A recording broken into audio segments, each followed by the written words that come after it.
Welcome to this workshop on modeling in biology and medicine 2022. And welcome to Linköping for those of you who have traveled here from another place. I will just go through a very short introduction to present why we are here and hopefully go through some practical things. And then we will start by today's first presenter. So just a short background on what this workshop is. This small conference is, as the title says, it's a workshop on modeling in biology and medicine. And the idea is to connect people in Sweden that are working in this interdisciplinary field. The workshop started a few years ago, 2019, I think the first iteration was in Gothenburg. And then they hosted another edition of the workshop during the corona pandemic in last year, I think it was. And now we have moved here to Linköping. They asked us if we wanted to host it, and we happily obliged. But in this room, I think at least, there are people from all over Sweden. And as I said, the idea with this workshop is to create connections between researchers within the modeling field, and hopefully create interconnections between all these different groups in Sweden that are working with essentially the same type of problems. So this is the idea of this workshop. We have a short program for today and tomorrow with our speakers, which you can see here. There will be a short break at 15, and then there will be some fika and coffee available. The poster session at 4 o'clock will be in a classroom called Anthracite, which is outdoors and to your left. We will show you the way, but it's also marked with these notes that you have seen taped up around the place. We who are organizing this workshop is myself, Kajsa Tunedal, Sebastian Persson, and Henrik Podés. My name is Nicholas. And we are essentially PhD students from the Department of Biomedical Engineering here at LiU and Mathematical Sciences in Gothenburg. And we are the ones who hosted this. Some practical information. If the fire alarm should sound, it's unlikely, but then please leave the venue and assemble outside the main entrance. There will be a dinner tonight if you are registered for it, which will be at Tegelvalven, and we will show you the way there if you have signed up for it. Is there anything else I'm forgetting to say? Yes, of course. The presentations and the conference will be recorded. So for the sake of GDPR, please say if you don't want to be recorded. And this recording will be saved and posted online at a later date. Yes.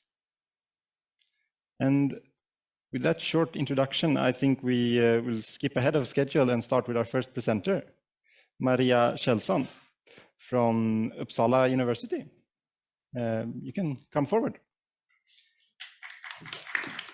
Yes. So Maria has worked with type 2 diabetes and adult onset diabetes with, oh, I left my note somewhere, with a focus on modeling drug development and drug progression, right?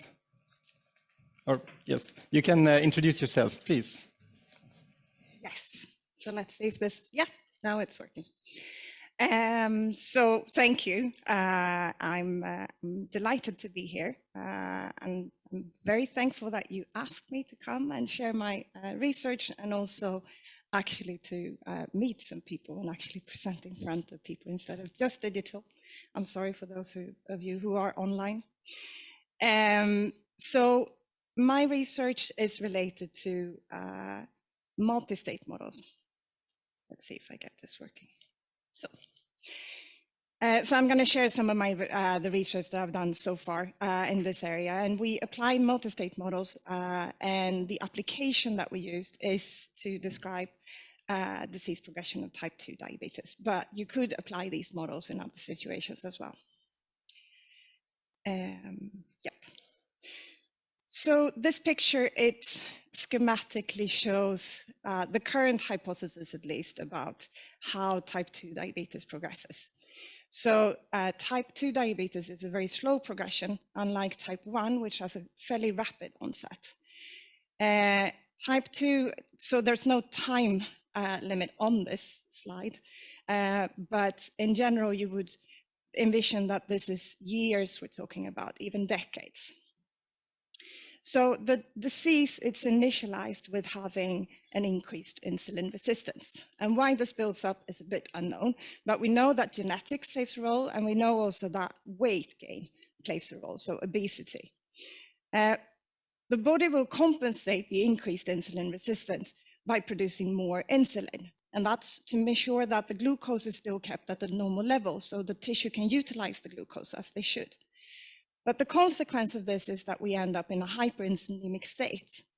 And this hyperinsulinemia, it leads to dyslipidemia and hypertension. So some disease is already building up before we actually lose control in these type of patients. Eventually, if the insulin resistance continues and the beta cell then fail to compensate for this higher requirement for insulin, then we're going to come into a pre-diabetic state. And there's two classes of pre-diabetic states. We have the impaired glucose tolerance, which is a loss of postprandial glucose control mainly.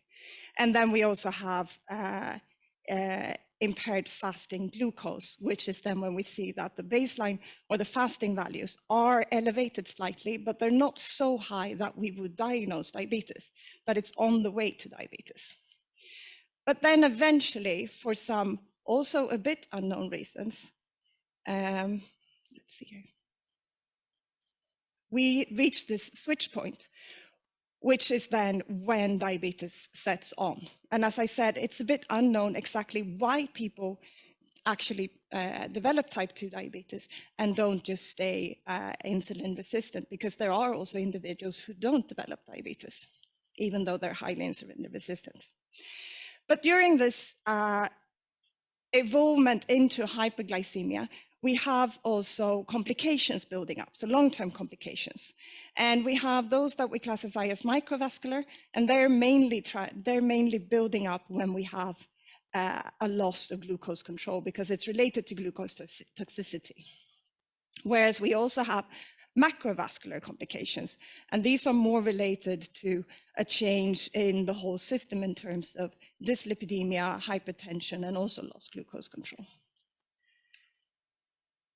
So if we look at the long-term complications, as I said, we divide them into two different groups. So it's micro and macro. And the microvasculars, they have to do with damage in the small vessels, and they lead eventually to, for example, an increased risk of kidney failure in this patient population.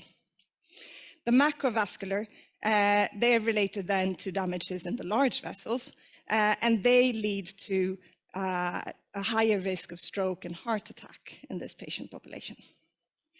So what I will show for you today is two examples. I'm going to show how we analyzed or modeled the risk of developing type 2 diabetes, so the set point when an individual is switching from pre-diabetes to actual diabetes, and also the risk of developing complications, so both macro and micro. We can, a bit simplistically maybe, view these events as dichotomous. So we either, in terms of disease onset, either you're healthy or pre-diabetic, or you are diabetic. So it's a yes and no. And the manifestation of the comorbidities, that's a bit the same. Either you have them or you don't. And if we then analyze these simplistically, we can apply logistic regression. So it's a simple method, but it also has the problem that you cannot account for interval censoring. So I don't know how used you are to analyzing these type of data, but interval censoring is a phenomenon that comes with the fact that we observe something. We need to decide when to observe, because we can't continuously observe individuals. So it's a consequence of study design. So we define finite time points when we decide to observe an individual in the study. And that means that we can have event-free visits. So the patient comes in, meet the physician, and the event hasn't happened. But then, in between two visits, an event has happened. So the next time the physician assesses the patient, that's an event visit. It's not that the event actually happened at that date, but we didn't observe when it happened. And if we just do logistic regression and ignore the fact that the event didn't actually happen at that date, we're underestimating the probability of this happening or when it's happening. So the event could happen just the day after they met the physician, or it could happen just before meeting the physician. And as I said, if we don't account for this, then we could end up with bias parameters of the risk of this event happening. So I didn't mention that in my nice graphic here, but you can also assess multiple events. So you're looking at different things happening at the same time. And then, of course, these could also happen in parallel inside one of these intervals, and that would be impossible to discriminate then. Okay, so interval censoring, not using probabilistic assessment, then time to event modeling, perhaps. In that type of analysis, you could account for interval censoring, but the problem with the survival analysis is that they were developed for univariate analysis. And that means that you're only analyzing one variable. You could apply it to multiple variables, but the problem is that it doesn't account for dependency between the events. So if we have something called competing events, time to event modeling is not going to work. So competing events is essentially when we're looking at the risk of an event, but the risk of these events are actually correlated. So my example here, I don't know if it's the best example, but I was trying to illustrate, let's think that we're designing a study and we want to look at the risk of developing impaired glucose tolerance and the risk of developing diabetes. So we're assessing individuals at different time points, and then we have one individual that the first time we assessed him or her, they didn't have either. And the next time we're observing, the person has type 2 diabetes. That means that impaired glucose tolerance must have happened in between, but because we only observe diabetes, the other one is unobservable. So the risk of impaired glucose tolerance is then hidden because the other event happened. So when we have this type of data, then the survival is not estimatable from the data, essentially, and we would again get biased estimates if we don't account for this. So our solution to that problem is then to use multi-state models, which is what I'm going to dwell a bit longer on. So the two examples that I will show you are from diabetes. So it's disease onset, where we used data from the Finnish diabetes prevention study. So this is a design study. There we had the events diabetes, development of diabetes, death, and also the risk of dropping out from the study. And previously, the researchers who did this study, they analyzed it with survival analysis, but they didn't account for interval censoring, and they didn't account for competing events. The other example that I have is then long-term complications. And here we have data from the National Diabetes Registry, so it's near complete of all diabetics in Sweden. And here we're looking at 3 different events as well. So it's the risk of macrovascular, the risk of microvascular, and death. And these data have been published numerous of times in terms of survival analysis as well. But I haven't seen any examples where they use competing events.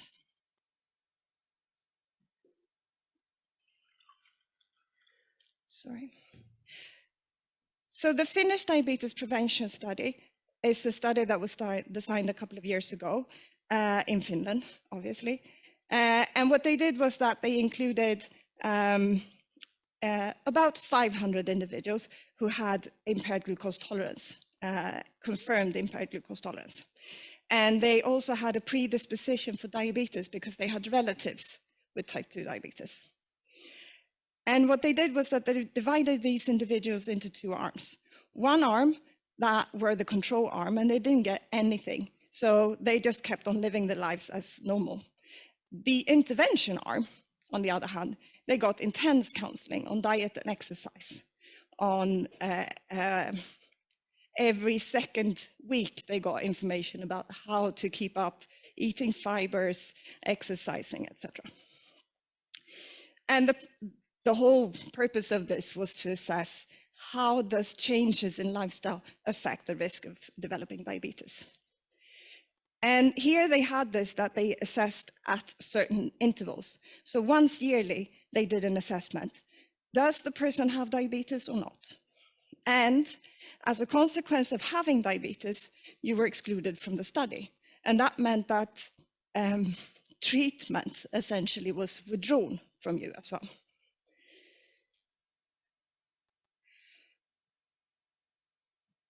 So it's a bit of delay.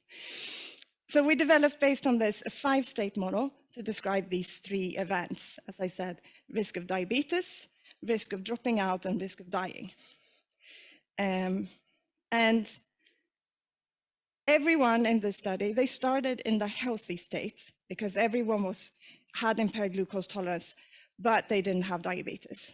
And from here, they could either develop diabetes, they could drop out of the study, and that also meant that treatment was withdrawn, or they could die. Then from diabetes, automatically treatment or counseling on diet and exercise was withdrawn, and you could only transition from here into death because they had follow-up data where we could actually see if people died or not, even after they were excluded. If they dropped out, then we also had the information of whether or not after dropping out, they developed diabetes in the follow-up period, or if they died. So the things that we wanted to investigate, potential competing events, were if the dropout per se was informative of diabetes. So was the population that dropped out, did they have a different risk of developing diabetes than the rest? And the same we wanted to investigate, was there a different risk of dying if they dropped out? So since I'm in a classroom with fellow geeks, I put in some differential equations as well, for those of you who are that type of people. So I show here how we modeled this. And in principle, we determined the intensity, transition intensity, these lambdas, and they could either be constant or time varying in different shapes.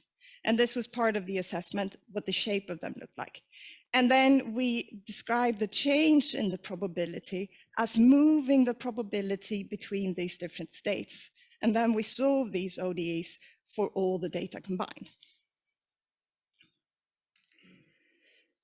So what did we find then? Well, luckily, we didn't actually find that the risk of dropping out had any effect on the risk of dying, which is good in a way. We don't want to have a different risk there. But what we saw was that individuals who dropped out had a lower risk of developing diabetes, although dropping out per se was withdrawing from treatment. So that means essentially that we can guess maybe that the individuals who drop out are healthier than the people that stayed in the study. So when we analyzed this further, taking this competing risk into account, we identified some covariates or patient characteristics to describe the various risks. And the risk of dropping out we found was related to BMI, the starting BMI, and also whether or not you were part of the intervention group. So having a low starting BMI was then a higher risk of dropping out. So once again, pointing in the fact that healthy is probably going to drop out to a higher extent than people who are not healthy. And then also intervention, the people that got the treatment, they dropped out to a higher degree. If you look at the disease, so type 2 diabetes, the risk of developing that was also related to BMI. It was also naturally related to things like HbA1c and quickie, which are measurements of glucose control and insulin resistance. But we also saw that being part of the control arm meant that you had a higher risk of developing diabetes. Perhaps unsurprising, because they don't get the same treatment, because they just go on with their everyday life. But all in all, when we analyze this, we see that the intervention group, they had a higher risk of dropping out because they were healthier, but they also had a lower risk of diabetes because they got treatment. And this complex relationship was not accounted for in the original analysis. We simulated out with our model the different states and the different treatments then. And all in all, we were very happy with the performance of a model. The solid line is then showing the probability of the observations over time for a specific state, and the shaded area around is showing what our model predicts. So we could see, for example, that the risk of diabetes is lower for the blue group than for the red group, predicted by the model. We also see that the dropout is higher in the intervention group than in the control group. So in the end, we concluded that the intervention of diet and exercise, intense counseling on that is even more efficient than what they had originally seen from the study, because they underestimated how potent diet and exercise is if you do it intensely. And the reason why we get different values here is because we have accounted for interval censoring as well as informative dropout in terms of having competing events with the dropout. So the second model, our second example that I'm going to show is from long-term complications then. So here we focused on kidney disease. From the microvascular, it was mainly the kidney disease that we were interested in. And in terms of macrovascular, we made like a combined assessment of this, so that a stroke or a heart attack is both counted as a macro event. And the reason why we were interested in these ones in particular is, why is it doing this? No, so it's because the macrovascular and the kidney disease, they are affecting mortality to a large extent. Retinopathy and neuropathy are also, of course, complications for the patients, but they're not as large in changing the life expectancy for these patients. And potentially, we could see here that we have a competing risk for the mortality. So if an individual dies from kidney disease without developing macro, then the person is censored from developing macro as well as dying from macro. So we have like a multiple competing risk. So for this, the data we used came from the National Diabetes Register. So we collected data from the NDR. There we got information about who were diabetic, who fulfilled our inclusion criteria. And then we cross-referenced through the personal numbers. Well, we didn't, but the National Board of Health and Welfare did. And they cross-referenced then, so we got the information about death cause, and we got the information about hospitalization. And from there, we can get the exact dates when they died, if they died, and also when they came to the hospital for one of the complications like the macro or kidney disease. And the inclusion criteria that we applied in the NDR then were that we wanted only to assess type 2 diabetics, we wanted to look at adults, and we also wanted to look at people who were newly diagnosed. So they shouldn't have been included in the register for more than a year since the diagnosis when it started. And then we didn't want any comorbidities at the start of this. So the data set was fairly large, around 40,000 individuals. And we divided it into 1/4 of the data being the validation data, and then we kept 3/4 for the training. So we trained the model on the training data, and then we predicted into the validation.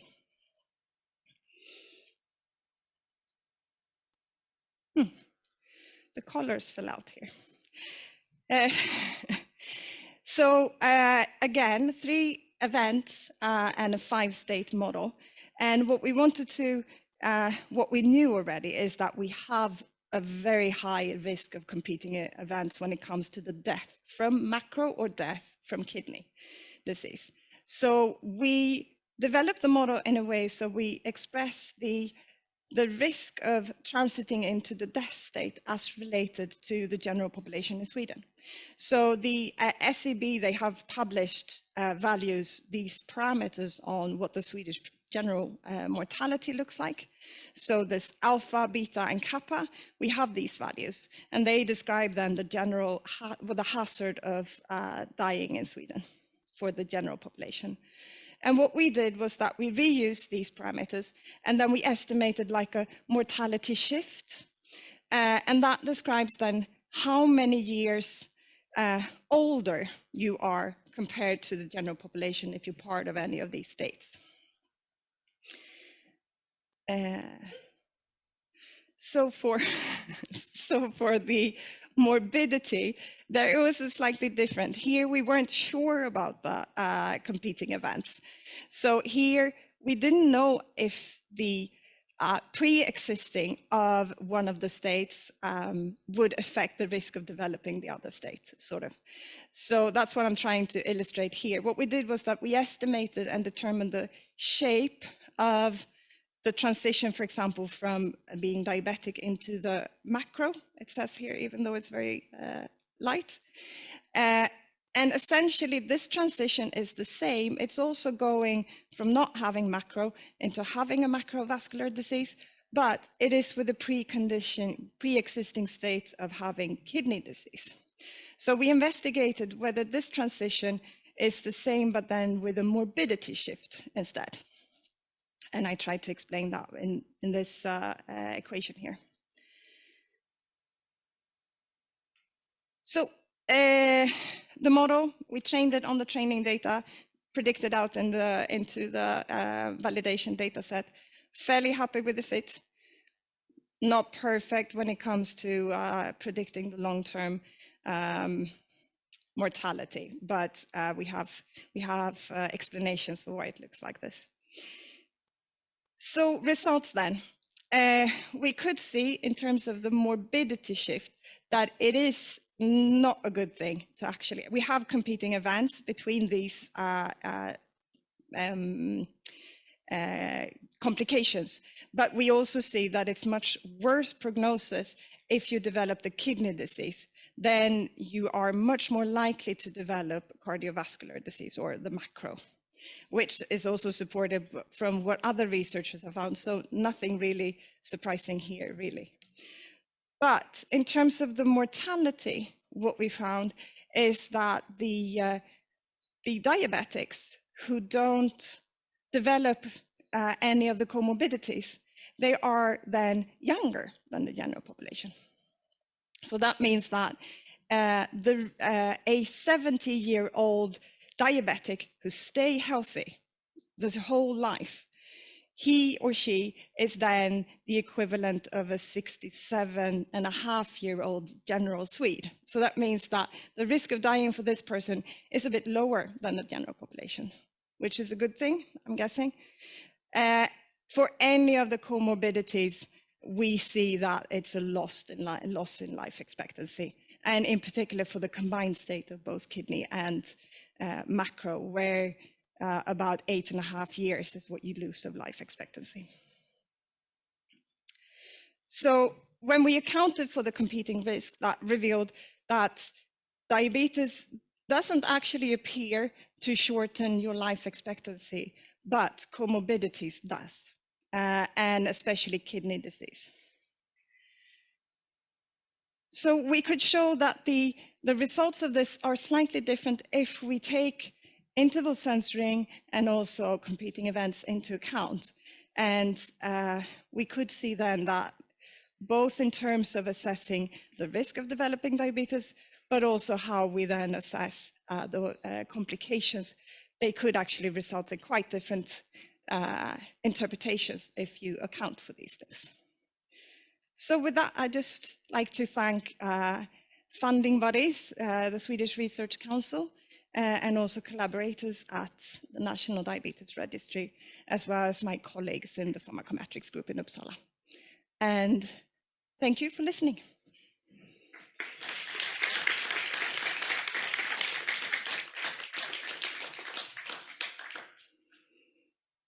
Yes, thank you very much for presenting. It was very interesting. Do we have any questions from the audience? Gunnar, Kajsa will bring you a microphone. Yes, it works. Thank you, very interesting. So just a sort of sanity check, or the final thing that you did, you showed this 2.5 years younger if you're diabetic and have no complications compared to average Swede. You didn't provide any uncertainties. What is the uncertainty? So the uncertainty in the parameter estimate is super, super small. It's like 0.1% because we have 40,000 individuals. So the support for this, even though dichotomous data is not rich in information, we have so many events that it's actually quite well described. I can ask a short follow-up question. Do you know why it seems that this diabetic people have a reduced or not a reduced life expectancy? Yes. So we have two hypotheses, and probably both are acting on this. So one thing is that we compare to the general population in Sweden, and the general population in Sweden that includes all of these states as well. So the complication states, because it includes everyone in Sweden, independent of if you're healthy diabetic or having complications. So that's one. The other, which is probably contributing even more, is the fact that in general, so the general population, there we have also, for example, diseases like cancer. And diagnosing cancer early on is a very good prognosis for your survival. And these individuals, the healthy diabetics, even though they're healthy, they are actually meeting a physician once a year at least. So that means that they will probably pick up on other things that are wrong, such as cancer. So they're potentially diagnosed with other lethal diseases much earlier than the general population. I know that the system would not actually economically handle everyone going to the physician once a year, but I think that is part of the explanation. Yes, we will bring a... Yes, for sure. We can bring a microphone up to you so the people on Zoom hear as well. And you have to speak rather close to it. Is this close enough? Yes. So I just wonder if it was for both type 1 and type 2 diabetes that this was true. We only included type 2 in our study. That's the adult onset version, right? Lifestyle diabetes. Sorry, say again. That's lifestyle diabetes. Sorry, it's super confusing to hear yourself. So we only included type 2 diabetes in the study. So we don't know what it looks like for type 1. They, of course, have a much longer duration of disease, and then also a much larger burden of glucose toxicity. But on the other hand, many of them don't have the insulin resistance issue to the same extent, so they don't suffer from the insulin, hyperinsulinemia. So I don't know, actually. It would be interesting to see. We also have a question on Zoom. I'm just going to reach my computer. So, Jan Hausenauer asks, he says, thank you for a nice presentation, and asks how you train the multistate models. Training them. Yeah. So when it comes to, sorry, yeah. So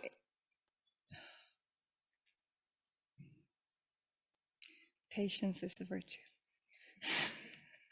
especially with a slow computer. So I think now that it's, yes. So what we're doing is that we're using maximum likelihood estimation to estimate the parameters. But we're also investigating, apart from estimating the size of the parameters, we also investigate the shape. And we're doing that simultaneously. So we change a bit of shape, re-estimate, and then what we compare is the Akaike criteria we used to assess if the model is statistically better than another model that we compare with. So training is done manually. It's not computer-based. It's a modeler doing the work. But the parameter estimation is then based on data. Yes, we have a question. Elin first, and then Rickard. And I should add that it's a data-driven approach that we're using. Yes, okay, hello, hope you hear me. Yeah, so this, you said it now and you said it before, this, when you're talking about a shape for a parameter, can you talk a little bit more around that? Because I don't really understand what you mean with a shape. Do you, have you like a sigmoidal shape, or how do you define the shape, or what shapes are you allowing? Well, we're allowing this type of shape. Gompertz Makeham shape. We're also investigating a clean just Weibull distribution, and also constant and exponential. So these are the ones that we're comparing. You could, of course, investigate probably more. We are a bit restricted in the numbers of model or shapes that we're investigating. But we're using these types of graph then also to help us define whether or not we're missing part of the curve. And then we try to focus on how we could then improve that part. So it would be very clear, adding age or not adding age in the model is super clear that it needs age in the model based on these graphics. But then sometimes it's the small fiddling that is a bit more tricky. And then we rely on just seeing if the AIC is lower.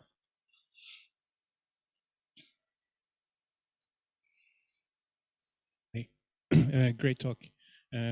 Well, Jan asked my first question, but a rather ill-defined question then. This transition between different states reminded me of hidden Markov models. Is that something you've thought about in this kind of applications? And in that sense, is that something one could compare to? So we have also investigated hidden Markov models, not in this particular setting, but we have, for example,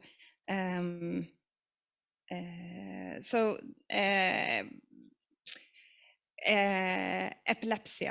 So when you have a period of active disease, for example, you could view that as an underlying and hidden Markov model saying that this is a state where the disease is active, and then we can go into a state where the disease is inactive, and flipping in between these two.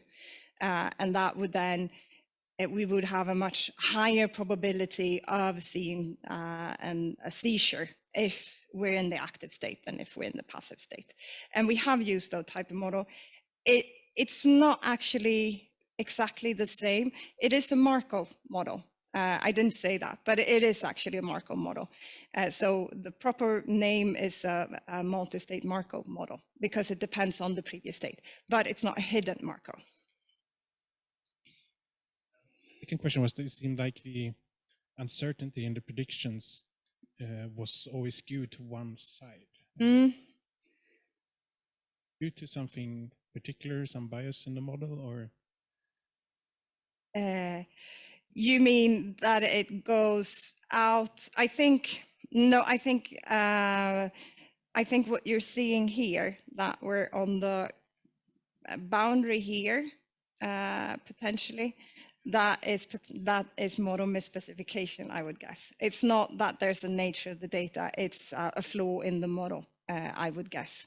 And this is then, so part of this misfit that we have for death is being a bit not in the middle for the rest of the states, because then probabilistic, so one of these events sort of must happen, so the probability must add up to 1. And that means that if we're a bit off in every one, then the last one is going to be predicted to be completely off. So part of it is related to that. And that's not the entire story, but I'm not going to go into that. It's simulation mechanics as well. I think Gunnar had a new question. Let's just follow up on this. So you used a Kaike criterion to select between the different models, which is skewed to complex models. Did you check for the other models as well? Because I think a more unbiased way that doesn't have all these assumptions built into it is just look at predictive ability. So if these are indeed new data that the model hasn't seen, you could just use the quality of agreeing with this data as the criterion for which model to pick. We combine the two, but in this particular case, it actually overlaps. So the best model was the one also with the lowest AIC. And we also look at uncertainty of the parameters. But in this case, as I said, the uncertainty was, it wasn't really any uncertainty. And then we also look at the uncertainty of the parameter, and then also not in this particular case, but we usually look at also inter-individual variability if that is then low, but this model doesn't have it. But and did you check? So I mean, the deviation on the last data pointer looks scarily big.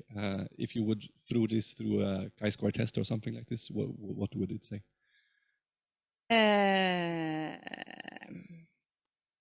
I don't know. I haven't done it, but I believe also some of this misprediction, now I'm going to be a bit technical, it has to do with the nature of the simulations. So what we've done here is that we simulated out the realized design. So we took the data that how it was collected, and then we just applied our model to that a couple of 100 times, and then we calculated the predictions intervals. But the problem with that is that some individuals are then observed for shorter because they died. And that is one of the events that we're looking at. So if the simulations would be done in a fair way, we would have to, in the data set, acknowledge everyone who died and then extrapolate out the whole possible lifespan that we would be able to watch or observe these individuals, because now the data is skewed because they died. And death is then one of the states. And because of this unbalance, we are expecting actually that the death predictions should be a bit lower, but perhaps not this much, I would say. Now everyone looks like fågelholkar, but I can explain it further in a break. Hey, thank you very much. Yeah. Thank you. Thank you.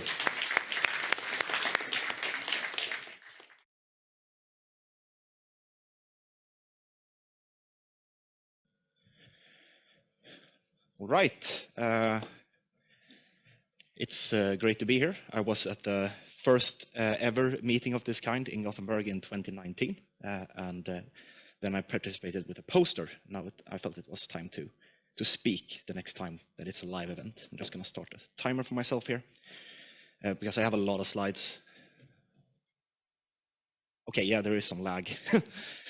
So the topic of my talk is something that I chose to call fast and precise inference on diffusivity in interacting particle systems. But my interest in general is in population dynamics, and this is just, you know, a small aspect of population dynamics, but I had to talk about something, so we're talking about diffusion, because I couldn't talk about everything. So first off, we're going to talk about cell migration and how, like, the mathematics of diffusion can be used to express, to describe cell migration. We will talk about like the problem that is my PhD thesis and the data that is connected with that, and then about like stuff that I like to do, and then some results. So cell migration usually looks something like this. So I'm like a pure mathematician. I assume most of you are like more biologically inclined, so I don't have to describe everything about this for you. It's vital for all life, wound healing, embryogenesis, but it also can create tumors. So the cell lines that I look at in my research, they are from the human glioblastoma project, where I look at very similar pictures to these ones we have here and try to fit mathematical models to such in vitro sequences of glioblastoma doing their usual things. So we have quite a homogeneous environment where the cells, they will express a random walk as the one that we can see here. But they also like express some kind of collective behavior. And I enjoy to model these type of processes using stochastic differential equations, which some of you might be familiar with, some of you might not be familiar with, but they are essentially equations of this kind. So if we ignore the dw part, then it's just a normal set of differential equations. The dw part is what is called a Wiener process. It's Brownian motion, essentially. And that is what makes it stochastic. And you can model like absolutely everything that has some kind of stochastic component in it using this. But yeah, and this is like an example of a realization of such a process in one dimension. But it has a cool duality with partial differential equations and heat equation-like equations. The connection is called the Fokker-Planck equation. And if we look at the coefficient functions A and B up in the stochastic differential equation, we can see that the probability distribution evolution of this stochastic process follows this partial differential equation. So like given some initial state here, we started at 2, and then we have this random trajectory. We can see that the solution to the corresponding equation is the heat map in the back here. And if we like take a slice in time, that slice will be the probability distribution from when a particle that started at 2, where will it end up following these dynamics? Hopefully that's clear enough. So in population dynamics, there is like this fundamental equation that is called the Fisher's equation. And it looks something like this usually. So we have time evolution, that's the left-hand side. And during a small dt, we can see that the particles or the population in general, I guess, because this is like a smoothened out population that we're looking at. It undergoes diffusion, it undergoes proliferation, so that's like cell birth, and it undergoes cell-to-cell interaction. And as I said in the beginning, we can talk about pretty much any part of these. I think they're all interesting, but for today, we are going to talk about the diffusion aspects. And as I said, every diffusion type partial differential equation has an underlying system of stochastic differential equations that is like its dual. So the dual to this equation here is a set of, I think it's like an infinite number of stochastic differential equations that follows a dynamic that looks kind of like this. And you don't have to care about all the details, only care if you think it's fun. And I'm not including the proliferation rate equations here, but those I model with survival analysis, as we spoke about in the first seminar. Come on. So we were going to talk about the diffusion aspects, and usually when you look at the kind of data that I showed you in one of the first slides, you try to estimate the diffusivity of the particles by looking at their mean square displacement, as it's called. So you can basically get an estimate of what the diffusivity is by calculating this thing here. And that's like super easy to do. You just like look at where the cells are, look at how long the time has gone, and then you do this, and then you get a fit for the diffusion. So a downside in doing this is that it has quite poor convergence for sparse observations, and that's also just for linear diffusion. But if you remember what the PDE we just looked at looks like, you saw that it was a nonlinear diffusion process. So nonlinear diffusion, even when it's driven by a standard diffusion, just like a normal Brownian motion that's messing around in the background, it will exhibit subdiffusive properties. And that will mean that the mean square displacement, which is sort of like the standard when people are tracking populations, it just falls apart. And we're going to look at how it does that connected to my data. So a question that I stumbled upon when studying these equations was that, can we disentangle the diffusion from the nonlinear dynamics in a system like this? So the problem motivation and the experiment, we can already said most of this stuff. We have pictures that look like this. So these are pictures taken of glioblastoma cells harvested from dead patients and then living out their life in vitro. And then these image sequences are segmented using a convolutional neural network. And then those segmentations are fed into a tracking software. And I think we can, if I press here, will it start moving? Come on.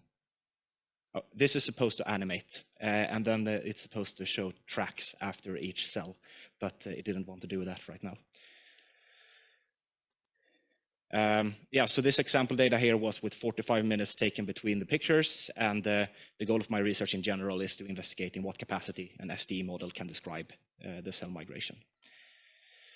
Some notation before we continue.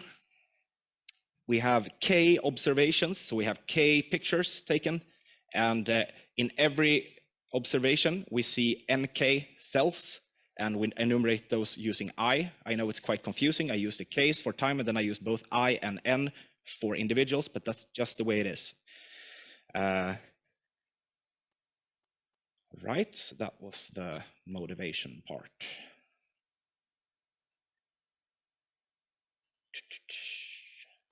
Yes, so maybe like most of you have not been fiddling around with stochastic differential equations, but you have probably done some agent-based stochastic simulations in your life.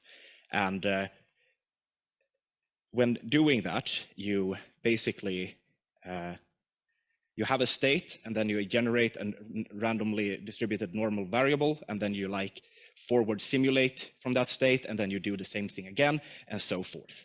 What you are doing is, whether you knew it or not, called an Euler-Maruyama scheme.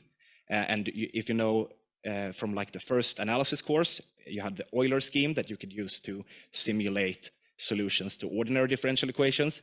Or Euler-Maruyama, that's the stochastic equivalent of that. So just you add a Japanese name, and then it gets stochastic.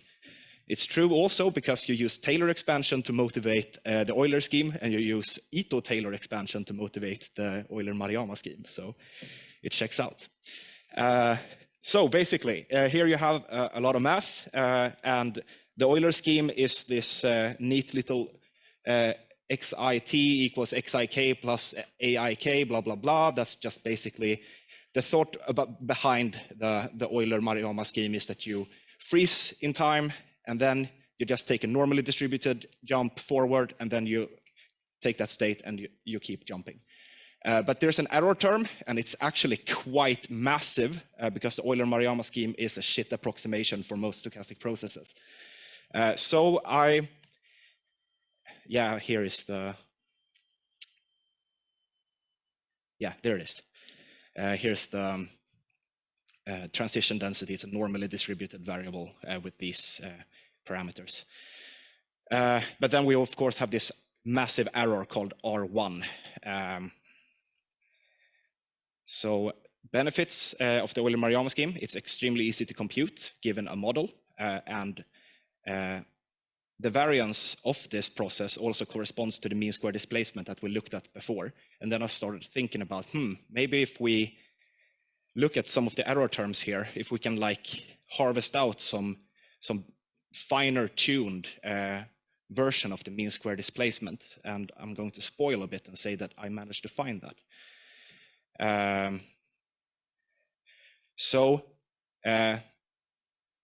We have a poor approximation of our future state given the Euler-Maruyama scheme. It's because the error term that I call R1 is very big. So I just kept Taylor expanding. And where did I do that? Yeah, I'm just going to show the model again. I don't know how into everyone is into this, but I think that this is a really funny subject. Yeah, so basically I found that if we looked at this particular term of the error and we did some things, but only for isotropically diffusive processes, we landed on a formulation that was still a Gaussian random variable that I used to propagate. But I managed to tune the variance of this Gaussian like this, you see, and it accounted for like cell interactions and how that creates like inherent stickiness that subdiffuses a diffusion process. This is going to become so much clearer when I just show you a simulation. So I'm going to skip ahead a bit. And then I did some Bayesian stuff as well. Okay, so here's a simulation. Yes, I know. Here's a simulation of a particle system. So this is supposed to look sort of like the cell lines that we are looking at. So this is like a computer representation of that. And I have tuned this particle system to be quite aggressively sticky, as you can see. So they like clump together. So even if they are quite like free-spirited when they are far away from neighbors, when they are close to neighbors, they stick together hard. And my prediction is that if we use mean square displacement to measure how diffusive this system is, it's going to fail. That's what we mean with subdiffusion, by the way, that it expresses a tendency to spread out that is below like normal diffusive behavior. So yeah, here are the parameters. I had a diffusion coefficient of 0.66, and the interaction is this Morse potential. So I'm not going to go over that, and you've already seen the model. So with all of the things that we have computed in earlier slides, that's the thing. So just here to remind us, I realized that this was way too long for 15 minutes. I devised this like very simple algorithm for computing a posterior for the sigmas granted a data set such as this one. And how does it perform compared to like the standard models? So here's like a box plot over the results on simulated data. We have 4 different, resolutions of time observations. And as we can see for the mean square displacement, which is the lower set of plots, it starts trailing off when we look at sparser and sparser observations. But for our method, we do not lose accuracy. We gain some variance when we're talking about uncertainty, but we don't lose accuracy in where the mean ends up, which is quite a satisfying result. So did I manage to disentangle the diffusion from the nonlinear dynamics? Yes. Oh yeah, here it is animated actually. Cool. Yeah, so that's how it looks like. Here are some results for the real data. It's bimodal, that's pretty cool. Don't have time to talk about that. And then we also use this to predict entire sequences of where cells end up. And that worked very well. We don't have time to go over these. So if anyone got any of that, I would love some questions.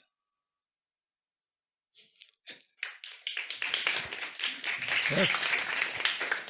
Thank you very much. Do we have any questions? Yes, Maria, you can start. So thank you for a very interesting talk. I can see that it could be applied in many other areas as well. And I have actually an example where I think we need your help. It has to do with antibiotics and bacteria instead. But I was interested to see, so how would you then apply treatment on this? How could you put that into the system as well? Wonderful that you asked this question, because this was something that I did not have time to talk about. So the goal of my entire PhD project is basically to look at different cell lines from different glioblastoma patients and to see whether like the genome of the patient has any effect on like the diffusivity of the tumor. Because I didn't have time to talk about glioblastoma as a disease, but basically the more diffuse the tumor is, the more lethal, like it has 100% lethality rate, but the more diffuse the tumor is, the more lethal, the quicker the killer it is. And that's like the worst part of glioblastoma, that it's so aggressively spreads out. So if we can find like a reliable way to measure how diffusive it is in vitro, then we can, and not we, because that's what the biologists do, I just do computations. But then we can target the diffusivity with drugs and create like clumpier tumors, yeah, which are easier to treat with surgery. Yeah. Thank you. I think Gunnar had a question. Yes, very challenging problem that you have with all of these different dimensions and uncertainties, and maybe that's so. Does that mean that in the end you get an uncertainty? So you showed very quickly this bimodality, for instance. Yes. It wasn't that pronounced. So is that just sort of? Do you know that it's there, or could it be just a randomness of the? It could be either way, and I would love to explore that more, because there is also, I mean, there is like common knowledge that these cells undergo like different phases in their lives where they are more or less diffusive. So it's kind of called like the go or grow hypothesis, that cells, the cancer cells are more diffusive when they are young, and when they get closer to division, they slow down, and that's could explain the bimodality when we observed the data set. But it wasn't pronounced enough to draw a conclusion that that was what we observed.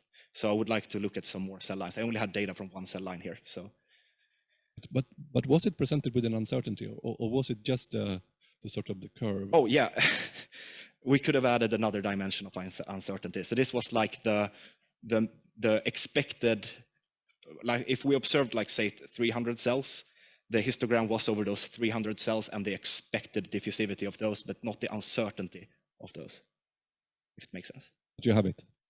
Yes. Yeah, somewhere. I mean, I have the parameters, yeah.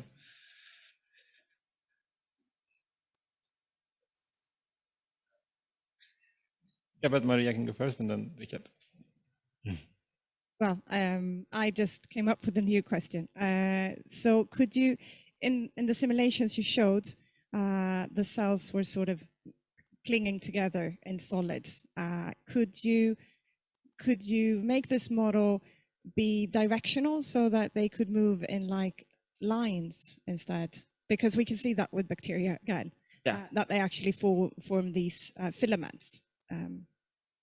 Yes. So the data that I have here is it's like a completely homogeneous environment. So that's what the simulation contains as well. But you could of course like add some gradient flows that that they start following. That, you know, you can have gradients that go like this, and that could be like a filament that they go along.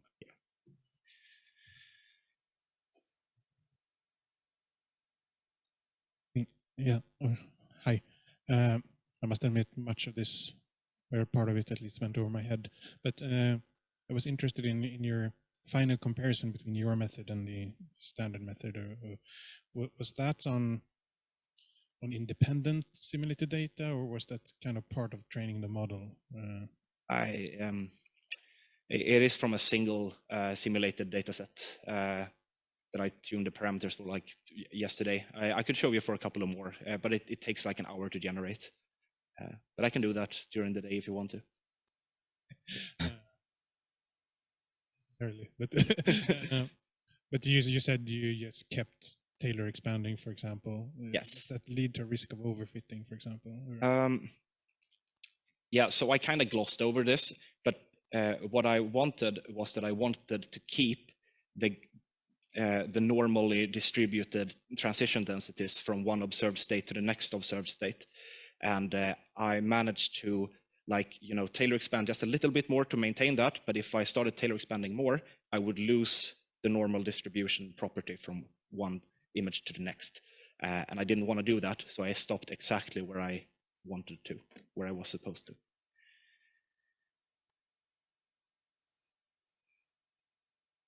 Any other questions? Okay, then. Thank you very much.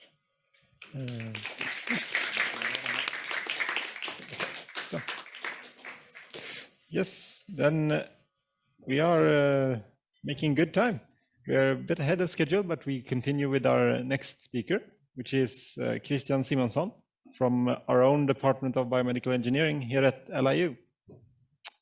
And he will talk about a multiscale in silico mouse model for diet-induced insulin resistance.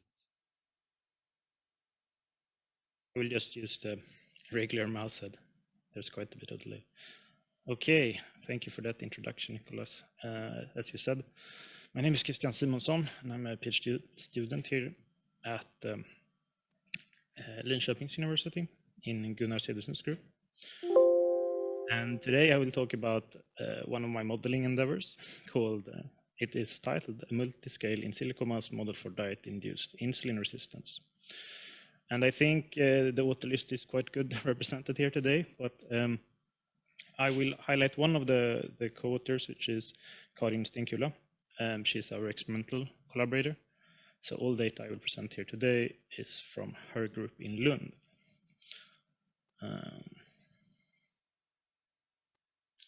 Okay, so when preclinically, when you study insulin resistance, and I mean also type 2 diabetes, you can use high-fat diet mice. And to characterize their level of insulin resistance, you often collect some general characteristics. So for example, you can measure body composition, so body weight and fat distribution, and you can look at, you can gather plasma to gather plasma levels of glucose and insulin, for example, during a meal or after a glucose tolerance test. And you might in some cases also look at some cell signaling. And in the context of this presentation, I will talk about insulin signaling in adipocytes. So all these different things you can collect, you can categorize them on different biological levels, I would say. So body composition is, for example, a whole body metric. And when looking at plasma levels, it's tissue-to-tissue crosstalk we're looking at. And then if you zoom in, we're looking at the cellular level. Of course, when we're looking at cell signaling. And all these processes occur on different timescales. So during insulin resistance, you have changes in processes that occur over minutes to seconds. And for example, for meal responses, you have processes that occurs for hours. And you can have, so for body composition, you can have a weight gain during days or weeks. Let's do it like this. So this is quite a lot of different type of data on many different levels. So their connection to each other can be quite complex. So get the holistic understanding of this, it would be preferable. And as you might suspect, one thing you can do to get a holistic perspective is, of course, mathematical modeling. So what we try to do in this project is essentially to look at all of these different multi-level data that occurs on multiple timescales and gather them into a cohesive framework, which is a multi-scale, multi-level ODE model. And it will describe insulin resistance in these mice. So, and here you have a nice illustration of the model. So essentially what we want to do is to have a model that can simulate long-term effects. So when the mice eat a high fat diet, they will gain weight. But there will also occur changes on the organ level, but also on the cellular level. And we want the model to be able to zoom in at a certain time point in this longer time scale and look at, for example, what happens if you do a glucose tolerance test. And we want to be able to simulate the progression during the whole time duration. So how have we done this?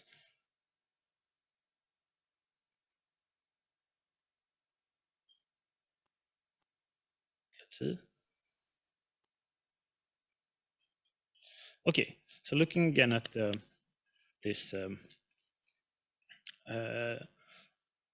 the axis where we have timescales and when we have biological levels, we have used 3 different mathematical models that describe different aspects of this. So we have one model from our own group, which is the adiposity insulin signaling model, published by Bäck. And then we have a model describing plasma and insulin dynamics that was published by Aljar. And then we have a body composition model describing body weight changes. All these 3 models describe these different aspects of what we want to describe, but they do so in isolation. What we want to do is connect these models. And what is it that connects them? It is in part, of course, sorry. And we also have data on all these levels from Karin Lundengård's lab. And what is that? What is it that connects them? It's the insulin resistance progression. So we have created a new model for insulin resistance progression.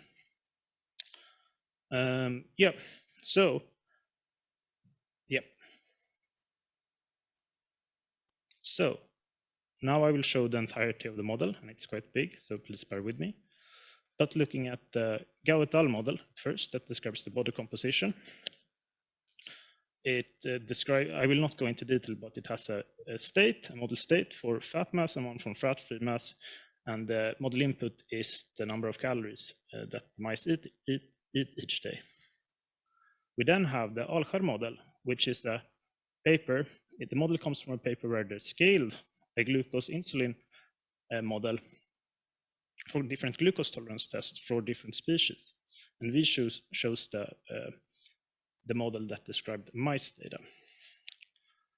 And as you can see, it describes the dynamics for glucose and insulin in plasma after a glucose tolerance test. And then we also have the Bäck et al. Model, which describes insulin signaling in the adipocytes. So we have activation, let's see, of the insulin receptor to the left, and the whole signaling cascade to the translocation of GLUT4 and the subsequent uptake of plasma glucose. So essentially what we did was that in Aljar, we divided the glucose uptake to 3 different tissues. And the rate representing the uptake for adipocytes is replaced with this whole model describing the insulin signaling to glucose uptake. And connecting it to the whole body level, we scaled the glucose uptake rates with components from the whole body model. So fat mass, for example, scales with the increase, the glucose uptake for the fat mass is scaled to the increase in fat mass for the mice. So let's talk a bit about the insulin resistance model that connects them. So the input to the insulin resistance model is the increase in fat mass from baseline, but also how long the mice has been on high-fat diet. So what does this model do? Essentially, it takes the input and then just scales relevant rates that are relevant to the insulin resistance progression. And I will highlight them with arrows. So for example, we downregulate the insulin-independent glucose uptakes for muscle and for the liver. And we also downregulate some key rates in the insulin signaling cascade for the adipocytes to, in the end, decrease the glucose uptake for the adipocytes. So we downregulate IRS production, and we downregulate the key signaling pathway called near the plasma membrane. We upregulate so insulin resistance has manifested in the liver, so we upregulate the endogenous glucose production, and looking at the pancreas, we also increase the insulin secretion. So really, to try to drive home what we have done here, here's some more simulation examples, I guess, for the insulin resistance model and how it works. So to highlight this, I created an in silico experiment where we essentially simulated a 4-week intervention with a control diet and a high-fat diet, and we did glucose tolerance tests every week, so in the computer.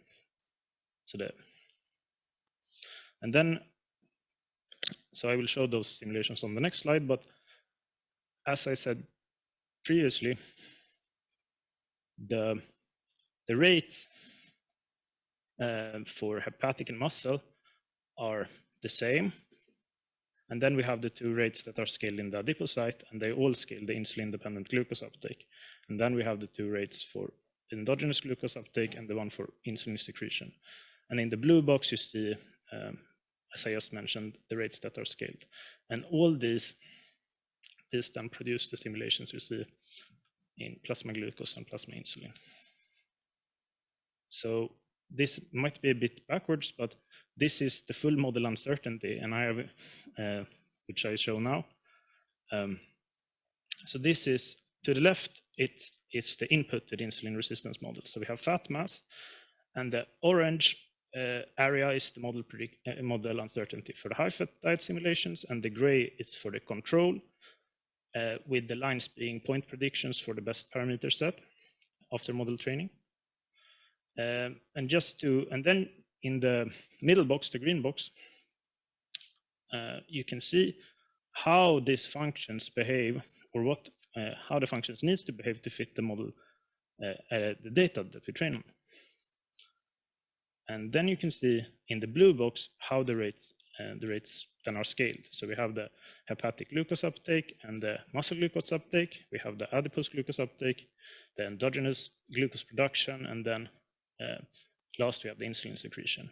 And all these different variables affect the plasma glucose and the plasma insulin. And what we're looking here is the long-term time scale. So it's a simulations over weeks.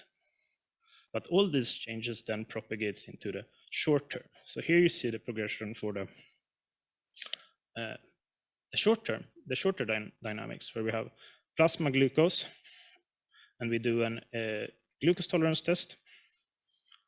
And you can see that at week 0, so it's day 0, so you have actually an instantaneous effect of the diet. And then you have it at week 1, week 2, week 3, and week 4, and you see that the orange, the difference between the gray and the orange become larger and larger. So now we'll actually talk a bit about model training. So a bit counterintuitive. But so our modeling, as you saw, the model is quite big. It's actually around 40 states with 90 parameters. But one thing that is worth mentioning is that for the adiposity signaling model, we only estimate the input signal. So the parameter that controls the effect of insulin. The rest are kept constant to the reference values from the publication where the model was, where we took the model from.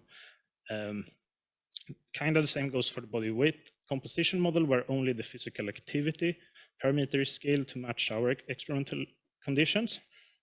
And then we had to scale quite a lot of the glucose and insulin model parameters, but we limited the estimation, so the parameters could change, I guess, 40% from the reference value, so not a huge change from the original. But then, so first we did some model training, and then we do model predictions and compare them to data and see if we can validate the model, or if we can validate those predictions. After that, we also see if we can look at some some other model predictions. And as I said, the data come from Karin Lundengård lab. So we will look at 2 training sets, one for a 2-week intervention where the mice were on different durations of high-fat diet.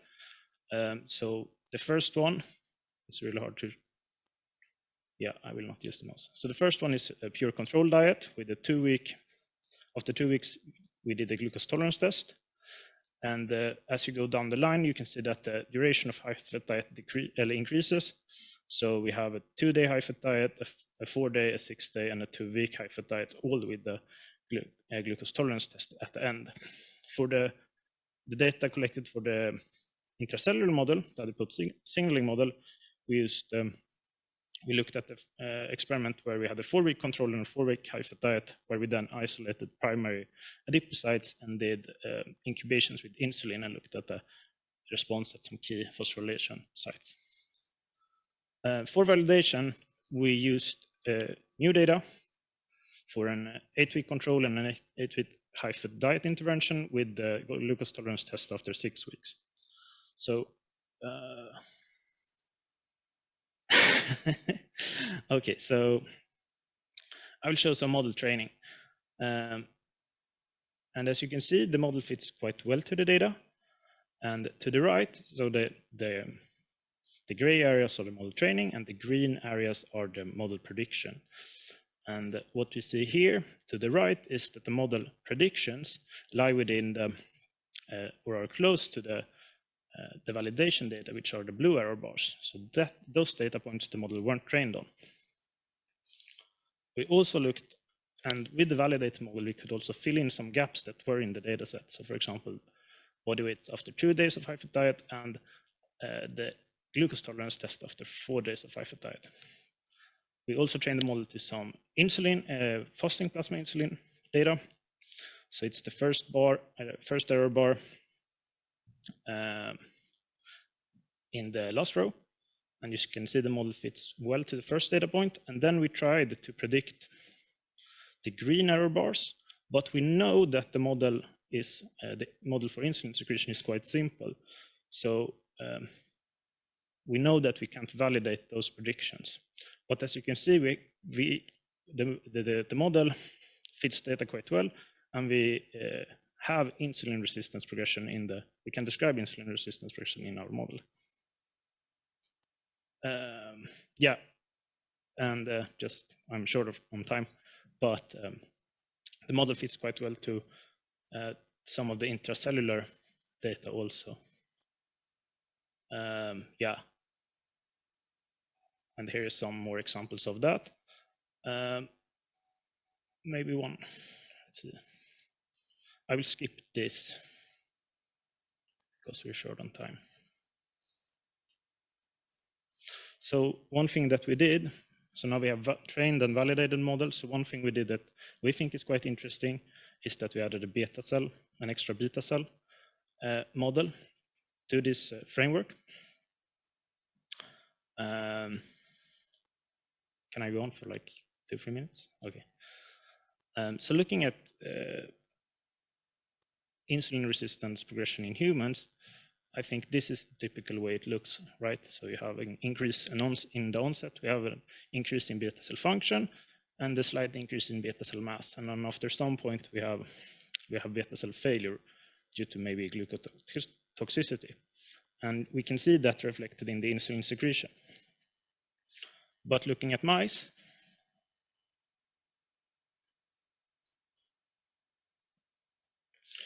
so for the mice strain we use, the situation is quite different. They don't lose any beta cell mass, and the data seem to indicate that the beta cell function just increases, which is also, which data also shows that insulin secretion just keeps going.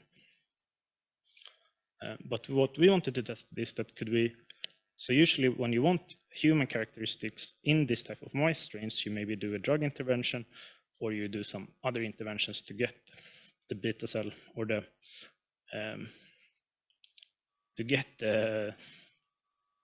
experimental characteristics that you want. But what we wanted to see here as like a concept is that we have now trained our model on this our own mouse strain, could we infer human-like beta cell characteristics into the in silico version? So could we add a beta cell into the mice that had glucotoxicity, for example? So something that would look like this.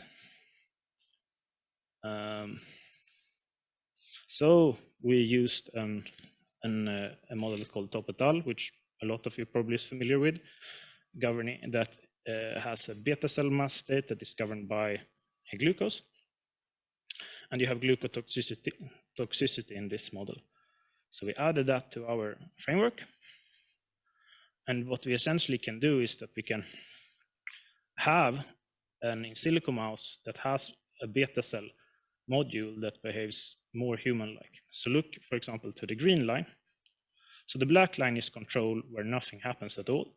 The yellow line is for the regular high-fat diet, and the green line would be an in silico mouse that has more human-like characteristics. So you see an increase in beta cell, in the early onset we have an increase in beta cell mass, and then we have, when glucotoxicity sets in, the beta cell mass starts to decrease. And you can see that propagated into the fasting plasma glucose and fasting plasma insulin. I will do it like this. And then, so in conclusion, what's the take-home message is essentially that we have created a multi-level, multi-scale model for insulin resistance in high-fat mice that can describe all data very well.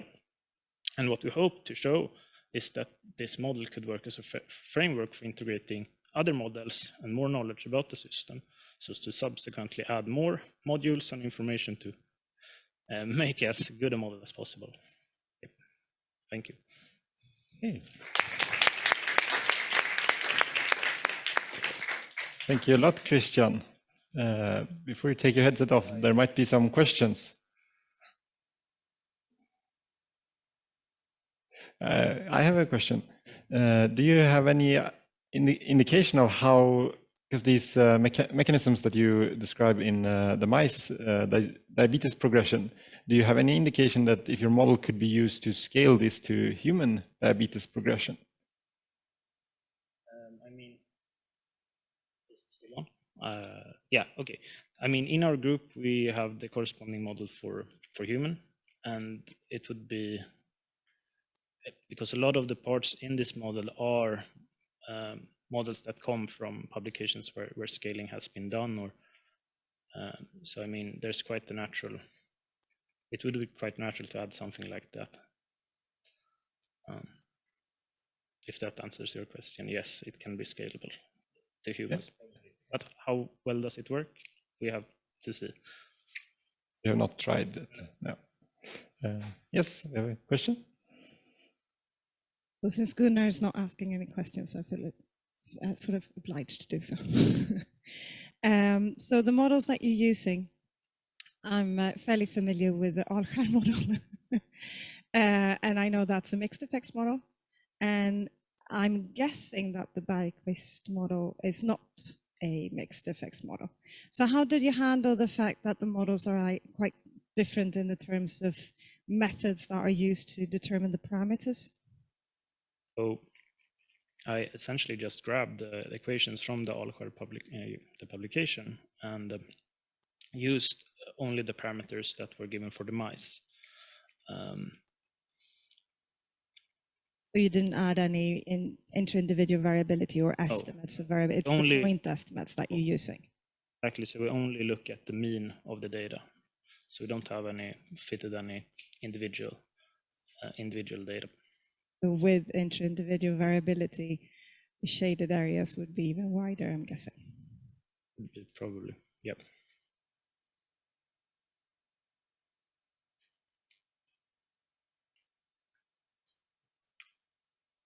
Are there any other questions? If not, we will move on to our break, which will be a bit longer since we started a bit ahead of schedule. Thank you, Christian.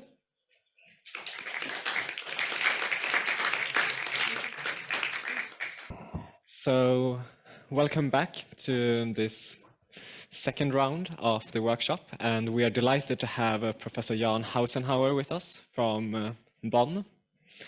Jan is working with a lot of different things when it comes to systems biology. He has worked a lot with single cell dynamic modeling, developed some really cool frameworks for that, and worked a lot with large scale dynamic modeling, which I think the talk today might be about, where he will talk about how mechanistic modeling can profit from the machine learning field. So this will be very exciting. And I now leave the floor to you, Jan. Yeah, thanks a lot for this kind introduction and for the possibility to speak here.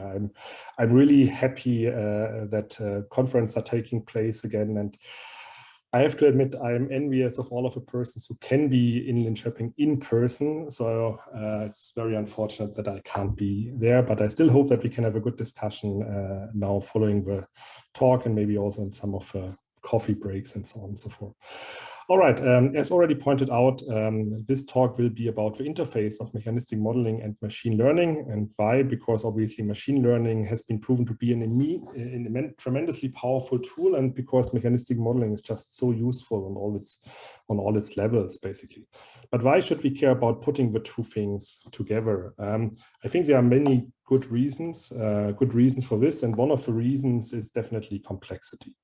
So you all know, and you have seen in the previous talks already, that biological systems are obviously extremely complex. We have heard now various talks, for instance, centered around the topic of diabetes or metabolism in general, and it's quite clear that in all of these kind of processes, many sub-processes are actually necessary, and the interaction can create tremendous complexity, basically, and the interplay is highly non-trivial. And the same is true in many other diseases. So for instance, in the cancer context, there was a nice review prepared already in 2018, which kind of summarized the signaling pathways which are altered across many cancer subtypes, basically, and it was shown that independent of the cancer subtypes, there are always multiple signaling pathways which play a tremendous role, basically, meaning even to understand a single cancer subtype, you have to understand multiple cellular pathways and their interaction, meaning that necessarily we have to embrace complexity to understand the development of such cancer lesions, as well as the treatment of cancer lesions, in particular as it comes now to immunotherapies, which then again also involve interplay with immune cell and the immune system on its own. Another layer of complexity is definitely the complexity of data sets. So in the last years, we have seen many different changes, among others from classical methods, which were usually very low throughput, to high throughput methods, sequencing, mass spectrometry, for instance, in the context of proteomics, phosphoproteomics, metabolomics, and lipidomics, but also in the regards to the patient numbers. So a few years back, most of the studies were only containing a handful of patients, basically, and nowadays we have also quite a few large-scale studies which contain really thousands or tens of thousands of individuals. We ourselves are currently involved in a very large-scale European project, basically, in which we have molecular data for actually 25,000 individuals, a scale which I just couldn't imagine 5-10 years back, basically. So we have seen that data sets grow, but also the complexity of data sets grow, because classical low throughput studies and data sets coming from low throughput studies have been much more easy to analyze, because you could apply in many cases standard statistical methods. And this becomes much more difficult for high throughput methods and results of high throughput methods, basically. So we need to have methods which can deal with these growing data sets, but also with the underlying complexity of biological processes, basically. And I think this is where really machine learning can help in the context of mechanistic modeling, because at least I myself definitely don't want to give up mechanistic understanding, basically. So we just have to make sure that we have methods, mechanistic modeling approaches, which just can cope with the complexity we are facing. So if I'm speaking about mechanistic models, I'm probably speaking of more or less the same thing many of the persons who have spoken before are actually speaking about. I'm speaking, for instance, about ordinary differential equation models, some cases also SDEs or PDEs, but for this talk, I will really focus on ordinary differential equation models. As here is the, for instance, concentration vector, concentrations of different biochemical species, basically intra or extracellular, and the temporal evolution, so the dynamics of these species are influenced by a vector field, often a stoichiometric matrix times the reaction flux vector. And then we can observe some of these species, usually a small fraction, and all of this is kind of encoded in this observable function y. And obviously the measurements we have, they are noise corrupted versions of these observables. The dynamics we can now observe basically, so for instance, on the level of y or y bar, they depend on various different factors. And what I would like to do here is to distinguish between parameters. So for instance, in the context of mixed effect models, mixed parameters phi, which are combinations of fixed effects beta and random effects b, and so-called covariates. Covariates are things you can easily observe or measure. So for instance, if we speak about individuals, it might be their gender, their age, their BMI, or other things. So usually we distinguish here between molecular processes, which might also be variable to a certain degree between individuals, and things which can be easily observed. So this means that to describe the difference between two different patients, so patient 1 and patient 2 here in this simple illustration, we have first of all obviously the covariates, but then also these random effects denoted by B. This is the general setup I'm going to consider, but actually for the first two parts of this talk, I'm actually looking at a much simpler problem that we don't have a mixed effect model, but just a classical model. So we don't have any random effects, but just a single, in some sense, fixed effect, which I denote here by theta. This essentially means that all the variability, in this context, not between patients, but mostly between cell lines, can be actually encompassed in the covariates, because, for instance, we can deeply sequence these cell lines and get a clear picture of their molecular makeup, their genetics, and so on and so forth. If you then want to estimate the unknowns, I mean, what are the unknowns in this setup? These are the parameters theta, basically. Usually what we look at are a likelihood or posterior, basically, for a respective problem. To simplify numerics, very often, instead of directly looking at the likelihood, one looks at the negative log likelihood. And if we have normally distributed measurement noise, this translates to the well-known weighted least square estimator, where the weight is actually given by the variance of a respective observation, or the standard deviation of a respective observation. And then estimating the parameters in the first step boils down to actually minimizing this negative log likelihood function. In the second step, also assessing the uncertainty of the parameters, and then potentially also for predictions in the second step. So this is kind of a setup we are going to talk about. And then there are obviously various different methods, for instance, to solve this optimization problem. And one of the most commonly used and simplest methods is actually gradient-based local optimization. So this means that you start at a certain point in parameter space, that you evaluate, which has potentially a very bad fit, basically, here to your data. Then you evaluate a gradient, and you walk along the direction of the gradient. Along this direction, the fit, and therefore also the objective function improves, basically. And then you reevaluate the gradient till you cannot achieve a further improvement. Sometimes this looks good, like this one, or if your model is wrong, then also the best fit you can achieve is not very good, basically. So this is the general setup. But now, how can we kind of embrace this idea of complexity, and how can we make these methods scalable? So the first thing we started to look at a few years already back was kind of to employ and adapt optimization methods used in the field of machine learning. In machine learning, the standard approach to optimization is mini-batch optimization. This is kind of interesting because in the classical mechanistic modeling field, this is essentially not used. So there, classical batch optimization techniques are used. So what's the difference? So in both setups, we assume, and in one of them we also use, that essentially the objective function we want to optimize is a sum of smaller objective functions. And these could be individual data points, these could be individual experimental conditions, or these could be just data sets you have for individual patients, basically. But you assume that you have this sum-like structure here for the overall objective function. This is not really used in batch optimization, but in batch optimization, you can just say, okay, the new parameter vector is the old one minus some step size times a gradient. And this gradient, because we have here the sum structure for the objective function, is just the sum of the gradients of the individual objective function. So this is relatively straightforward. Unfortunately, as the number of data sets M grows, basically, we have to evaluate more and more objective functions, basically, and more gradients, and usually this scales obviously linearly. And each of these objective functions is usually associated with a single simulation, or in some cases, even multiple simulations. So computational resources can grow very quickly. Mini batch optimization, a concept which has already been introduced in the 80s, so many decades ago, the idea is now kind of to try to break the scaling behavior and to say, okay, if I have so many data sets, so if M is very large, basically the number of data sets, there's probably going to be some redundancy. So some data sets are going to tell you the same thing as some other data set. And so instead of looking at all data sets in a specific iteration, we are only going to look at a subset, basically. And this subset can change from iteration to iteration. From the subset, we derive an approximation to the gradient, and then we also update in the same way as before, but instead of using the exact gradient, we just use this approximation. And the hope is that this gives you a sublinear scaling. So just kind of to put this into a figure, so in a classical batch optimization setup, basically, if you have a certain number of conditions, you simulate for all of these conditions, you evaluate the gradient for all of these conditions, and you make a single update.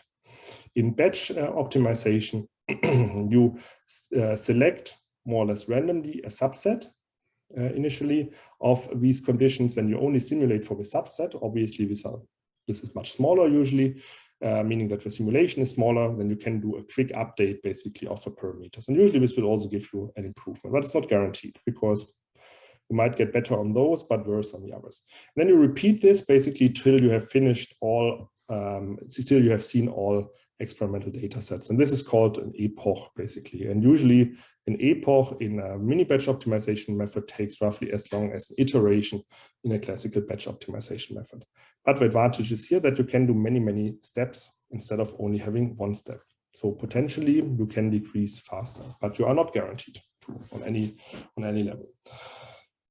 So the idea is very simple. I mean, there are tons of mini batch optimization methods around, ADAM, RMS prop, and various flavors of these methods, basically, and also other extensions. So an obvious question is, can we just kind of reuse these existing mini batch optimization methods for ODEs? And unfortunate answer was no. So we failed horribly with this attempt. Why? Because ODE models are just much more complex than neural networks. So for instance, you have to perform a numerical integration. And as some of you might know, this integration for certain parameter vectors can fail because you're not able to meet the numerical stability or error tolerance conditions basically you want to meet. So what we did actually was to adapt these mini batch optimization methods slightly. This was really not too much, but we try to implement some more intelligent error handling. So essentially, if integration fails for the new points, basically you kind of reduce the step size. So some very simple things, and then to overall implement a slightly more intelligent step size control. With that, we then went on trying to see basically whether this robustified mini batch optimization method, basically, or methods, because we did that for quite a few methods, ADAM, RMS prop, basically, and some flavors of those, this actually gives us a reasonable performance. And this actually worked on various small-scale test problems. I'm sparing here the details of this small things, but I'm directly then jumping ahead to the application example, which we then kind of tackled phase on. This application example is something on which we have been working for various years together with the company Allerquist Theranostics located in Berlin. This is a model for integrative cancer signaling. So if you have seen some talk of me before in the past, you probably have heard of this model already. And it's more or less the same model with some small adaptation. This is a very large scale mechanistic model which captures various different cancer signaling pathways, basically. So RAS, AKT, MYC, AP1, FOXO signaling, then the tremendous complexity of ERB signaling in the membrane, basically internalization and so on and so forth. So all of these are pathways here, not individual molecular species. And then it also captures quite a few different drugs, basically, which are used to target different processes in here. And the model is in some sense quite simple, because it really describes underlying biochemistry as well as we know it, basically. So it just really is built out of many, many reactions, but thousands of those. And it also encodes different mutants for different species, basically. So for instance, KRAS, there are multiple mutants known. And it can be individualized to cell lines as well as patients by altering gene expression levels based on transcriptome sequencing data or microarray data. And it can be also individualized using genetic profile information based on exome sequencing data sets. But this is essentially really an ODE with a large number of covariates for expression levels and gene patterns basically coming from sequencing results. Basically, the model is quite comprehensive, a few thousand reactions and a few thousand biochemical species, and in the order of 2,000 unknown parameters, basically, which we have to look at. So it's indeed quite comprehensive. It was first published in 2018, and for instance, the SBML model and so on is all available for reuse if you're interested in that. It's also publicly available, so you don't have to send me an email, but you're welcome to. Because the model is so large, we obviously also need large-scale data sets. And I'm really happy that nowadays we have these type of resources available. So there's, for instance, the Cancer Cell Line Encyclopedia, which is an amazingly useful repository, basically, for data sets associated with hundreds of cell lines, basically. So what you have in there is the information about mutation patterns, mRNA expression level, even information about protein expression and protein phosphorylation, and then also response data to a large number of different drugs, basically. And this repository is continuously extended. There are other repositories also, for instance, from a Broad Institute and so on and so forth. Amazingly useful resource. And we also kind of try to use this resource in various of our projects, including here. So here we are using mutation patterns, mRNA, and in parts, so not what I show here, also protein and definitely the whole survival measurement spectrum. So this is a model with which we have been working for a long time, and we really did quite a bit of work already on optimizing the optimization process. And what we ended up with was actually using IP-opt. So this was before we started this whole mini-batch topic, basically. IP-opt is a very well-established optimization method implementing an interior point tool, really scalable and really used by thousands of research groups and companies. So extremely well developed and also compares extremely well to other tools in Python, MATLAB, and so on and so forth. So this was our challenging benchmark, basically.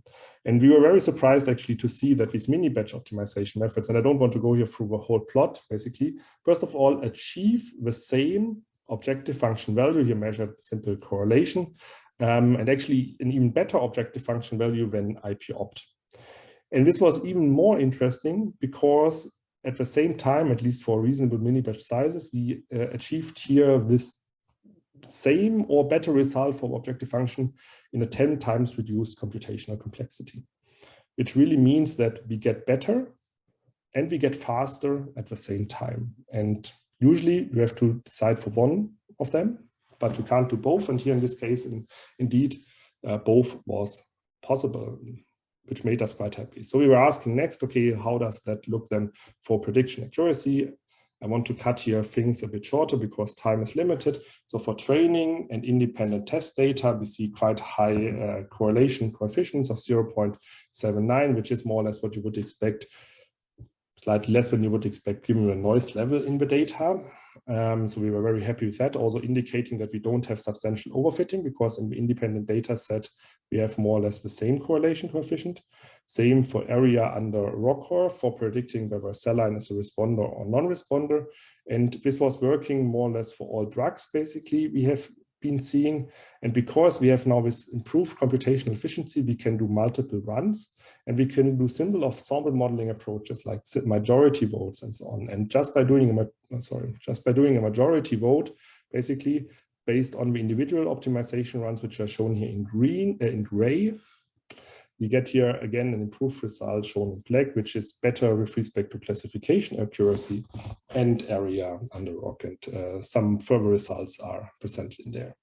So this kind of motivated us to go further. So mini batch optimization, definitely a useful approach also in the field of mechanistic modeling, at least if your data sets and your models are large. It depends a bit what large is, but if you want, we can talk about this a bit later. So we asked ourselves, okay, are there other concepts? And we all know, many of us have seen basically the amazing performance machine learning methods can achieve on classification problems. So nowadays, widely applied in the field, for instance, of biomedical imaging. Basically, you just take a tissue image. Basically, you have a certain classification of a disease and so on and so forth. And then these modern machine learning methods with an interpretation engine added to them, they allow you to go down to features of the image which are decisive for the classification, basically. Only interesting, obviously, if the classification performance is good, but very often, if a data set is large enough, it is actually good. So you just from having this 0-1 disease, healthy or diseased, and so on and so forth, basically, or different grades, you can kind of go down to a mechanistic, a partial mechanistic understanding, or at least an understanding, okay, what in the image really mattered, basically, for this classification.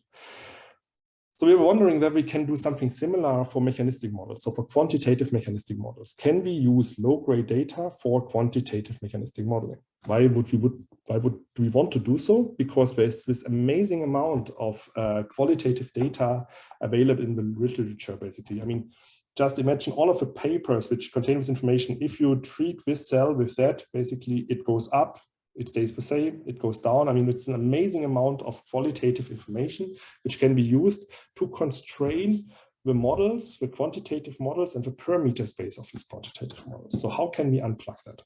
And again, actually, solution to kind of arrive at a solution, you have to look a bit actually to the past, and actually to a time when machine learning started, and statistics was actually looking at the so-called categoric data. So the data set is here vastly different from what I have shown you before, because it's not quantitative. So we can't really compare our model simulation now to a quantitative value and say, okay, this is the distance and the distance is 5, reduce this distance. This we can't say, because what we have now is that the data is in a certain category. So we might have here multiple probes, and we know, okay, the first 2 probes, we are kind of similar, and the third probe, this is substantially different, basically, in its category. This can be now response or non-response, basically.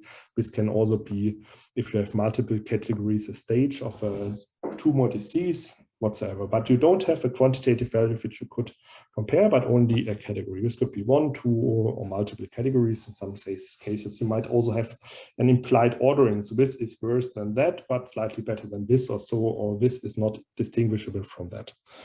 So the question is, how can we actually use this? So how can we find parameters which kind of meet these constraints? And the original concept, as I said, was published actually in the 70s, and it's called optimal scaling. So the idea of optimal scaling is quite simple. So we only have these categories, but somehow these categories, at least if they are ordered, they have to be kind of translatable to a quantitative observable. So conceptually, this means that there have to be some lower or upper bounds, basically, which are mutually exclusive for adjacent categories, which we could use actually to represent these categories.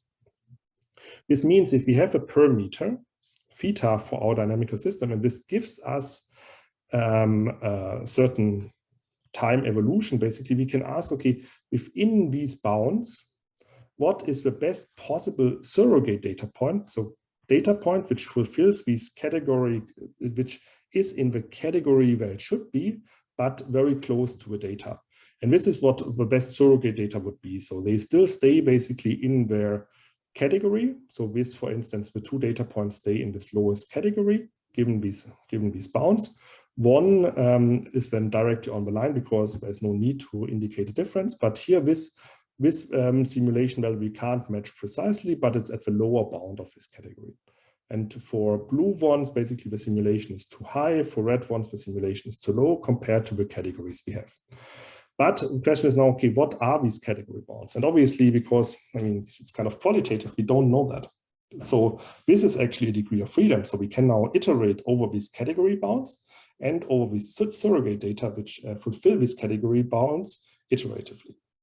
And this would be the best result which we could obtain for a given parameter of a mechanistic model theta, basically. So here we would have adjusted the category bounds, basically, as well as the surrogate data. But there are still 2 data points which we can't perfectly match for the simple data set. But what we can now do is essentially continue with optimization. So far we only looked at a single parameter vector theta basically and constructed these category bounds and with surrogate data. So now we continue, ideally calculating a gradient or using some gradient-free method to update theta. An updated theta might then give you this trajectory. And now for this trajectory, you can again optimize the bounds as well as the surrogate data, and here you might have a perfect fit. So this would tell you that for this theta, you can find actually a perfect qualitative agreement with the categoric data we have observed before.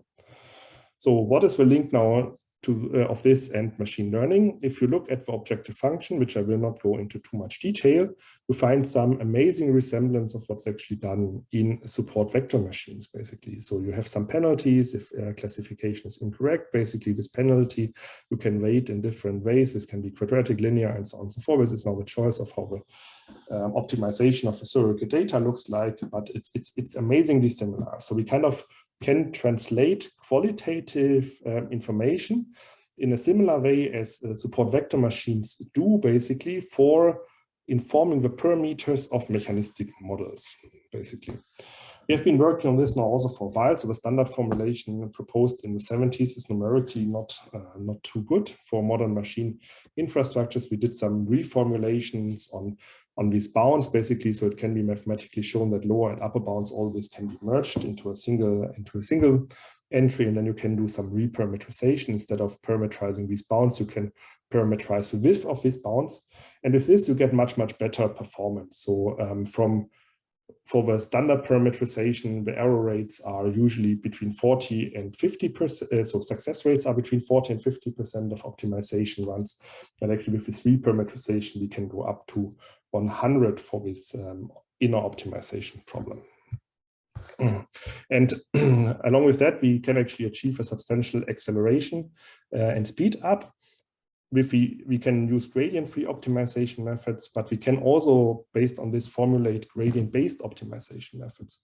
To do so, we really looked simply at the Lagrangian then of a combined problem, inner-outer problem, basically, or sorry, the Lagrangian of the inner problem, basically, derive the first order optimality condition and differentiate that, and then we can actually get a quite complex gradient, but which is quite easy to evaluate for the outer problem, and then you can do efficient things. And gradients are just so amazingly useful for a large number of application problems. We see here an acceleration again by a factor of 30 compared to gradient-free optimization methods using this type of qualitative data.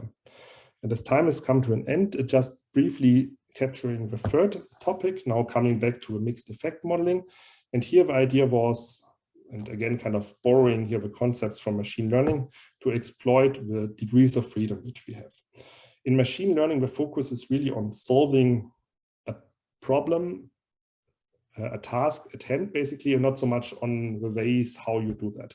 And I have a feeling sometimes in the field of mechanistic modeling, we are focusing too much on the second thing, basically, and are not properly exploiting the degrees of freedom we have. I mean, for instance, in recurrent neural networks, then LSTMs were introduced, so long short-term memory modules, basically, it's just kind of revolutionized the fields because, I mean, it was not exactly the same thing, but it gave you essentially what you wanted to have, but it was much easier to parameterize. And we were kind of looking for things like this in the field of mechanistic modeling.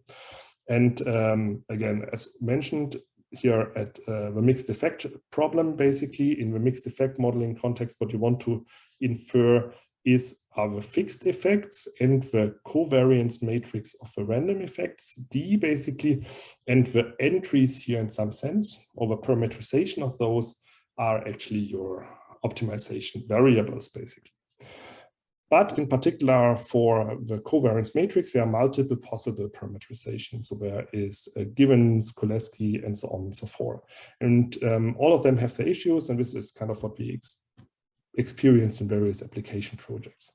So what we are actually suggesting is a reformulated parameterization of this based on Lie algebras. I don't want to go into the mathematical details, but conceptually what you are looking for is a simple parameterization in a trivial geometry which can be mapped to a covariance structure. And this can be done, for instance, by having the exponential of two antisymmetric matrices multiplied with the exponential of a diagonal matrix. There, the diagonal matrix gives you the eigenvalue structure, and the antisymmetric matrices give you the rotation of covariance, basically. We tried out this approach in various contexts, and this performs just a number of converged starts and so on, usually much better than the other methods, basically. So the proposed method is here shown in dark blue. The only method which reaches a similar performance is the given methods, but in application, again, this didn't work too well. And we're looking at various types of single cell sequencing and microscopy data in the context of APO signaling. I have to cut this now a bit short. So what we found is that most of these other methods have substantial convergence issues, but for this parametrization based on Lie algebras, we see nice convergence basically of the optimization and uncertainty analysis methods for various different models, and we can do proper model comparison and assessment, basically. And yeah, just briefly summing up, so what I wanted to kind of demonstrate here is that we can really learn quite a bit from the field of machine learning for mechanistic modeling. And sometimes it's really applying a concrete algorithm, and sometimes just the philosophy of how we approach problems, basically, for tailored problem formulation. And I think this will bring us closer to large-scale mechanistic models, in some sense deep mechanistic models, which really allow us to assess a large spectrum of different properties of these processes. I would like to acknowledge all the persons who have contributed to this. This was in particular Paul Stapor, Yannick Schelte, Leonard Schmiester, Daniel Weidende, Elba Raimundes, exactly, and also the collaboration partners, in particular at Alacris Terroristics. Obviously, my amazing team at the University of Bonn. And we have currently some positions free, so maybe some of the topics I mentioned were interesting to you, then please drop me an email. And I would like to take the opportunity to also announce two events in the summer, actually, and this is usually how it looks in Bonn in the summer, every day, so there's no rain. We are organizing a summer school, a Hausdorff school on inverse problems for multi-scale models. Basically, registration just opened. As the recording will be uploaded, you can also copy the link. And in April next year, we will organize a conference on mathematical life science. And this is the perfect time, actually, for Jerry Blossom in Bonn. So great time to be here. And that's it. Thanks for your attention.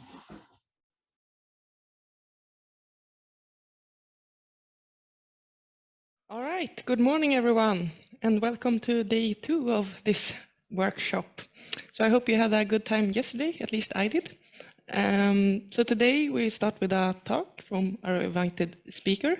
Then we'll have some poster session and some more talks. Then you will all who are here will get lunch. Yeah, from us. So it will be served outside. We'll talk more about that later. Some more talks, and then we end around 3 o'clock this afternoon. And I have some information. There was a mishap with the program yesterday, or the written program. It was correct on the website, but some of the names and titles were a bit wrong. So therefore, if you want an updated schedule, it's outside, so you can get it after this lecture if you want. Yes, I think that was it, actually.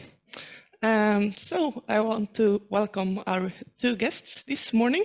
It's Dr. Torjörn Nordling, who is assistant professor at the Department of Mechanical Engineering and joint faculty of Min Woo School of Computing at National Cheng Kung University in Taiwan. And he also today brought his PhD student, Rain Wu, who will also help with presenting today. And they will talk about COVID-19 modeling, I think. So yeah, welcome. I'll try to make sure that you can share your screen. So thank you for this kind introduction. Let me turn on my screen sharing. So there, now I hope you can see my screen. Yes, we can. Perfect.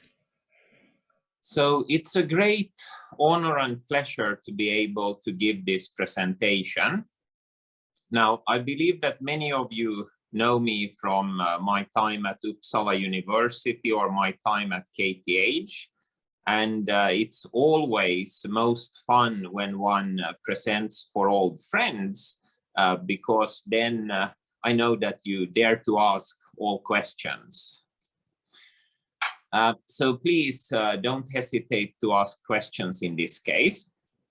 Now, with me today, I have my PhD student, Rain Wu, who will also be presenting a part of today's talk, because it's together with Rain that I have been doing this work. Now, originally I was thinking of talking about all the different kinds of systems biology work that we are doing in my lab, but then I realized that the time is not sufficient. It's better that we focus on just one thing. And since Taiwan has had a very different policy towards COVID-19, which has resulted in a very different experience of the whole pandemic for everyone living in Taiwan. And we have been doing some work on COVID-19. I thought that would be the most appropriate topic for today. So I hope you all will enjoy this talk. Now, I have divided it into 7 parts. First, background, then modeling based on course of disease data, then our data collection, then transition probability and simulation, data synthesis, forecasting end of local outbreaks, and finally conclusions. So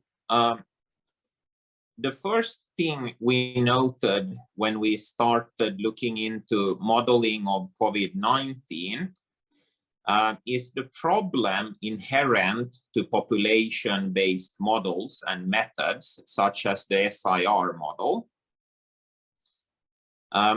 These require population statistics, such as, for example, the number of infected cases or number of deaths. And this turns out to be extremely hard to measure during a pandemic accurately. And since spreading of a disease is an inherently multiplicative process, which results in exponential growth, even a small measurement error will result in large errors and uncertainty in the forecasts, as I will demonstrate over the next few slides. So here we have estimated zero prevalence versus reported cases across 50 states in America. This data is taken from a study by Bayema et al., published in September 2020 in JAMA Internal Medicine. And on the x-axis, we have the reported cases per 100,000. And on the y-axis, we have the estimated zero prevalence per 100,000. And you can see that almost all of these data points fall far above the diagonal line, meaning that in almost all cases, the number of reported cases is an underestimate of the true number of people that have been infected by COVID-19. Then we also have 2 exceptions, these 2 states, where for some reason the zero prevalence estimate actually is lower than the number of reported cases. But if we look at the uncertainty bar for those estimates, it could be that the true one actually is larger than the reported number of cases. So this illustrates how the number of infected cases clearly in most cases is an underestimate, and it can be underestimated by up to an order of magnitude. Now, here we have the cumulative excess deaths estimated by researchers from Johns Hopkins University on behalf of The Economist. And you can see that their central excess death estimate is above 20 million, while the number of confirmed COVID-19 deaths is just a little above 5 million. I think it's around 6 million actually today. So here again, we have a very large difference, which means that we can't even trust the number of deaths being reported. Here we instead have the global excess deaths associated with COVID-19 from January on in 2020 until December 2021, estimated by WHO, so the World Health Organization. And here we can also see that the number is significantly higher than the number of reported deaths. Now, if we then look at one of the key parameters for the spread of a communicable disease, the so-called R0 number, the reproduction number, when the whole population is susceptible, then we have here taken all the estimates provided by Ali Muhammadi et al. In 2020, and then supplemented that with a number of estimates provided in other articles that we have collected. And what you can see is that the estimates of the basic reproduction number varies from just a little bit above 0 up until above 6. And if we account for the uncertainty intervals, up to a number 12 is actually possible. So we have huge variation. And this is due to the inherent uncertainty of the population data. So with these slides, I hope I have convinced you about the main problem of population models, the fact that we can't measure the number of infected nor the number of dead accurately. So how can we avoid then these issues and actually obtain accurate estimates? Well, our idea is to do modeling based on following the course of disease of a set of individuals instead. Because when we track individuals, we can know exactly what happens to them from their medical journal. And this has actually been done and published in an article by some of my colleagues here at the National Cheng Kung University Hospital, in an article by Li et al. 2020. And here we have the course of disease for a 46-year-old woman who showed up at the emergency department with a 2-day fever and coughing at 7 days after returning from Macau. And here you can see all the different tests that have been done on her. You can also see other measurements.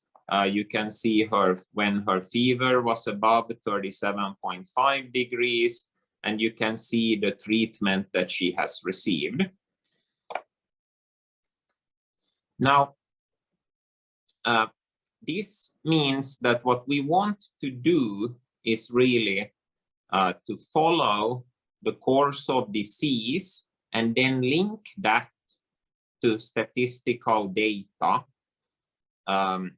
on the development of the pandemic in the whole population.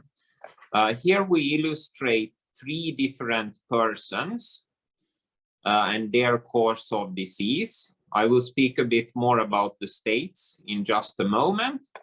And then we have linked the infection event here for each of these 3 to the collection then of cumulative number of infected, which we have here in pink. And Then we also have assumed a few more people, these effective contacts that are showing up here for these cases, but we didn't have space to add them. And this shows that we actually, based on the course of disease, we can link it to then cumulative data on the number of cases, number of infected, number of critically ill, we have number of confirmed, we have here, we have number of dead also showing up here in the very end.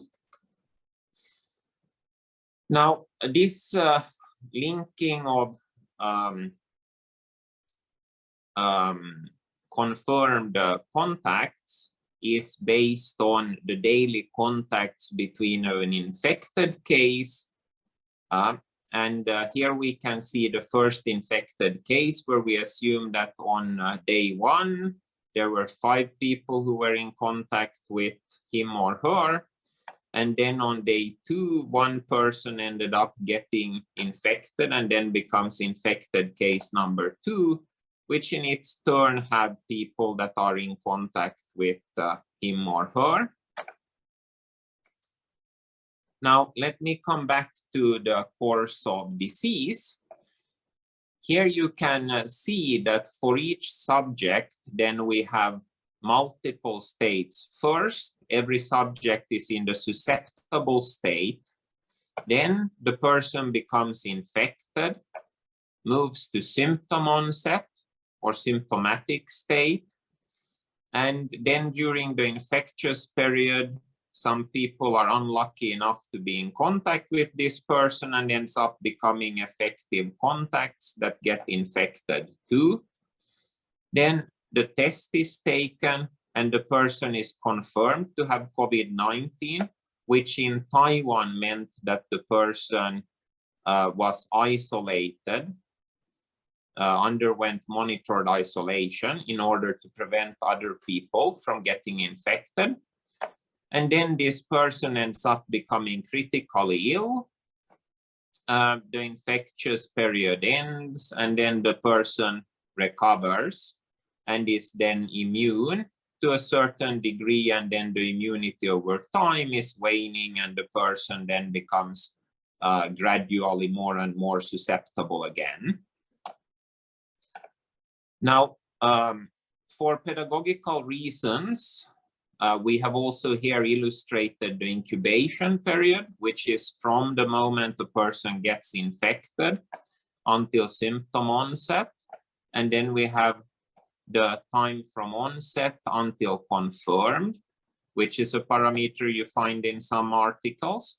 Then the generation time is defined from when a subject got infected until each of its effective contacts, in other words, until it secondary infections occurring. And then the serial interval is instead defined from symptom onset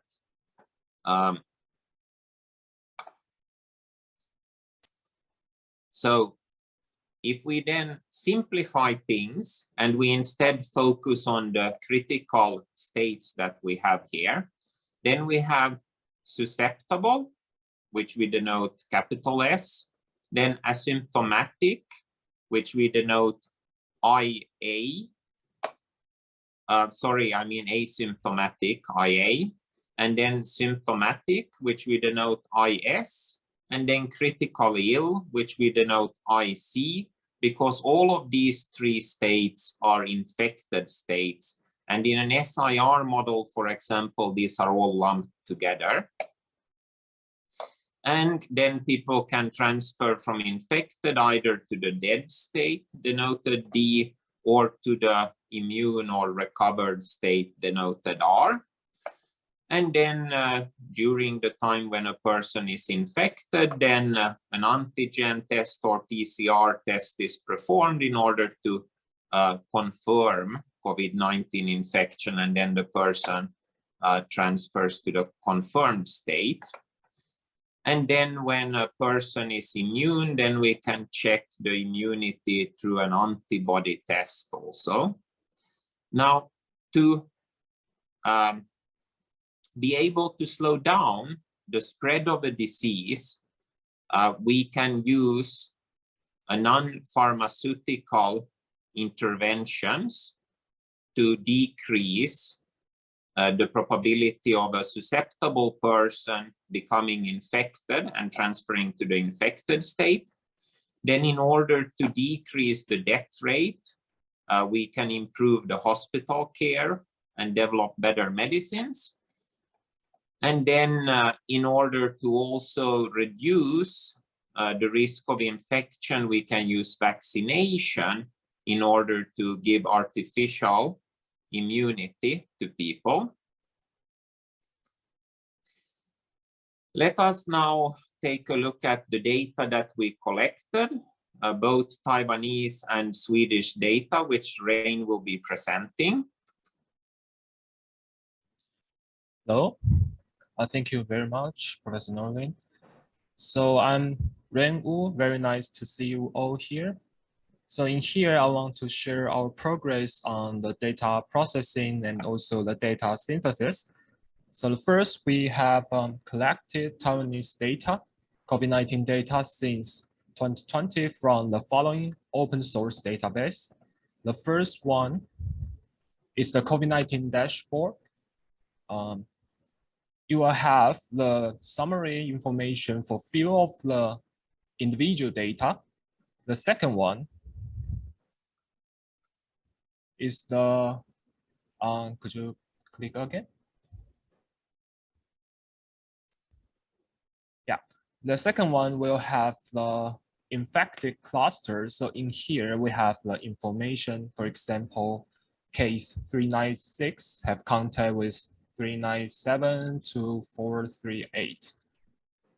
By that, we have the contact information for few of them. Then next one is the most informative one, is the Taiwan CDC press releases. In this one, it contains the daily newses for all the COVID-19 patients.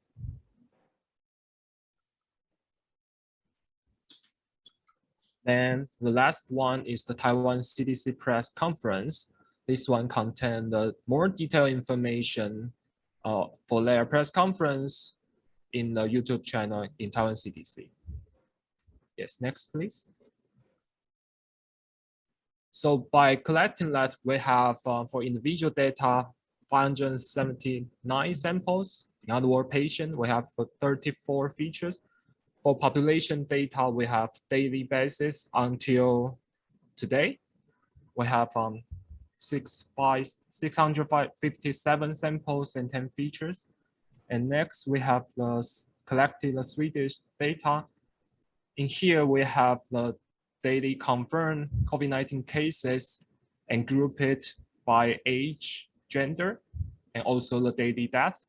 The next one, we collect data from our working data. In here, we have test data, positive data, hospitalized, and ICU data for the COVID-19 in Sweden.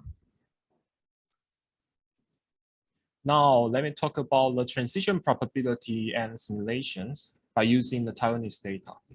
So the first question to ask is, what is the transition probability from each state to another? To answer that, we need to know how many of the cases remain in state each day and how many of them transfer to another state in each day. Here, due to the fact that our measurement of the asymptomatic date, we here define the asymptomatic date as the first day of first test taken that confirm COVID-19, or a secondary infection occurred, in other words, event where another person got infected on a known day. Third, onset of symptom. So from here, following the state network Professor Nordling have mentioned, we plot the proportion of cases from susceptible to asymptomatic, 26 with 26 data point. Also have the asymptomatic to symptomatic, 396, and the asymptomatic to recover, 16 cases. You can see that most of the asymptomatic cases turn to be symptomatic, and just few of them turn to be recovered. Next slide, please. Later, we have also from symptomatic to critically ill, symptomatic to recover, critically ill to recover, and critically ill to death. Next slide, please. For the confirmed state, we gather the data from infections or symptomatic, critically ill to the confirmed days.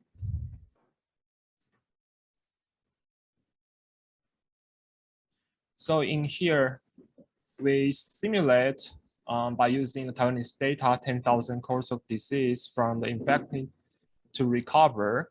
And it turns out our simulation agree with the original data of COVID-19 Taiwan for the symptomatic to critically ill, symptomatic to recover, and critically ill to recover.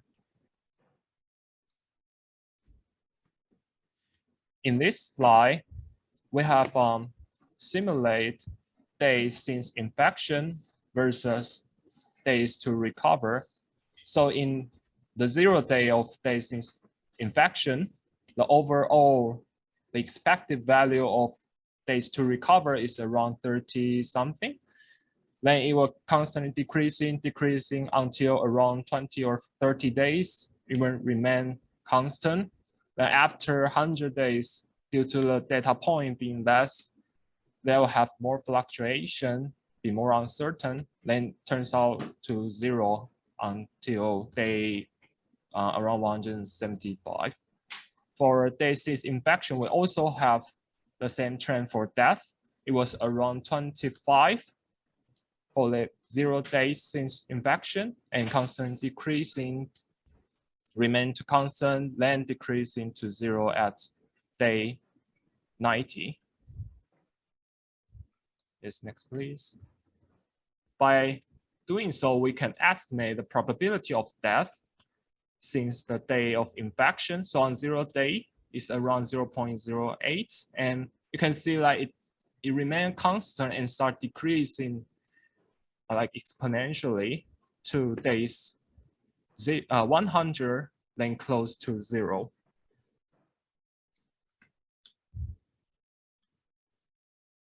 So in here, most of the transition probability can be estimated. Our data collected from public data sets insufficient for modeling based on course of disease due to lack of secondary attack rate information. Yes, next one is the data synthesis. So in here, we have built a full flowchart of the process of data synthesis. I will quickly go through this flowchart. The first block is the draw demographic data. Please click one more time. So the first one is draw demographic data. In there, we need to draw birth year, in other words, the age. We need to draw the gender and also the occupation. With that, we have a demographic data for the later usage. And next one is draw social data. The social data, we split them into 5 layers, which is household size, school or class size, if one is under age 24 or 23. And we also have draw the work group size, clinic size. The last one is community size. Next one, we need to draw the contact data by using the data we had before. The 5 layers remain the same. We need to draw how many of them have contact to these cases in each day. Then with that, we decide, is that previous infected set? If yes, we pop 1 from the infected set. If not, we pop 1 from the population set. We need to draw the vaccination status for all of them. Then after that, we can draw the infected status by using, later I will explain disease course of disease data. By using that, we have contact data. In other words, in each day, how many contact, how many of them are infected. The last one is the draw course of disease. In here, we need to draw most of the important epidemiological parameters, which are latent periods, infectious periods, time from infection to monitor isolation, positive test date, negative test date, and which of them are false negative. If the person transit to recover with a asymptomatic state, we need to draw the date of recover. If not, the person will go to symptomatic. So we need to draw the incubation period. Then after that, the person might go to critically ill or goes to recover. With the symptomatic date, we need to draw the critically ill date. Then if the person in critically ill date turns out to be death, we need to draw the date of death. After all the recover cases have been drawn, we need to draw the natural immunity and append that to our infected set. So in conclusion, we can generate the population. The first one, population data that include population size, suspected cases, infected cases, asymptomatic cases, symptomatic, confirmed, excluded, critically ill, hospitalized, recover, vaccinate, and death. Note that the both form mean that it's the necessary data for us to do the modeling. You can see that in the public open source database, it's not all of them available, especially asymptomatic. Now it's the individual data. We have also most of the important epidemiological term. We have demographic data, age, gender, profession. We have all the contact information. Then we have all the dates in each state from infection to recover to death. You can see that in public data, is most of them not available under 30% or under 0.5%. Thank you. Now let me give back the time back to Professor Nordling. So let me now go over to forecasting the end of local outbreaks. So in Taiwan, the government have been running a policy of border controls with mandatory quarantine for people coming to the country, and then testing, tracing, and isolation of local infections when the border control has not been sufficient. And in Taiwan, this means that we have experienced 4 local outbreaks. The first one here in blue in the very beginning of the pandemic, which was quickly ended. Then we had the second outbreak here in the early 2021. And then we had the third outbreak from May 2021, which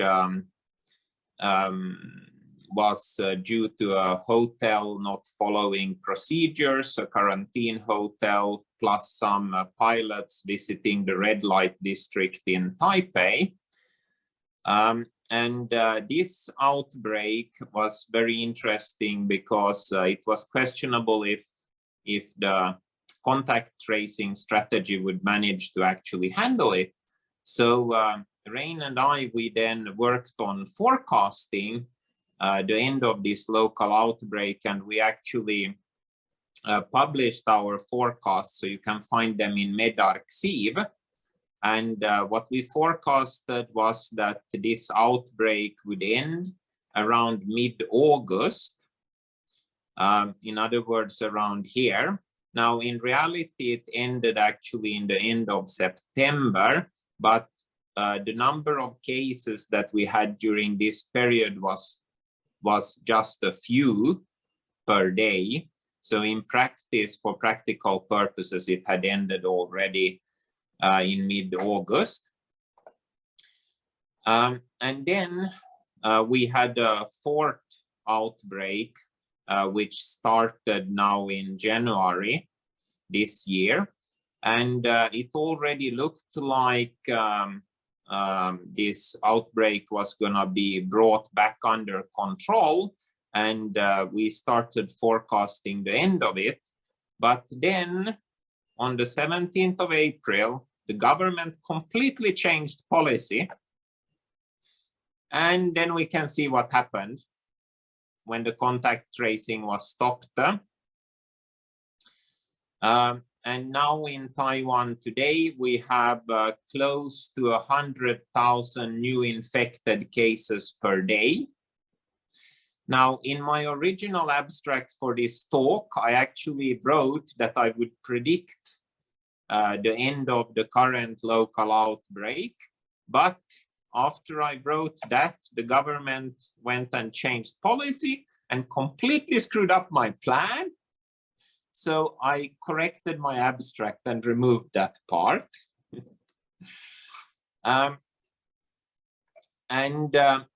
Then this first outbreak was the original strain. Then this was the alpha strain. Then we had the beta strain. And then we had, I think, a bit of delta here, this small. And then this last one is Omicron. Now, as you can understand, having this kind of a long period without any single case means that Taiwan indeed actually ended 3 local outbreaks. So using contact tracing, it's possible to do that. The key is really contact tracing and isolation of the people. Now, you might be wondering, what do I actually have on the axis here? Well, I have the ratio of local and unknown confirmed cases to suspected cases. The reason for this is that the key to ending an outbreak is to bring up the number of suspected cases so that you can actually catch as large a percentage of the secondary infections as possible. And more precisely, you need to be able to bring up this rate so high that you bring the effective reproduction number below 1 in order to be able to end a local outbreak. And that's doable. And the critical control parameter really is to look at this ratio of confirmed to suspected cases. And that's what I have plotted here. Now, originally, I was planning to compare Sweden and Taiwan a little bit, but there's not time for that. So let me jump to conclusions. So what we have shown is that it's possible to forecast the end of a local outbreak. We have shown that simulation of course of disease provide insights. When, at least if I get infected, I would like to know when am I likely to recover, how likely am I to die? And as you could see, that changes depending on how many days have passed since infection. And then we also here propose that synthetic COVID-19 data can help in modeling, both with model development, model testing, benchmarking of epidemiological models, and shed light on what data should be made public in order to actually do better epidemic surveillance, and also be able to get the information critical to take good policy decisions. If it's something that the COVID-19 pandemic has shown, is that we really need better policy when it comes to dealing with pandemics. It has been, in my opinion, a horrible chaos of different policies in different countries, which has affected the number of deaths and the suffering very significantly. Now, with this, I would like to thank you all for listening and open up for questions. Thank you very much.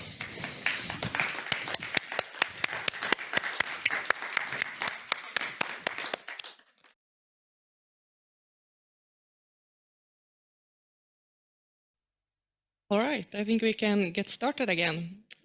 So now I want to introduce our next speaker, Dr. Gunnar Cedersund from the Department of Biomedical Engineering and also head of the ISP group. So welcome. Thank you. So is it too loud? You can hear me? Good. So I'm happy to be here and to talk to you at this this workshop, which comes from Gothenburg, as was introduced. And I have here a T-shirt of another conference that was in Gothenburg a couple of years ago in 2008. It was arranged by Stefan Hohmann, who unfortunately died some year or two ago. And as you see, there are puzzle pieces. And I will basically talk about how we lay the puzzle of the human body. And we do this in a way that's centered around two concepts. One is M4 health, which is, let's see,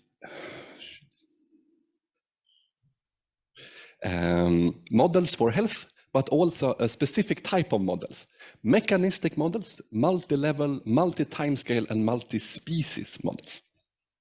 So we create these models by taking all sorts of different knowledge, which can be data, which can be time series, can be mechanistic understanding, images.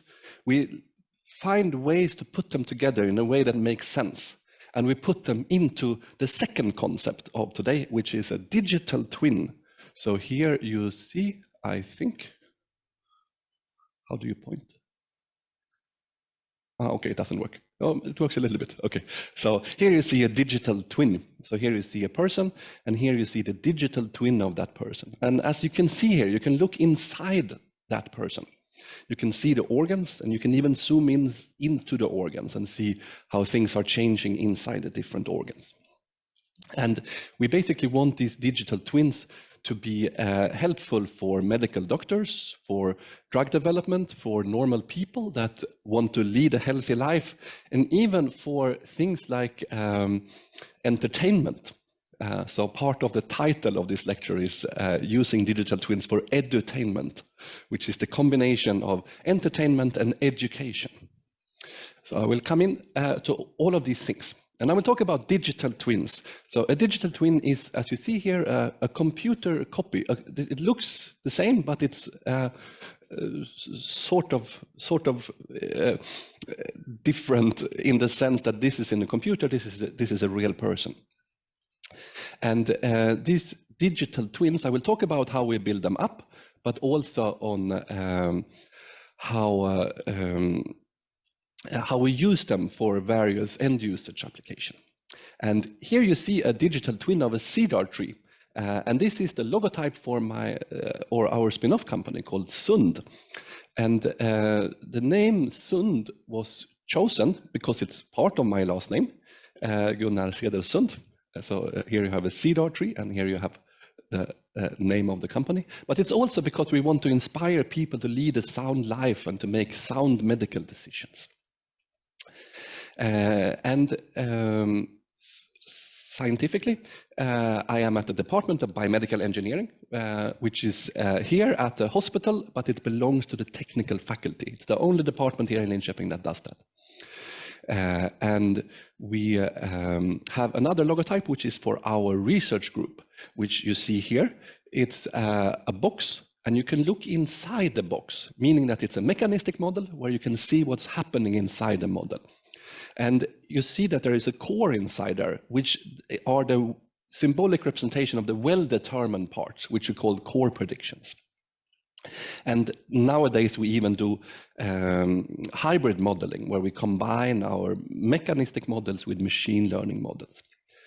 So this is sort of the one slide summary, which I usually start all my presentations with. So if you have heard a presentation with me before, you typically seen this slide before. So now let's dive into a little bit more details. So our digital twins have been built up over the last 20 years. We have published papers together with experts on all of the main organs in the human body, combined them into a general physiological model, which becomes patient-specific by adding patient-specific data. And this is when we call it a digital twin. And here you see this hybrid approach again. So here is the multi-organ physiology, and this is the machine learning. We also create e-health applications to make this useful for a variety of end users. And I will talk about all of these different steps, how we build up the different components, how we put them together, how we personalize them, and also how we use it in different end usage applications. So on a zoomed out level, what we do is to take these different pieces of knowledge and data and we combine them by formulating the mechanistic hypothesis, typically as ordinary differential equations, which we then fit to the experimental data. If we cannot achieve an acceptable fit, typically tested by a chi-square test, then we reject the hypothesis, which needs to be reformulated or abandoned altogether. And if it can describe the existing data, we also want to see, can it predict new data? And it's only if it can do that that we say that we understand now, at least to some level, this little system here. So for instance, how a drug interacts with some proteins, which we then plug into the big picture and bring on to the usage phase. So here we see data compared with simulation. So data are the different dots for both healthy and type 2 diabetes. And you see here that the dots are close to the lines, meaning that we have a good agreement with the data, both in both healthy and type 2 diabetes. And this is good. This allows us to understand these two conditions.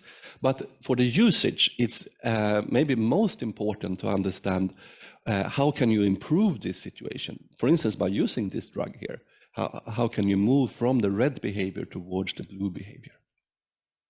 And in all of this, our goal is to really bridge between basic science, understanding mechanisms in a much faster way towards end usage in e-health and for drug development and healthcare and so on. So this is sort of the bridge that we want to do. Yes, so zooming in a little bit more on how we do this laying of the puzzle, we have here a story from 2010 where we had some 4 or 5 hypotheses and we had some initial experimental data.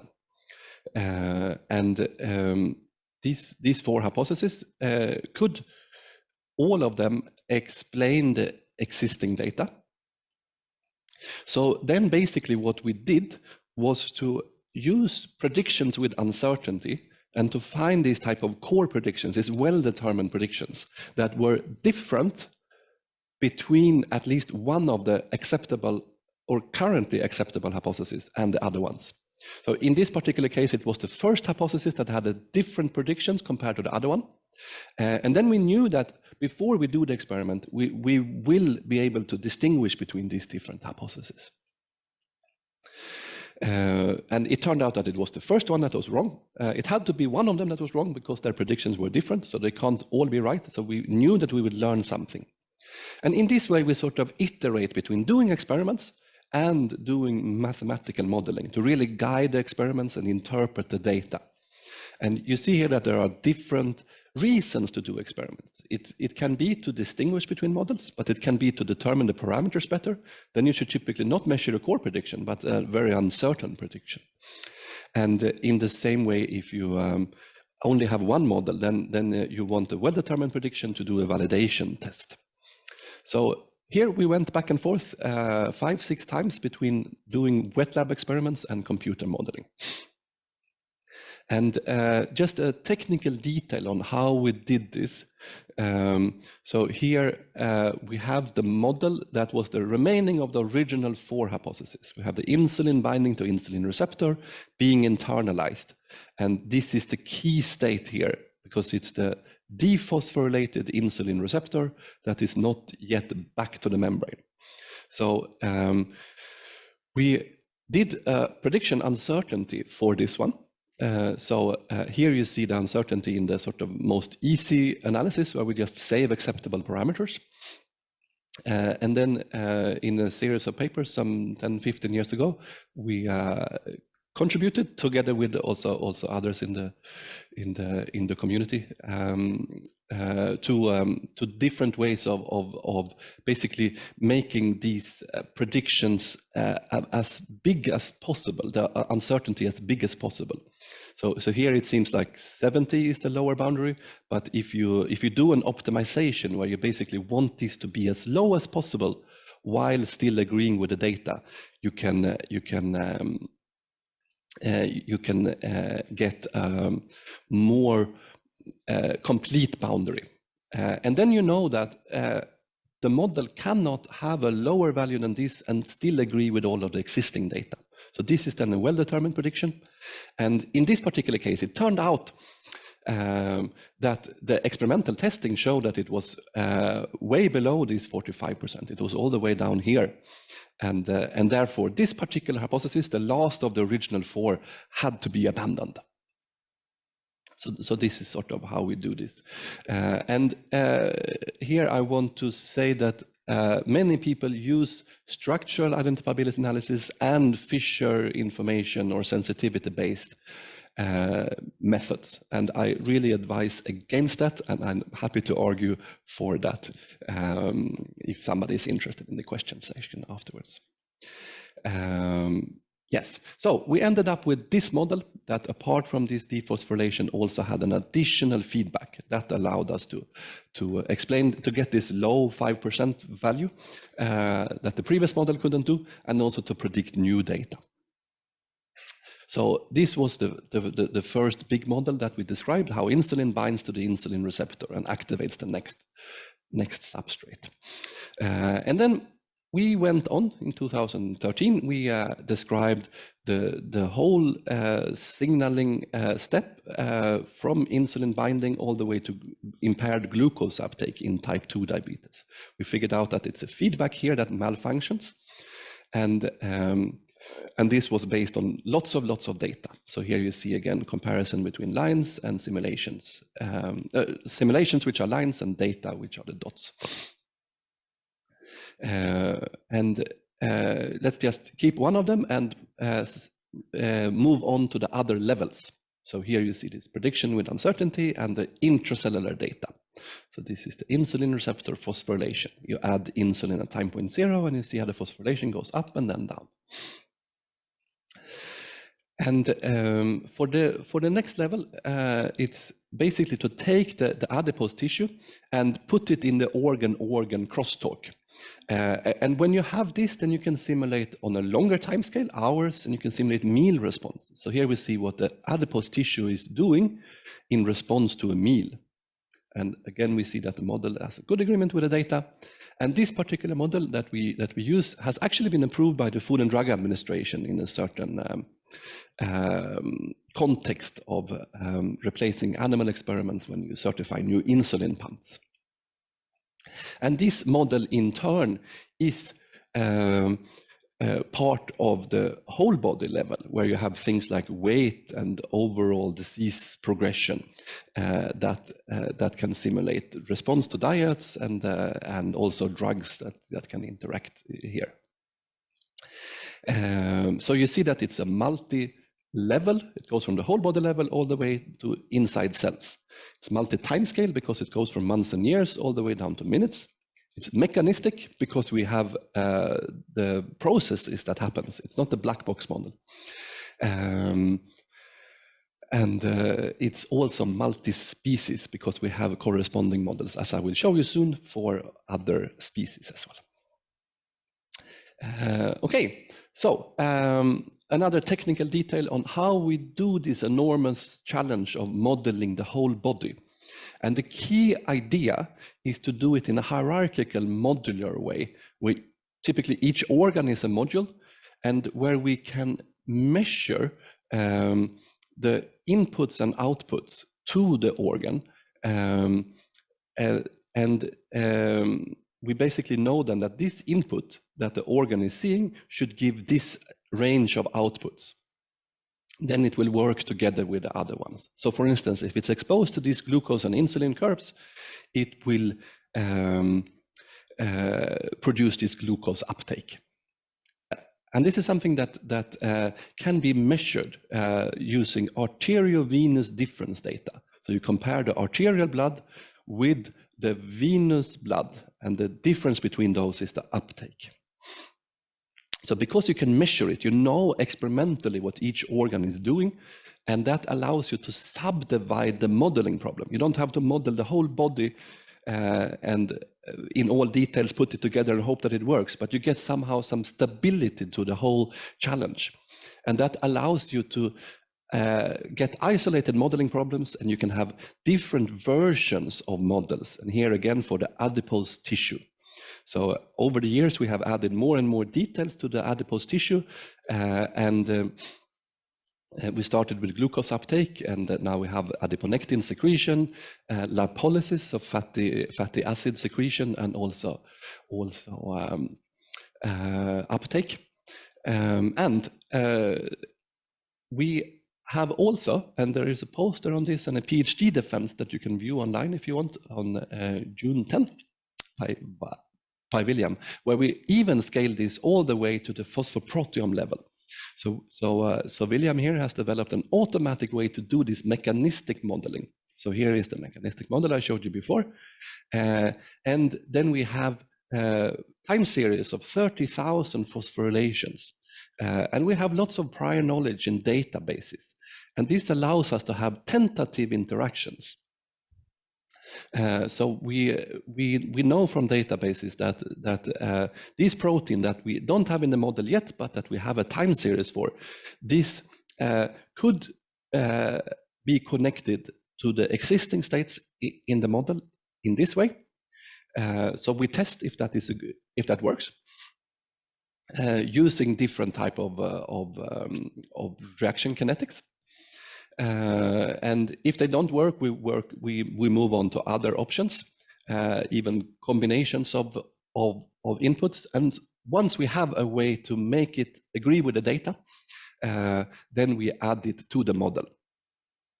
And in this way, we can consider in an automatic way the enormous challenge of modeling all of these 30,000 phosphorylation time series as subdivided problem, where we add one at a time, and where we do it in the first layer, which are the states in the model, and then layer after layer, and where we do this in a way where the quality of the model decreases as you go to the outer layers.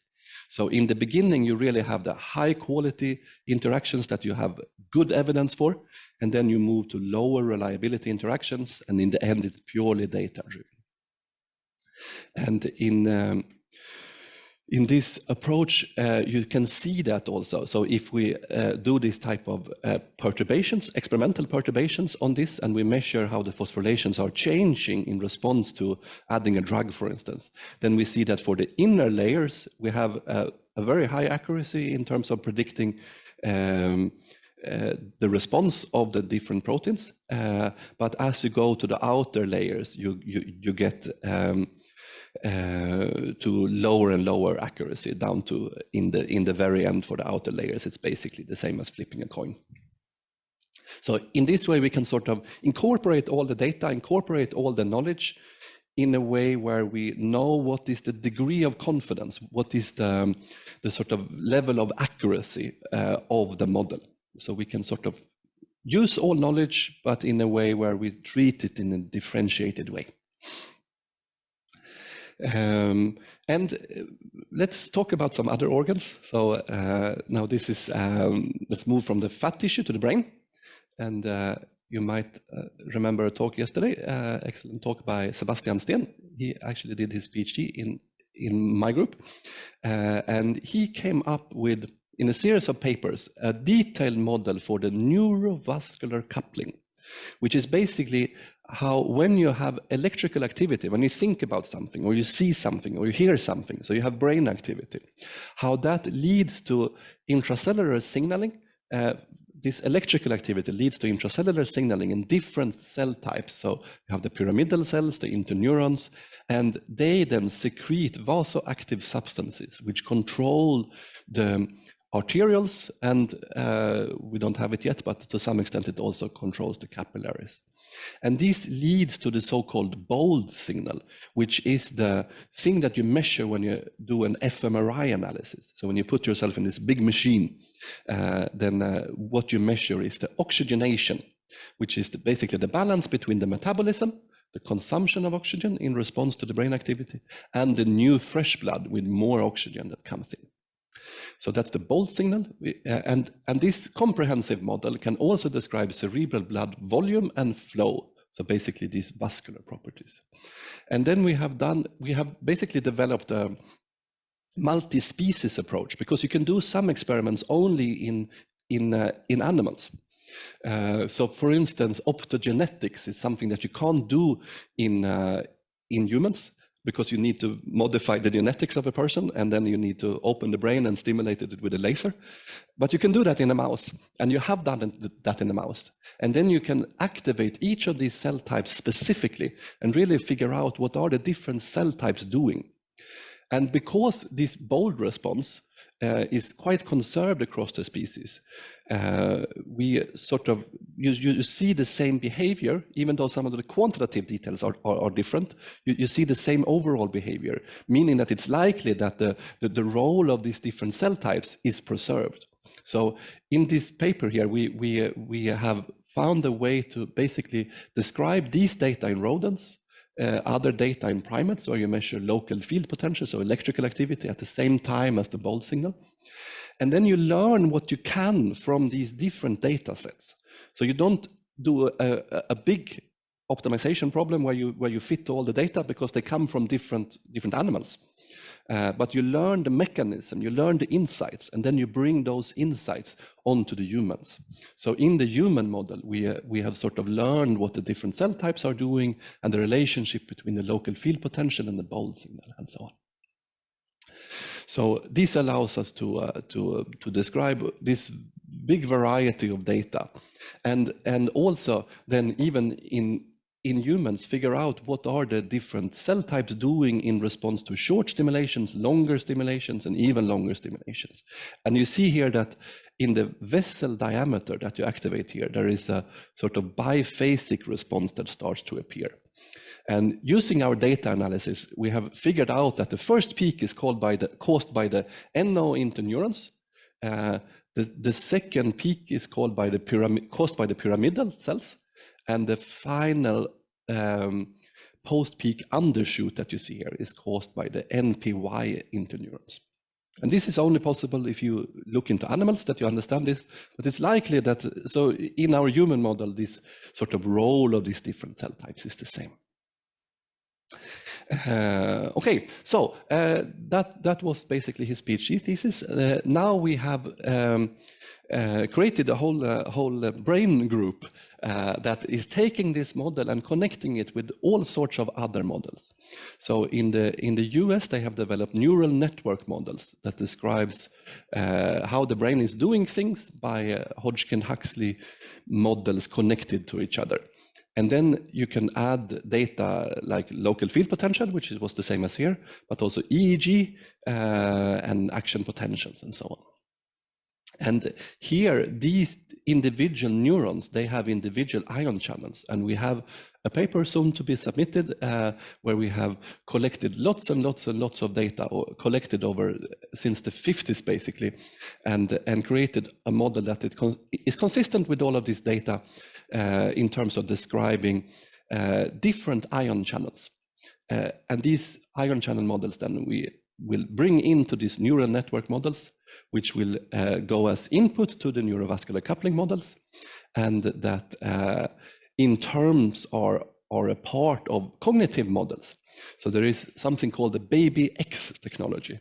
It's a baby that can learn to recognize you, and you can talk to it, and if you talk to it harshly, it will start to cry.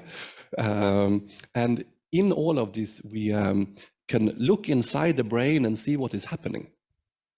And we just got a big grant together with Auckland, where this technology is developed to do this project and to also connect it with our other organ models. And it's a little bit cool. This technology is not only a cool scientific achievement, but they actually got 2 Oscars for special effects in movies. And this brings us to sort of function and cognitive function in the brain, and all the way down to vascular function, which connects us to diseases, disease development. So stroke, for instance, ends up here, but also to things like the beating heart, which pumps the blood up here, up to the brain. So that was the brain part of our digital twin. Let's and if you want to see more on that, our neuro team has a poster there where you can see more, and you can talk more to the people who are doing this. Let's do another story, another organ. So this is a guy called Oscar, who is sitting over here, and he came to us when he was about to do his bachelor's project, and he said, I don't only want to do modeling, I want to measure things on myself. And we said, very cool, do it. So he put a glucose sensor on himself, and he found some things that we couldn't explain, that the plasma glucose gives a peak only if you are in fasting conditions, if you eat a protein drink. So you only eat protein, but you see a response in the plasma glucose after you have fasted a lot. And our current model couldn't do that. Then we said, okay, this was very cool. Can't you stay with us for a while? So he did that, and basically added the intracellular metabolism in the liver that is needed to understand that, how the proteins are converted to glucose if you are in fasting conditions, but not otherwise. And here you see that the previous models typically only have the interplay between glucose and insulin, but our models have all of the different organ-specific uptakes and details in the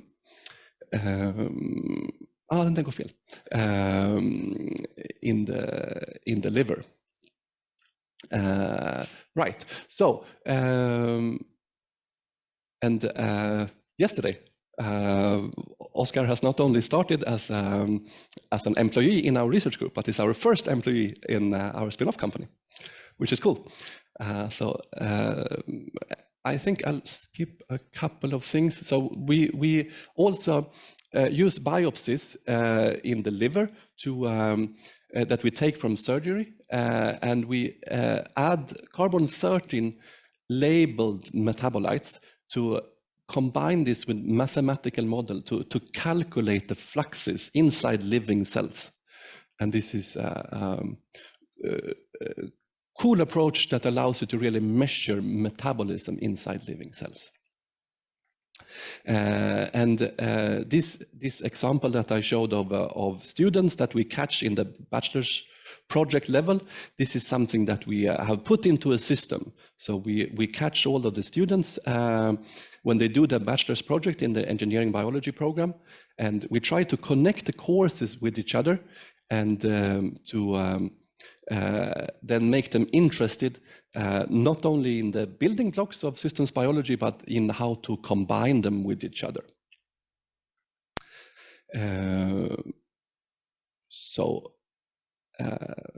Let's go on. Yes, so let's talk just 1 or 2 minutes in the end on how we move this into e-health. So we have basically done lots of interviews with people who do preventive care. That want to, for instance, lower the liver fat. And we have done interviews with these clinicians who do that, and they basically want to have help with explaining what is happening in the human body.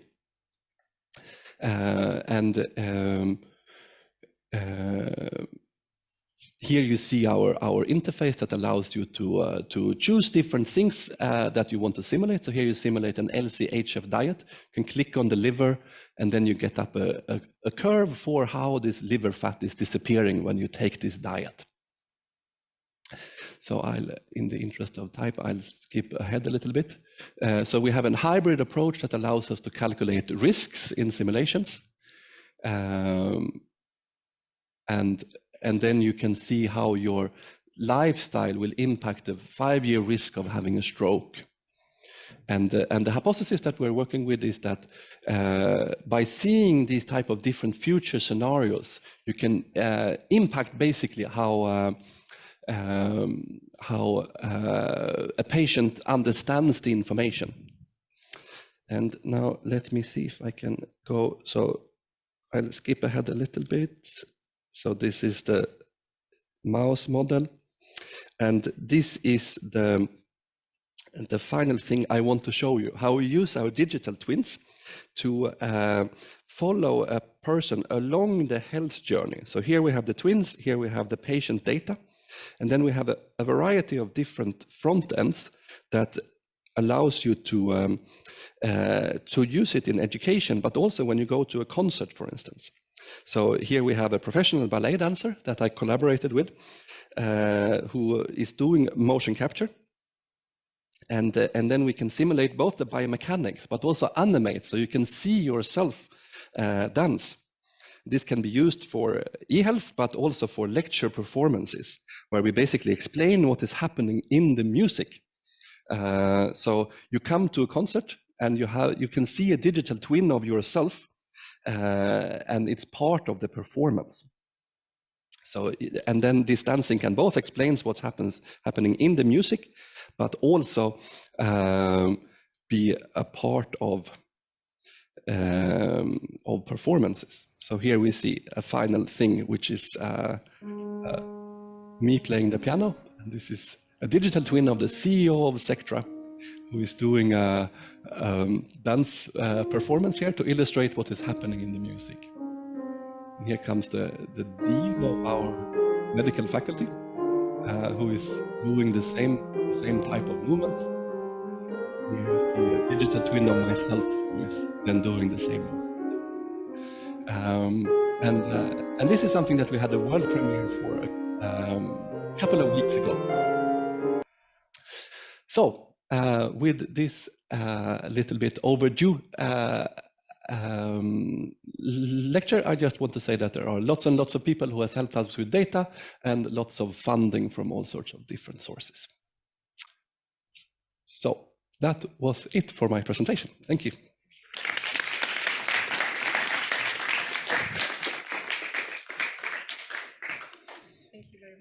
Thank you very much for a nice presentation. I think we have a few minutes for questions, if there are any.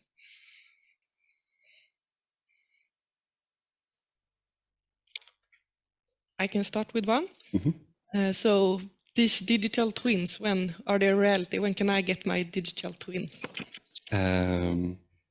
Yeah, I mean, it depends a little bit on what you want to do with it. For these concert performances, we already had some digital twins that we created. The first thing that we will do is to test. So basically, we are looking for beta testers to not only interact with our software, but also be willing to do lots of measurements on themselves, so that we can also improve the predictions of the different organs, and once those predictions and the software is good enough, we would test it in this health conversation, which is a preventive examination, and that should hopefully be relatively soon, early next year is the goal.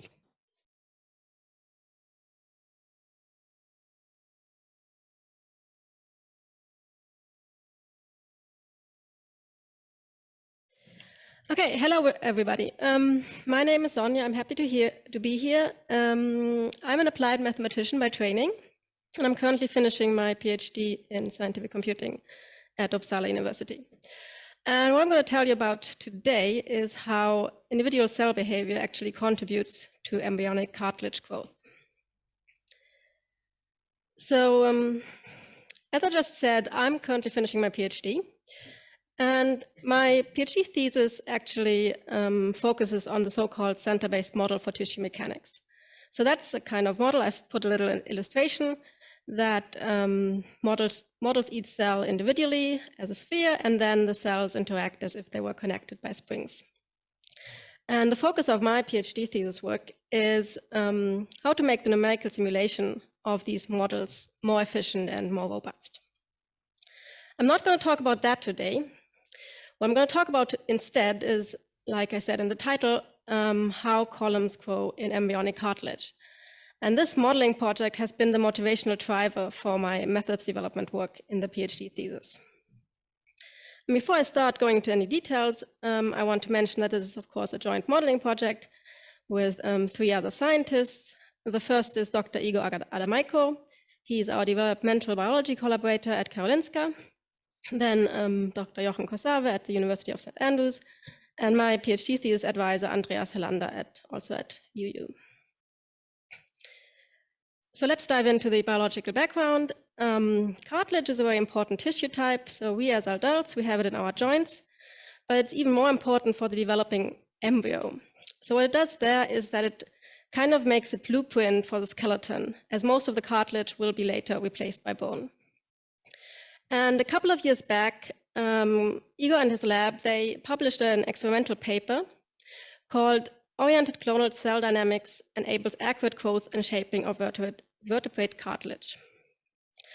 And what they did there is that they looked at the mouse embryo, and more specifically, they looked at the face of the mouse embryo, because they wanted to understand how the finer features of the face, how they develop and how they are scaled during development.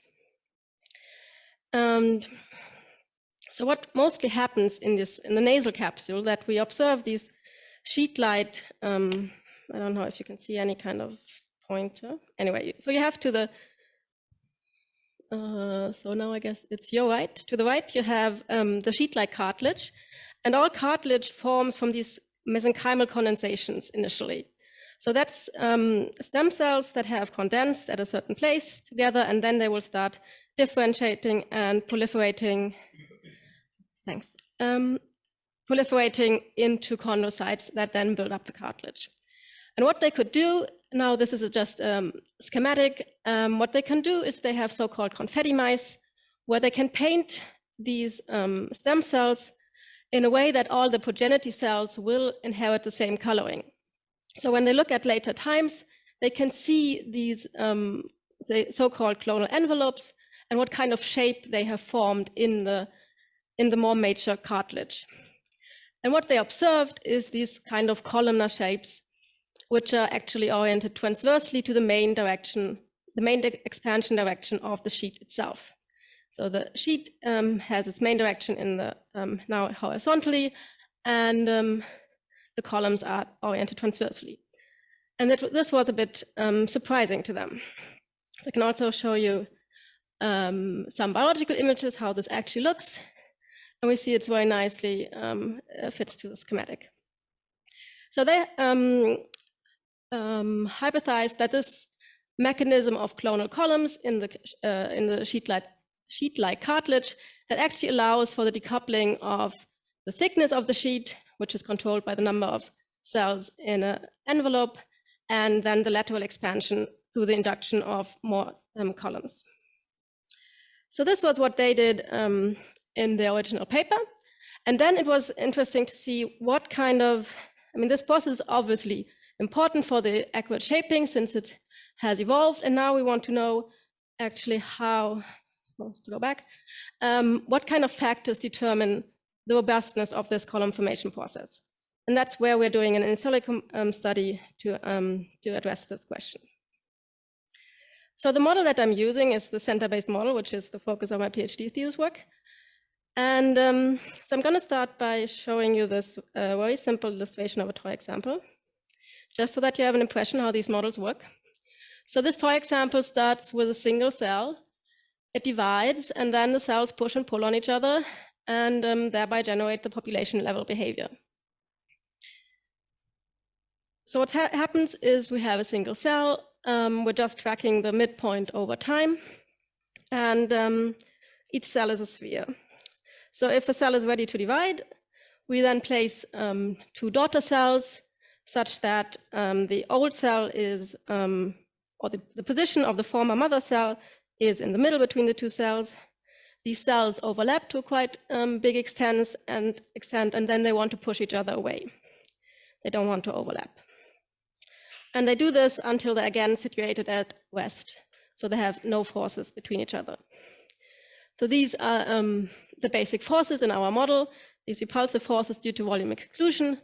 And since for the cartilage, the cells are actually located in the extracellular matrix, we don't need to model any additional adhesive forces.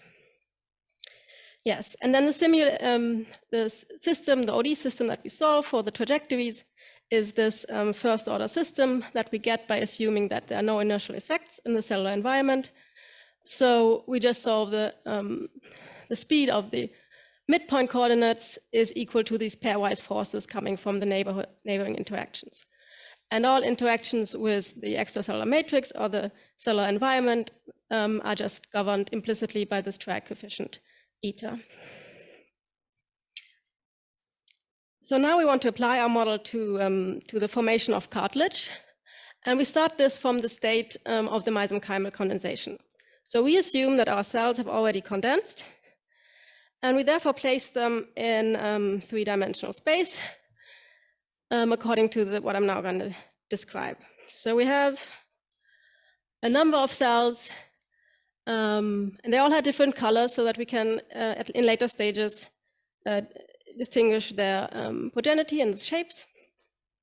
And if we look at it from above, so now we're looking on top of the sheet, we see that these cells, they're actually placed according to a little bit perturbed honeycomb mesh or hexagonal mesh. If we look at it from the side, we see that the Z coordinates, they're actually distributed between these 2 boundary planes. So the light, I hope you can see it on the projector, there's an upper boundary plane and a lower boundary plane, which are just rigid, so the sheet cells, they cannot move higher or lower than that. And they model the mechanical influence from the surrounding tissue. Yes, as I already said, the cells inherit the color from the mesenchymal ancestors, which allows us to track the clonal envelopes or clonal patches, just as in the biological experiments. Okay, so now if we simulate this model, we can, as a first baseline, just try what happens if we start from an initial time t. So this is our initial configuration. Now we're looking at it from the side. And if we just randomly let the cells divide in any direction they want, what happens is that we obtain this kind of sheet. And here we can look, if we look at the clonal patches, so all the cells which have a common color, we see that they're actually more blob-like. There is no order that we can see, no geometrical order. So the mathematical modeling done in the original paper actually suggested that there has to be some way for the cells to know the orientation of the sheet. They have to know where up and down is, for example, through some kind of gradient. So if we then just tell them to divide in an oriented fashion, so now we tell the cells to divide perpendicular to the sheet, then we also obtain with our nice model, with our model we also obtain nice columns this way. And we get this from the visual inspection, just from an example simulation, but we can also quantify this using a metric that we call the patch projection area, which just means as we take the coordinate from one patch, we project them down on the XY plane, and we take the area that that gives us. So if we have the random case, we see that this patch projection area is very large because there's no order. And if we have the oriented cell division case, then we see the cells are mostly stacked on top of each other, so the patch projection area is very small. So we can actually conclude that also in our model, oriented cell division enables the column formation that we wanted to see. So now we want to use our model to actually understand the process and understand its robustness. and what affects the column order, so how straight our columns are. And the first thing that we considered here is how many cells we actually have in a clonal patch. So before we had, if you remember, we had 4 cells, and now I can run another simulation where I increase this limit of the number of cells in a given patch to 6. So then we obtain this. And if I increase it even further to 8, then, for example, we obtain a simulation end of sheet configuration like that. So if we now quantify this again using a patch projection area, we see even more clearly that if we increase the limit or we increase the number of cells in our patches, we also increase or decrease the order of our columns. So the columns will be less straight the more cells we have. And the nice thing is that, yeah, those thicker sheets are more disordered. And the nice thing is that if we go back to the original paper and look at the images, we can also see this reflected, that if we have thicker cartilage sheets, we actually have less order by visual inspection, and thinner sheets are more ordered. But still, of course, during development, the sheet is scaled up. So there is an interest for the sheet to grow nice and straight columns, even by actually thick sheets. So now what we try to understand is how this can be done more efficiently. So here we're like, before we just grew the large columns from scratch, but now we understood, or we tried out a different mechanism, which is what we call stepwise growth.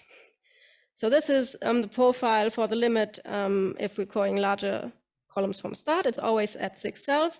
But what we call by stepwise increase is that we first have a period of time where we actually let the columns grow to 4 cells per patch. And then once we've established that, we actually increase the limit and then let them grow 2 cells more. And I can show you the simulations, how they look for these 2 cases. And I have to admit that by visual inspection, you don't see a big difference maybe. But once you actually quantify these differences again, we actually see that if we do it in this with a stepwise growth or a sequential proliferative phases, then we actually obtain nicer columns. Yes, exactly. Now I'm not sure how I am on time. So this was 2 predictions from our model that I wanted to present to you. I actually addressed this a little bit in the beginning, that the original paper actually proposed 2 mechanisms, 2 decoupled mechanisms for cartilage growth. So the first is that the number of cells per column determines the thickness of the cartilage sheet.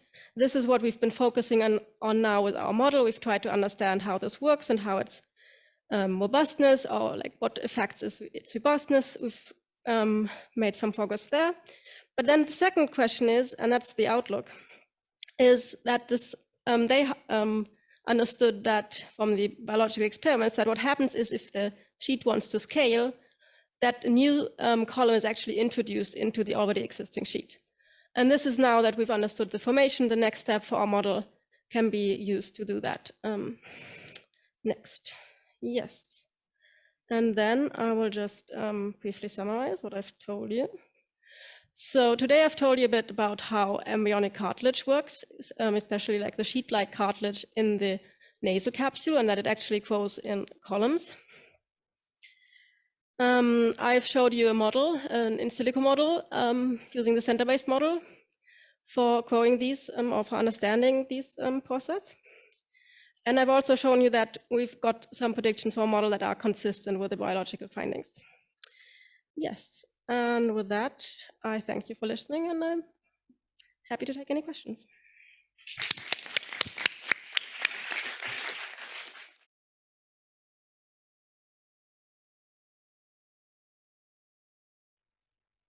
All right, so now welcome to our next speaker, Karin Lundengård from the Auckland and Bioengineering Institute. Yes, welcome. There we go. Yes. So hello, and thank you for inviting me to this workshop. I'm working in New Zealand, but not physically there at the moment. But I'm working with Auckland University and the Auckland Bioengineering Institute, which is an institute that does, among other things, modeling of, there's a lot of medical research about injuries and disease and engineering.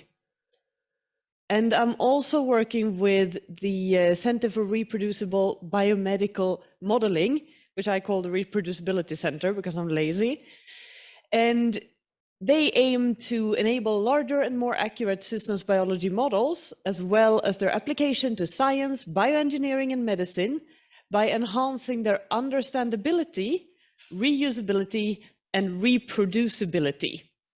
So just together, they have started a journal called Physiome that focuses on reproducible mathematical models of physiological processes.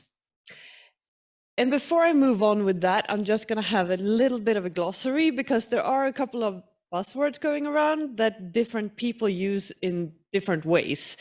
So we have repeatability, which is when a researcher can reliably repeat their own computation. So you wrote the script, you run the script, you get the same result every time. If you have reproducibility, that means that an independent group can obtain the same result using the author's own system script. So if you make a model, you send those scripts to another group, they run it, they get the same result. Replicability is when an independent group can obtain the same results using a system or script which they develop independently. So this is if you send them your equations. If you write an article, they read it, they implement it in their own software, they run it, they still get the same result. And then we have reusability, which I think is one of the goals of what most people want to do with the models, which is when an independent group can reliably use the system or script to investigate something new. So you send your data to them, or your model to them, and they can implement new data into the model and move your work forward. But what I'm focusing on is reproducibility in this case. So if we think about computer models, they should be reproducible. It shouldn't be that hard because it's a computer script. There are so many tools to just send someone else a copy of your script and they can run it. But I think that any one of us who has tried to implement somebody else's model has immediately run into like a whole bunch of errors, and sometimes there is no code, there is no explanation for how to use this model, etc. And this, of course, creates enormous amounts of frustration, and it takes a lot of time and a lot of energy.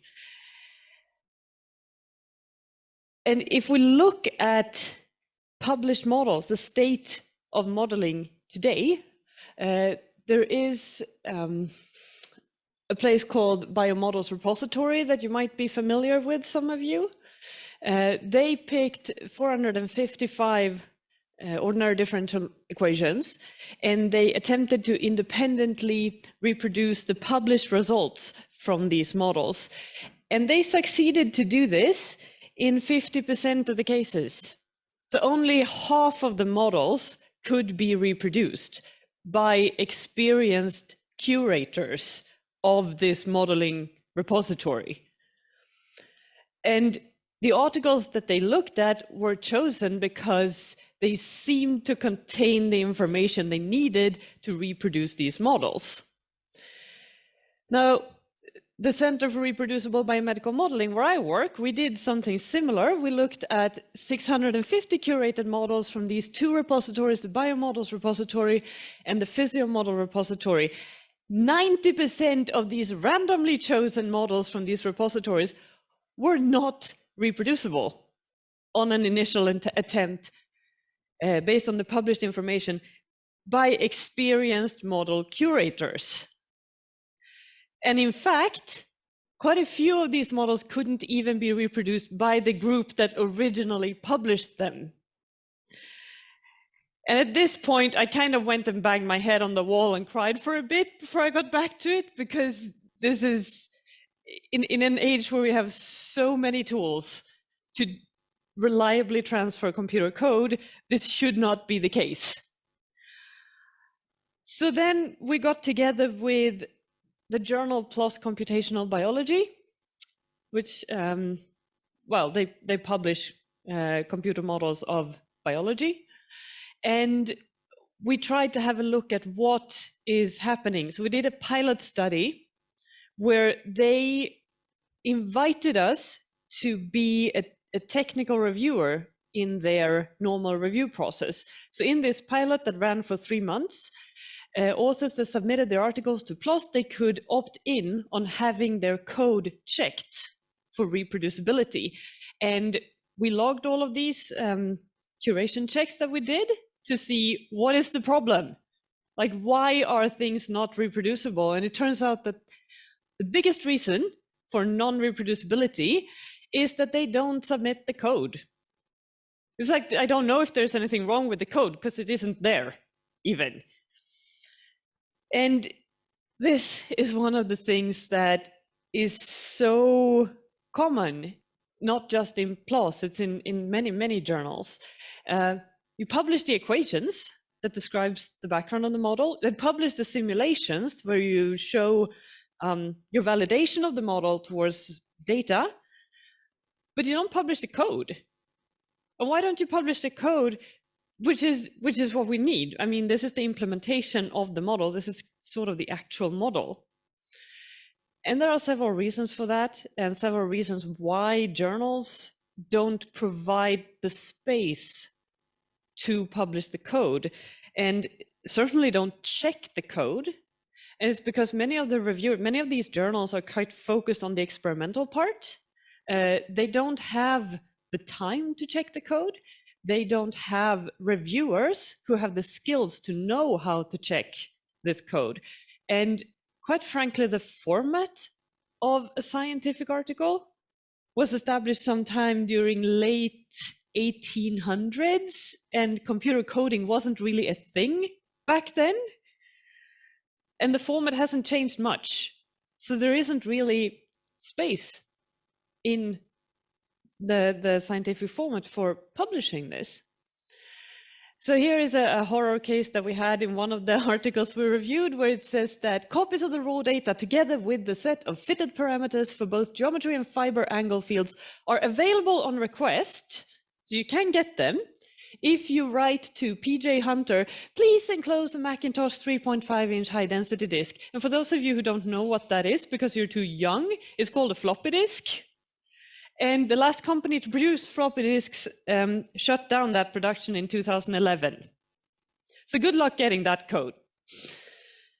This is what we want to change with Physiome. We want you to be able to publish the implementation of your model, the code, in a way that is citable, which means that it's more discoverable. We want to have it curated and version controlled, which means that the version of the script that you download is the one that was used to get the results in the article.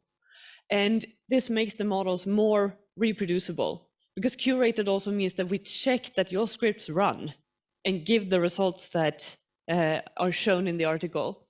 In an ideal world, we would also like the code to be modular, which means that you can put different models together in any manner that you want and build, for example, a digital twin, if you wish, a full body, and annotated so that they're closely connected to the biology, the hypothesis that underlies the model. This is our webpage, and you're very welcome to go check out our webpage. In a Physiome publication, we have 3 parts. One part is the code. This is the most important part. This is what we want to show the world. There's also a descriptive summary, which is a PDF where you can put all the information that is needed in order to run the model, and the things that are often forgotten in more experimentally geared articles. And then you connect it to a primary publication. Physiome only checks reproducibility. We do not make a scientific peer review. So you need to have a previously published article where you show the scientific value and the validation and the development of your model. and then you can come and publish in Physiome. We publish all the articles on Figshare, and they're all open access, and the publication fee is $300 US. And when you download the models from Figshare, there is the manuscript, the summary of how the model works. And then there is an omics file, and omics files can be opened with a zip reader, but so it's basically a zip file that contains all the model code, the implementation, and then there is a manifest that's machine readable. So the omics files is for being read by certain software, but you can open it with a zip reader. And every Physiome article is very closely connected to the primary paper, and it's very clearly shown together with the abstract. So it always refers back to where you have your scientific validation of your model. When we do the curation, it is working together with the Center for Reproducible Biomedical Modeling. So each model that is submitted to Physiome or published in Physiome gets a reproducibility report where our curators check different aspects of reproducibility depending on what kind of model this is. And the reproducibility report is published together with the paper. So you can always go through and have a look at what how this model has been evaluated. We have 4 types of articles in a Physiome article. The original one is if you are publishing your model in a peer-reviewed paper, you can write an accompanying Physiome article outlining the implementation of the model. You can make a letter. A letter is when you have a minor correction or addition to a model that doesn't really make up a new article, but it's still interesting and is still useful. A retrospective is if you found somebody else's model, but it doesn't have any code and you want to use this, so you implement it, and then you might as well publish it, you know? And then we have review articles, sorry, and yeah, that's normal reviews of the field. We have a manuscript template on overleaf because we want to make this as easy as possible to write. It shouldn't take a lot of time extra from your primary paper. And we have, of course, a submission system where you can send us the articles, and it has been done by Digital Science and the Collaborative Knowledge Foundation. And because we're very much for open science, if you need a submission system, the code for it is actually available, open access on GitHub. If you want a submission system, please have one. So we want to publish model code in the appropriate format, and it's curated and version controlled in order to make models more reusable, and our curators can help you with this. And we want to make it citable so that you get credit where credit is due, because one of the problems with this is that it's very hard to get references to your code. And this is one of the reasons why people don't put in the time to make it reproducible and findable. And of course, we want to have it open access in according to FAIR principles. Our ambition is that this will be an accepted format for publishing, that you can submit your code to Physiome at the same time that you submit the primary paper. We curate the code while the primary paper is getting peer reviewed, and passing this curation would be a badge of quality, and that we can send back to the primary journal. Then the primary journal decides if they want to publish your primary article. Physiome will never publish before that, so you don't need to worry about the order of things happening. And the Physiome publications comes when you can show that you have a published primary paper. So this is some of the people who have been involved in starting Physiome Journal and some of the organizations. So for example, Auckland Bioengineering Institute, where I work, and the National Institute of Health in the US. Digital Science and IUPS have been very strong driving forces in this. And just to summarize, Physiome publishes reproducible mathematical models of physiological processes we try to make them more discoverable, reproducible, and therefore also reusable, because we believe that this enhances the quality of your science. And we hope to decrease the amount of frustration that people feel when you want to use somebody else's model. Feel free to contact us. You have our webpage and the email address, and I'm very happy to take any questions.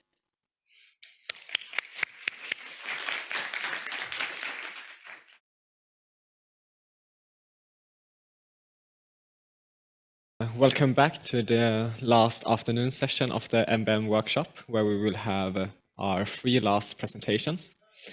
And to start us off, we have Andreas Helander. He's associate professor at University of Uppsala. Has worked a lot with a lot of different things, but especially stochastic simulation and developing tools for doing simulations in these kind of situations. And today he will talk about StochSS, a toolkit for simulation-driven biological discovery. So the floor is yours. Yes, thank you, and thank you so much for inviting me. It's been a very nice workshop, I must say. A good comeback from pandemic life, good setting. Yes, so like you said, I will talk about StochSS. So this is a project that we have been running for many years now. And it is correct that a lot of this work has been about simulation, in particular stochastic simulations. So that's work we have done a lot in the past.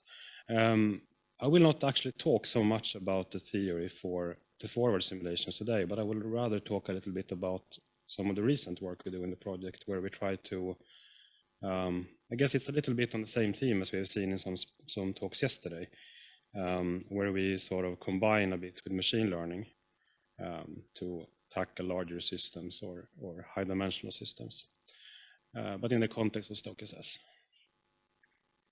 So just a little bit about us. I think you already met my student Sonja. This is a very old picture, pre-pandemic. Some of these people are not here, and many others have come. But yeah, Sonja is still here. So we are based in Uppsala.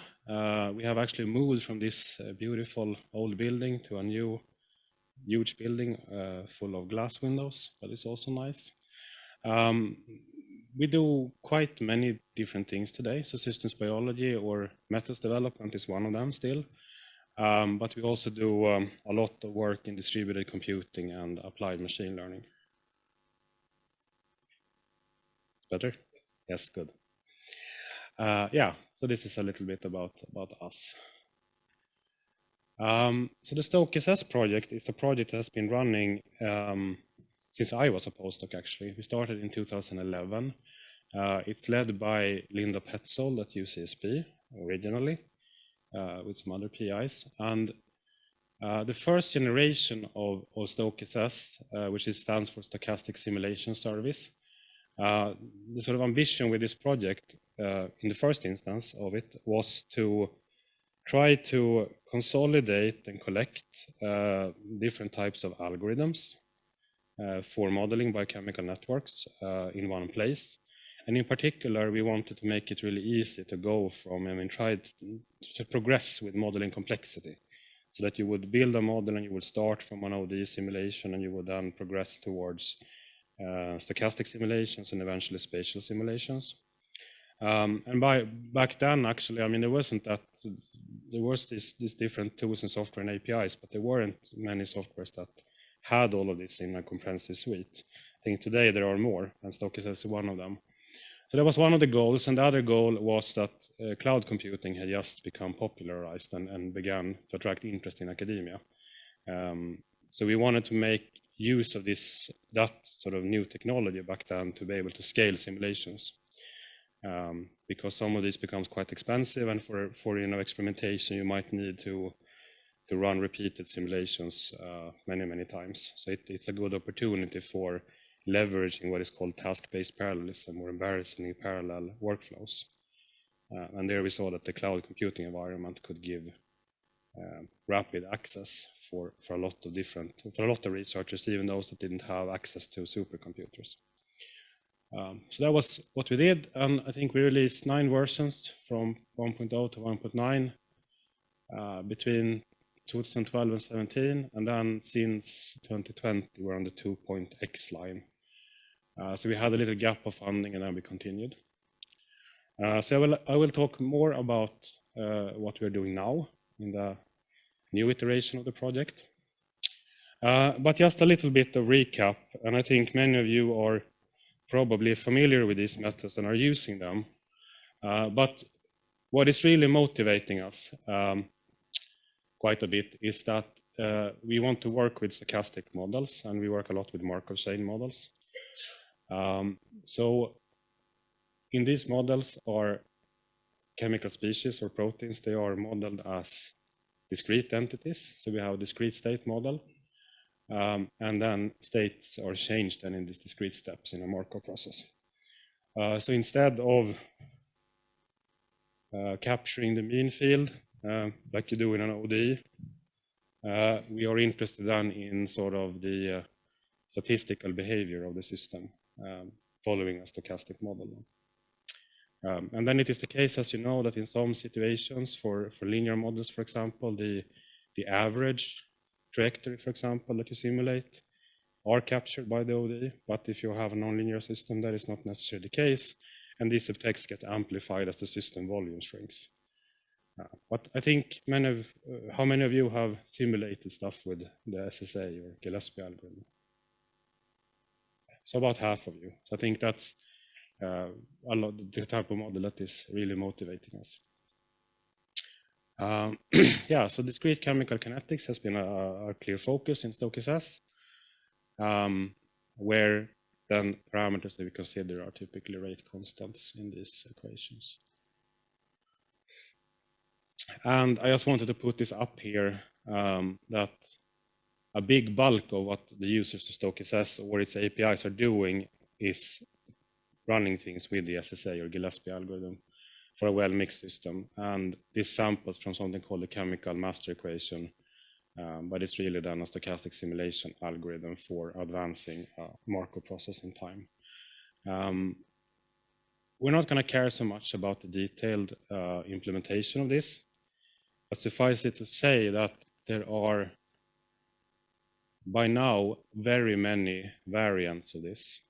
So there's been a huge body of work in computational systems biology towards making these algorithms more efficient and making multi-scale versions of them, implementations that are good for certain situations or that are more efficient, like it's not an SSA, but tau leaping, for example, that it becomes more efficient if you have larger copy numbers, but not large enough to go to the mean field approximation.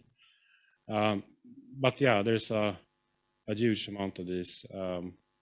Not many of them are actually that useful. So in practice, you still typically use this direct method. It's usually good enough in many situations. But there are then special systems that require special treatment. But this is a big core of what we do in StochSS. So the current iteration of the project then, we are focusing on adding core capabilities for what we call a model development toolkit and a model exploration toolkit. And I will talk mostly about this today, since this is a little bit sort of my aim in the project, where we are dealing with more of inverse problems, but also, like I said, model exploration. And then we're building, of course, on everything we've done before. So this is available as software as a service, and you can scale simulations widely in the cloud in parallel. But now we're trying to add tools and techniques. And this is where we think of them sometimes as machine learning assisted methods comes in. And I will come back to why we think that's a good idea and why it's needed. And I know it becomes a little bit silly in some sense, because all of this can be argued to actually be machine learning when you talk about inferring parameters. So maybe we will call it modern machine learning or something like that. Just a really quick, then sort of who are we? This project has been around for almost 10 years. So the number of people that have contributed to the code is too large to fit on a slide, but you can find this on the project webpage.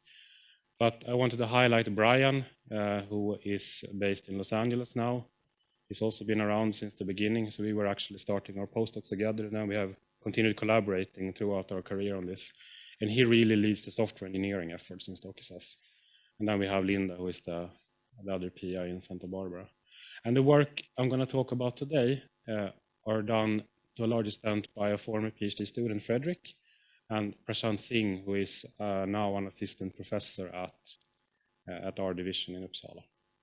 And he is really the machine learning guy. So a lot of the work that I'm going to talk about has been done by him and Frederick. Yes. So I mentioned that we work on something we call model exploration. And what do we mean with this? Well, the problem that we saw when we looked at how people are modeling things or using these simulators, that is quite frustrating if you're a computational person, is that you typically see they build this model, and now we're talking, imagine that we're very early in a modeling project, so you have just written down your equations, your reaction scheme, and you want to sort of try to understand what this model is doing. You haven't yet collected the data maybe, or you haven't yet tried to fit it to a desired behavior. You don't really know, is the model working, what is it doing, what type of dynamical behaviors will it display. So what typically you would see is that you take this thing and then you have your Python package, and then you do some sort of, you can see a modeler sitting there in front of the computer doing manual bisection of the parameter space, running some simulations, looking at the result, modifying the parameters, seeing what happens, doing this for days or weeks, trying to maybe fit it to some behavior that they wanted to see, some oscillations or something like that. And this is fine. It takes a lot of time. But we feel that this is something that one should be able to automate to a much greater extent than what is done today. Because this is not so much about biological understanding or biological discovery. This is more about configuring and launching simulations and writing scripts to plot things, seeing what happens. I think the interesting sort of biological specific things comes a bit later when you tie this to data. How we define this is that giving a stochastic simulation method or methods, and it doesn't have to be stochastic, but that's where it becomes complicated. And then we have a model, and we think of this as high dimensional. And I will come back to that. High dimensional doesn't mean the same thing when you have a stochastic model as it does necessarily when you don't. It's all relative to the computational cost and complexity of analyzing it, right? But we want to help the modeler then to discover, and ideally all of the qualitative behaviors the model will display. So essentially like quick and dirty, map out what qualitative behavior will you see. So the way this is done, if you want to, or can be done if you want to make it more systematic, is of course through parameter sweeps. So this is one example from a paper that we did back in the days where we work with spatial models. And these are very frustrating because they are both expensive to simulate and they generate large data sets. And then you have some parameter. Now we don't really see the axes very well, sorry about that. But in this case, we looked at a very simple, small motif of negative feedback. And then we were interested in this case to see, okay, what happens when, how does robustness of oscillations depend on parameters or stochasticity? And then there was also a story related to data in this paper, but that's not important now. So what I wanted to highlight is that you do this type of parameter sweeps where you then take the output of the simulation, you compute some metrics, and then you analyze this. You maybe make plots. This looks all nice and well, but for one of these plots, you had about 3 weeks of simulation times on a 40-core cluster. And then you had to do, I mean, comparably at least hours of post-processing. And every time you wanted to change something or look for something different in the simulation, you had to redo this. So this was a formidable pain in the ass, to put it frankly. And I mean, this is one reason as well why I think you don't see more use of these more high fidelity models that are readily available. They are cumbersome to work with. So what are the challenges, just to recap? Yeah, well, the challenges comes a lot from stochasticity. So we have, first of all, in many of these models, high dimensional parameter spaces. And in this model that you saw, it wasn't very high dimensional, it was 5 parameters. So this is really not that much if you work with ODE models.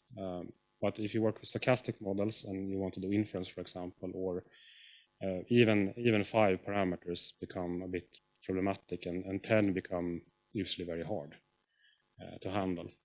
But I think we saw it was a very nice plot by Jan yesterday also, where he looked at the number of reactions in the biomodels database. So we know that a lot of models that are in use are at least in the maybe tens to hundreds, and then there are much bigger as well. So these models are really a problem when you want to work with stochastic models, if you're 10 and above. Because simulations are expensive, but most importantly, it becomes very expensive or even unfeasible in many situations to accurately estimate gradients, because you have a lot of variance in these estimators because you're working with discrete stochastic models.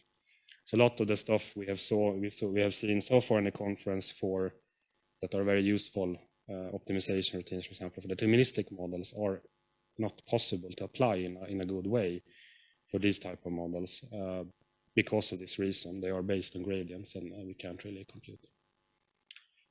So a lot of these analysis tools that are available for dynamical systems or global optimization aren't really easy or possible to apply for this type of models. And in our particular case, we also wanted to assume that we shouldn't have to know a lot about the model we have written down. We should be able to just, I mean, a little bit that's what we want to do. We want to write something down and see, this is some assumed interactions, what could happen. That's like early stage. So this we don't want to assume a lot about. So we can't really encode objective functions. We assume we don't really start with an objective function. So this is the setting that we think about for model exploration. So we wanted to see if we could automate this. And the idea we had was to do this with human in the loop, supervised learning.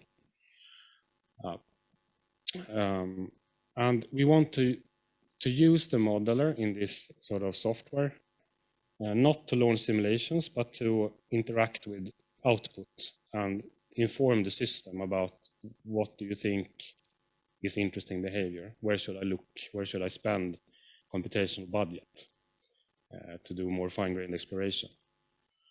So this was a paper we wrote in 2019. It's a part of Frederick's PhD, and it has all the buzzwords, but yeah, they were actually used, so I guess that's fine. But we looked at sort of exploration of these stochastic models done with human-in-the-loop learning. And the idea is very, in effect, very easy, and it's very synthetic. So we are not inventing new machine learning models. We are using tools and techniques that are, I would say, commonplace or readily available. Some of them have challenges. I can come back to that. But the basic idea is that we start with some coarse sampling of the parameter space. We think of the simulator as a black box, so we generate time series data from this. And then, so this is the model, so we observe some output. Then we do massive feature extraction. So if you work with images, this becomes like cell painting, but with time series data. So we generate maybe hundreds or thousands of different features that come from time series analysis. So this is like, statistic packages you can find online. And then you do some learning. And in the early stages, this is based on the human in the loop. So we find some way to visualize the trajectories we have sampled in a latent space. And here the important idea here is that we are clustering, or we're visualizing them in a way that we try to group output that have similar behavior in the output space, right? Not necessarily that they are close in parameter space, the input space, but that they are close to in some way in the output space. And we do this to try to make it easier for the user to see, like, instead of looking at, for example, 1,000 simulation outputs, we can look at 3 regions, for example, where the model has roughly the same type of dynamical behavior. So this is where the semi-supervised and active learning comes in. And then you can do this in different cycles. So after some time, the idea is that maybe you have discovered enough or learned enough about the model, then you can also use this to do supervised learning. We haven't done that much of that yet. You can actually train then, of course, classifiers to classify a new unseen simulation, whether that's interesting or not. And then you're back at essentially having constructed an objective function that you can then use in more standard algorithms for global optimization, for example. Yeah, so I went through all of this, I think. So this is the basic idea. And then some of the components we needed or used was that, yeah, we need a black box simulator. So that's the only thing we need, is something that outputs time series. We work with SSA, but you could do this with ODEs or spatial stochastic simulation. It doesn't really matter. You need some library to do feature extraction. So we use a very nice toolbox called TS-Fresh. I really recommend. Curated time series features from different types of statistical analysis done. You need some dimension reduction algorithm, and then there's a wide variety of algorithms that you might try. And they're not, unfortunately, one doesn't seem to be universally good for all situations. So here you need a little bit of different options. I mean, you might have to try different things. You need to do for the semi-supervised and active law, you need to do something called label propagation. So you need a way to, if you have labeled a few trajectories as interesting, for example, you need a way to propagate these labels to unseen data or unlabeled data. And here you can also do different things. We used a graph-based method, but there are also more advanced methods that you can use. You need something for interactivity, because it becomes really important that the user can interact with this efficiently. So that's something we did this with Jupyter, but this is, I don't think, good enough. So there, future work, we will have to do some custom interfaces for this.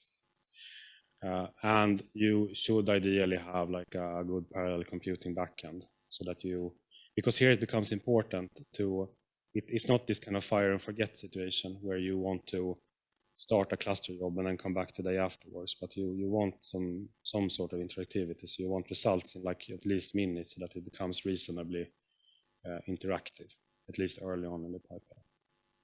And here we used a nice Python library called Dask that you can use. So I can really recommend as well.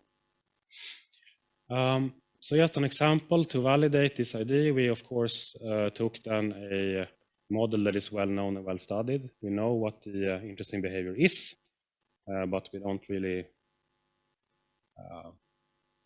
we're not gonna assume that we know this. So we're gonna start from without any sort of encoding of data. So this is 18 chemical reactions, 9 species and 18 chemical reactions. And it said in a small region of space, so in region of space, it produces these kind of oscillations. And this is a very well known, it's called the Villar oscillator. It's a very known benchmark problem, systems biology. So what it can look like, I thought first I would do this like a live demo, but I felt it became a bit unstable with people on Zoom and so forth. So I've done pictures, so bear with me, they're not the best resolution, but I think the idea will come across. So the first phase here, for example, we can generate 1,000 trajectories, and then in this case 244 of them was, this become technical. But if you have we start with a very wide prior space. We essentially impose no further constraints on the parameter space than biological feasibility or biophysical feasibility. So it could be like 2 or 3 orders of magnitude. So many of these simulations might end up in biophysically or unreasonable situations where, for example, a copy number explodes, and then you have to quench them at some point. So you're not going to use all of them in the beginning. But then you can do this type of clustering or dimension reduction. And then the user clicks on these different regions that you get. And you can see that in some of them, like in this first one, we have a consecutive low expression of both protein and mRNA. So we felt, this one doesn't really seem to do much interesting stuff. So that one can label as uninteresting. And then we have another one where we have like bursty behavior. And then we have some outliers. So we can proceed maybe saying that this one is potentially interesting. So keep in mind here that the 1,000 points here is an extremely small number for a 18-dimensional parameter space. So you're really not seeing much in this first round. but you're getting some information. You can encode a little bit, and then you can use this then to add more points that you steer towards this interesting class that you have discovered or starting to discover. You can remap and you can refine the space. So then this is where the active learning comes in, so that the system will then use something called entropy to propose to you, okay, these are some points where I'm not sure about the behavior. Is it interesting or not? Does it belong to this class that you were interested or not? So then it asks you to label it. So the model quickly becomes better, the semi-supervised model, at identifying or automatically labeling the simulation output. So you can do this in a round, and this is typically also done in a few minutes. And then you can proceed like this. You can zoom in on the regions of interest that you start identifying. And if you want, you can refine with some more simulations and add more points, and then you start seeing these kind of weird shapes. But they're really there to help the user to sort of, quickly browse, because the idea then, if you have, like, if you're here, all of these are similar, and here all of these are similar. So do this, and then eventually you can keep doing this until you come to a point where, for example, here we said that we're not now only going to look at those that are that have the probability 0.5 at least to belong to the interesting class. Yeah.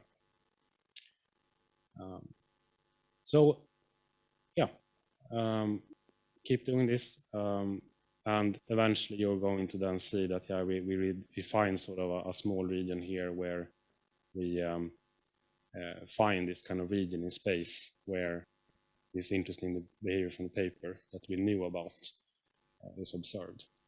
And we do this in the paper for a couple of different classes of dynamics and different models. It's really a proof of concept. And of course you have to validate, so we can actually see that we can map this known interesting behavior to the region we discovered. And I think when you hear about this, and I think when I thought about this myself first, I mean, what have I really done? Is this really useful, or can it be useful?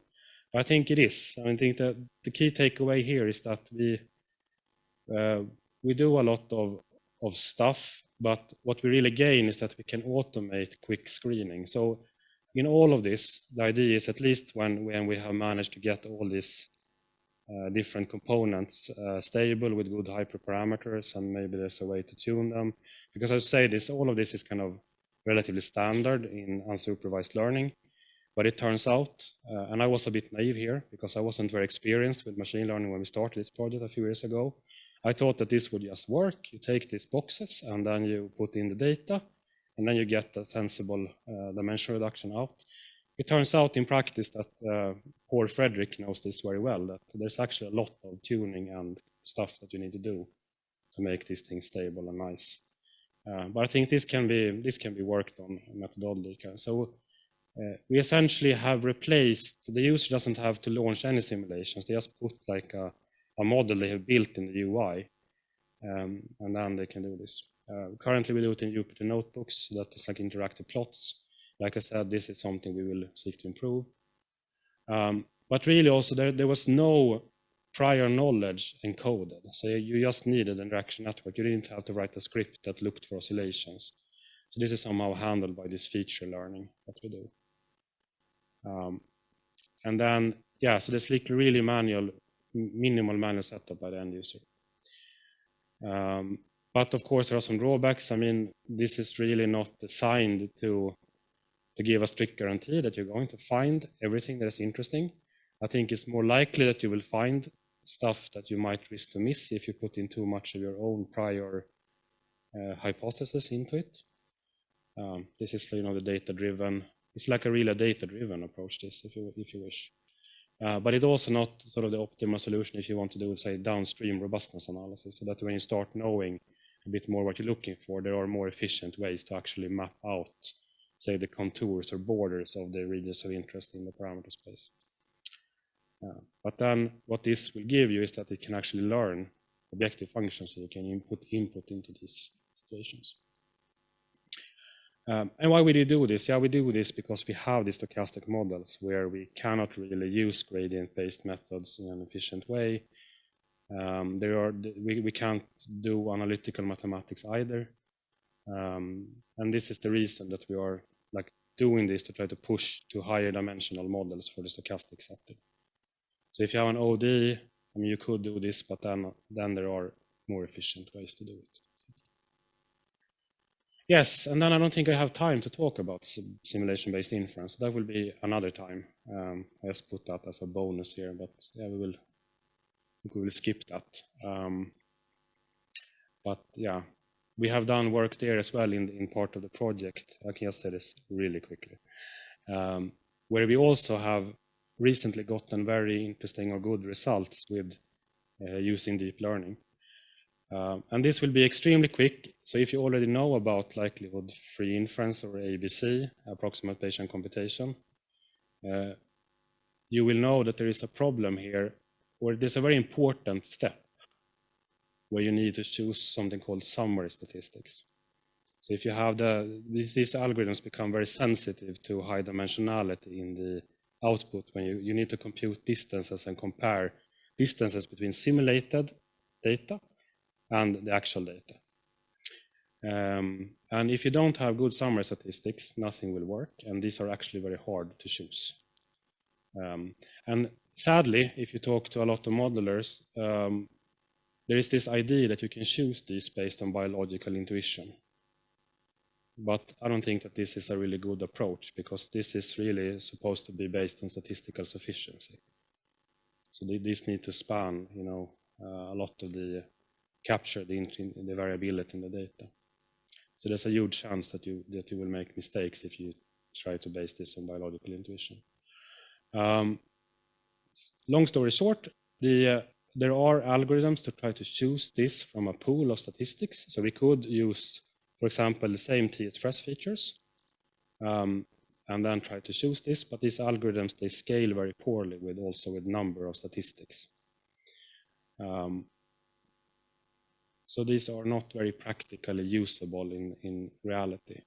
So what other people and ourselves have done recently is try to learn these statistics using deep learning. So we put in time series features, and now we try to learn the mapping to the output parameters. And this has been shown by a guy called, fairly well-known guy called Dennis Prangle, that sort of the optimal statistics are the posterior means of the parameters. But these are unknown, of course, but you can solve them with a regression. You can look for them with a regression model. And yeah, doing this with convolutional neural networks, for example, has led us to have our best and most automated results so far, where we can see that compared to traditional methods for selecting statistics based on features, we can have much more stable and robust approximate Bayesian inference. And this has also been done by others. There's a really nice group in Göteborg who actually wrote a pioneering paper here with a neural network called the PEN network, and then you can improve on that with a CNN like we did.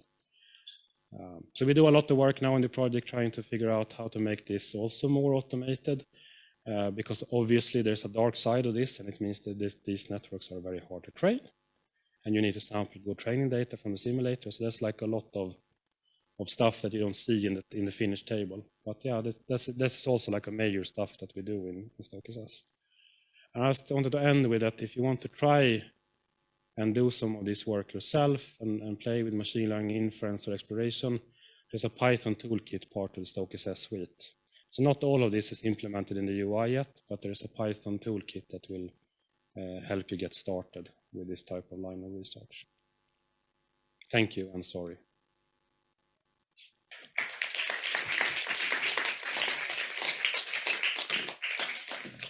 Yes, thank you so much. And then it's time for our next speaker, which will be Sophia Bäck, who will talk about modeling of blood flow in atrial fibrillation patient using computational fluid dynamics. I hope I didn't butcher anything of the pronunciation. Yes, so my name is Sophia Bäck, and I'm a PhD student here at the medical faculty, and I will talk about modeling the blood flow in atrial fibrillation patients using computational fluid dynamics. And so to begin with, I will try to explain a bit what is atrial fibrillation. So in the image up there, you see like a human heart, but what you actually see is the interface between the blood pool and the cardiac muscles in the heart. And you see in the top part, the area marked as left atrium, and that's the region where blood comes from the lungs with that's oxygen rich. It's being collected there before it's being pushed into or sucked into the left ventricle, which is the which is the lower part here. And when this part compresses, it pumps out the blood to the body so that the full body is getting oxygen rich blood. And in healthy people, you can measure the pumping of the heart with an ECG signal, which then hopefully looks something like this. So it's very repetitive, very regular, and you have a very specific activation in the in this signal. And then in patients with atrial fibrillation, you measure a different signal, which is that the RR waves, which is the most prominent spikes in the ECG signals, are becoming irregular. And there's also some other alterations in this signal. And related to the heart, what's happening is that the left atrium, so the part up here, doesn't contract anymore the way it should contract, but instead of actually contracting, it's more fibrillating. So it doesn't contract properly. And in this disease, when the atrium doesn't contract properly, the blood can stay longer in this region called left atrial appendage. And when the blood stagnates there for too long, a blood clot can form. And this blood clot can then travel, for example, to the brain, and you can suffer from stroke. So that's a main concern with patients having this disease. And atrial fibrillation is classified based on the stage of fibrillation. So it's not like you have atrial fibrillation and your heart will always have this stunned atrium or this, that it doesn't contract, but it's determined based on how often this happens. So in the early stage of the disease progression, you have paroxysmal atrial fibrillation, where the atrial fibrillation determines on its own within 7 days. But then when atrial fibrillation episodes stay longer, you eventually have persistent atrial fibrillation going to long-standing persistence, where you have fibrillations for more than a year, or eventually you might have permanent atrial fibrillation, where you don't get back to this sinus rhythm where the heart contracts properly. But it's not that all patients eventually end up going this path. So only a third of all patients diagnosed with this early stage of atrial fibrillation end up being persistent atrial fibrillation patients in the course of 10 years. And it's also possible to go back. So there's patients with permanent atrial fibrillation where, where it was kind of decided that there's no more interventions to try to reach sinus rhythm, but then you can still maybe there's conditions have changed and then you can go back. And as I mentioned before, so the main concern with patients with atrial fibrillation is the risk of stroke. And it's like the general idea is that you have atrial fibrillation, your atrium doesn't contract, you form thrombi, they go to the brain, and then you get a stroke. However, there has been more debates recently about if this correlation is this simple, because it might also be that when you have a stroke, you get more inflammation in your body, and then this inflammation could increase the chance for developing fibrillation later. And there has been a suggestion of a more complex model that is based on general vascular risk factors, such as diabetes, hypertension, or obesity. And then these can either go through non-atrial fibrillation related stroke mechanisms, lead to stroke, but also these risk factors can change the atrial substrate. So that means that either the atrial wall or maybe the atrial contraction, that there's something altered in the left atrium. And these alterations can then either directly lead to a stroke, or these alterations change the wall structure in the left atrium, and that can cause atrial fibrillation, that the atrium doesn't contract, and then you get a stroke. But also maybe atrial fibrillation itself can also alter the wall structure. So in my project, I'm focusing mainly on these 3 points, like this atrial fibrillation, stroke, but also abnormal atrial substrate, like alterations in the atrial wall. So for this, we have started a study where we have 16 patients with atrial fibrillation in this paroxysmal state. That's the early state where they have some periods of atrial fibrillation, but usually they stop on their own within a week. And then they have most of the time sinus rhythm. So the sinus rhythm is the normal rhythm of the heart, and they are before an intervention called ablation, where you usually check if there is already a thrombus in the left atrium. So you need to do a cardiac CT. And in this study, instead of doing a normal cardiac CT, we do a time-resolved cardiac CT. So we get 20 images that cover the full cardiac cycle. And from this, we can then calculate the cardiac motion. How does the heart move in these patients? And based on the motion, we can calculate specific cardiac functional parameters. So in this case, what we looked at was so here now again, you see the interface between the blood and the heart muscle of a patient. And in blue is marked the region that's the left atrium, and we can calculate how large is the left atrium throughout the cardiac cycle. And then you usually get this very characteristic pattern that the atrium expands and then it contracts in two separate phases. And the three parameters we look at in this study is first the maximum volume of the left atrium, then the minimum volume, but also the ejection fraction. So that's the part of the left atrium that's contracting. So for this patient, you have a maximum volume of 120, and then you have a minimum volume of 60 milliliters. And then you can calculate an ejection fraction of 50%. So half of the volume of the atrium is being contracted. But we are not only looking at these cardiac functional parameters, but as it already said in the title of my presentation, I'm also calculating the blood flow inside the heart. And for that, I'm using computational fluid dynamics. And based on that, I'm calculating something called the blood residence time. So since this is a workshop on modeling, I thought I'd include a slide explaining a bit how computational fluid dynamics works. So imagine you have a pipe, and you know that on one side you have a velocity going into your pipe. Then the idea of computational fluid dynamics, well now for simplifications I will explain it only in 2D. So imagine you have just a 2D plane in your pipe. And then the idea of computational fluid dynamics is that you take your domain that you want to calculate and you cut it into smaller pieces called the mesh. And in this case, I just visualize this by having squares. And then you want to calculate the parameters you're interested in, usually the velocity and the pressure in each center of these elements that you cut your domain into. And then you can propose specific boundary conditions. For example, you know in fluid dynamics always that the flow at the wall has the same velocity as the wall. So you can say that the cells that are close to the wall have a zero velocity. And then you can also say that at the area where flow goes into your domain, you know a boundary condition of the velocity there. So that's also a boundary condition. And then you could calculate the flow in this cell by looking at the flow in the neighboring cell. And then you also need to add specific models, for example, on the viscosity. In my case, I assume that blood is a Newtonian fluid. Then there's also the question whether you have steady flow or unsteady flow, which makes then, more complex. But since the heart is moving, we have always unsteady flow.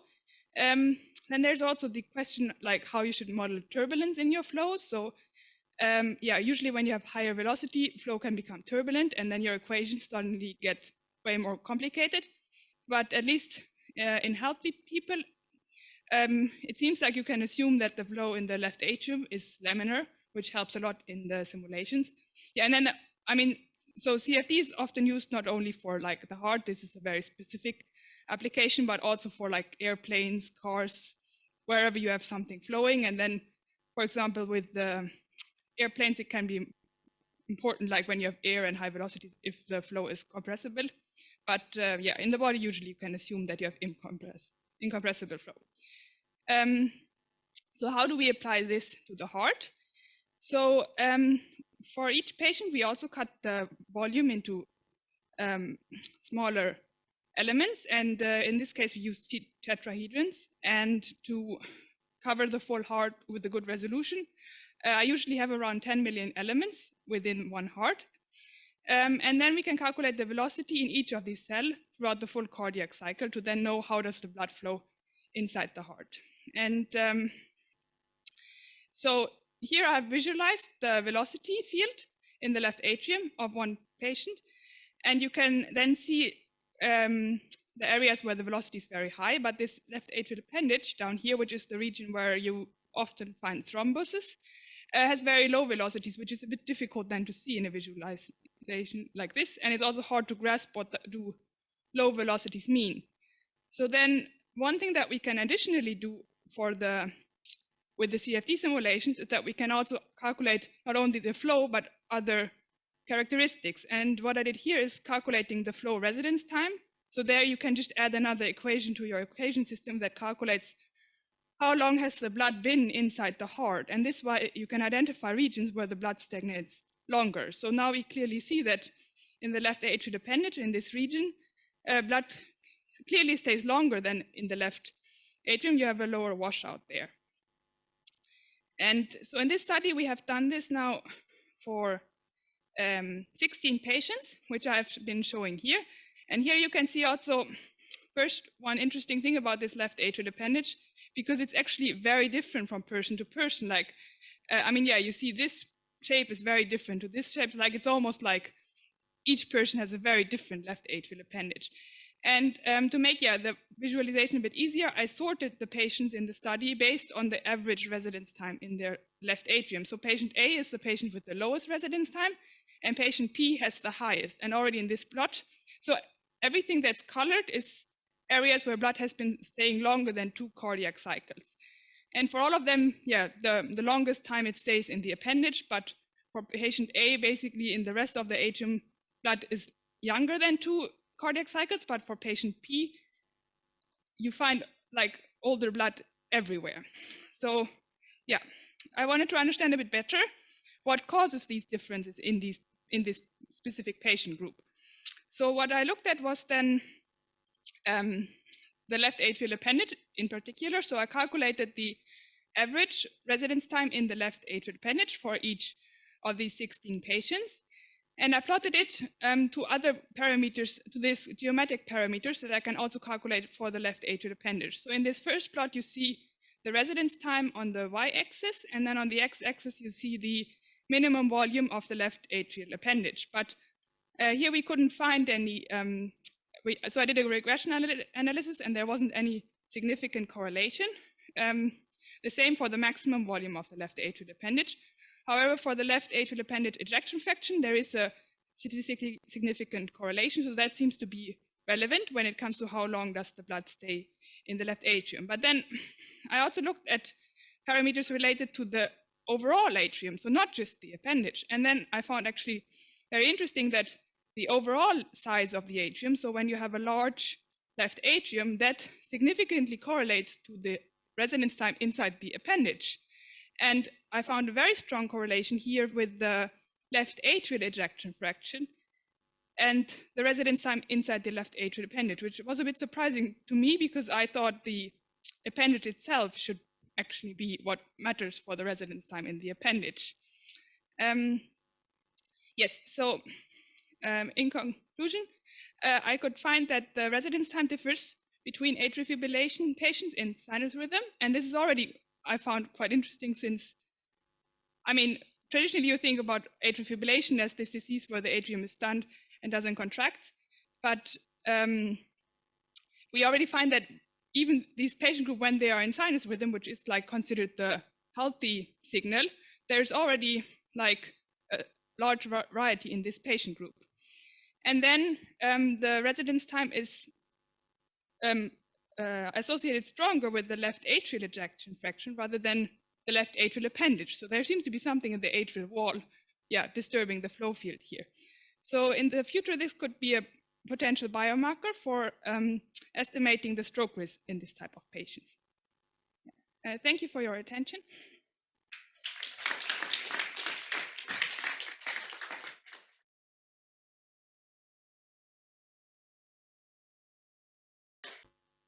I think that was all the questions. Thank you for the talk. It was very interesting.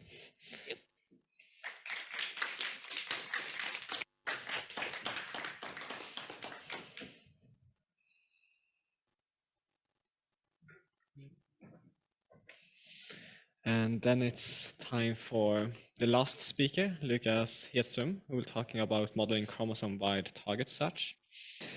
Yeah, thank you for allowing me to talk here today. So today I'm going to talk about something a bit different. So the title is Modeling Chromosome-Wide Target Search, and with the subtitle Catching Defined Behavior on the Large Scale. So this is more about small processes occurring inside the cell that we study mainly.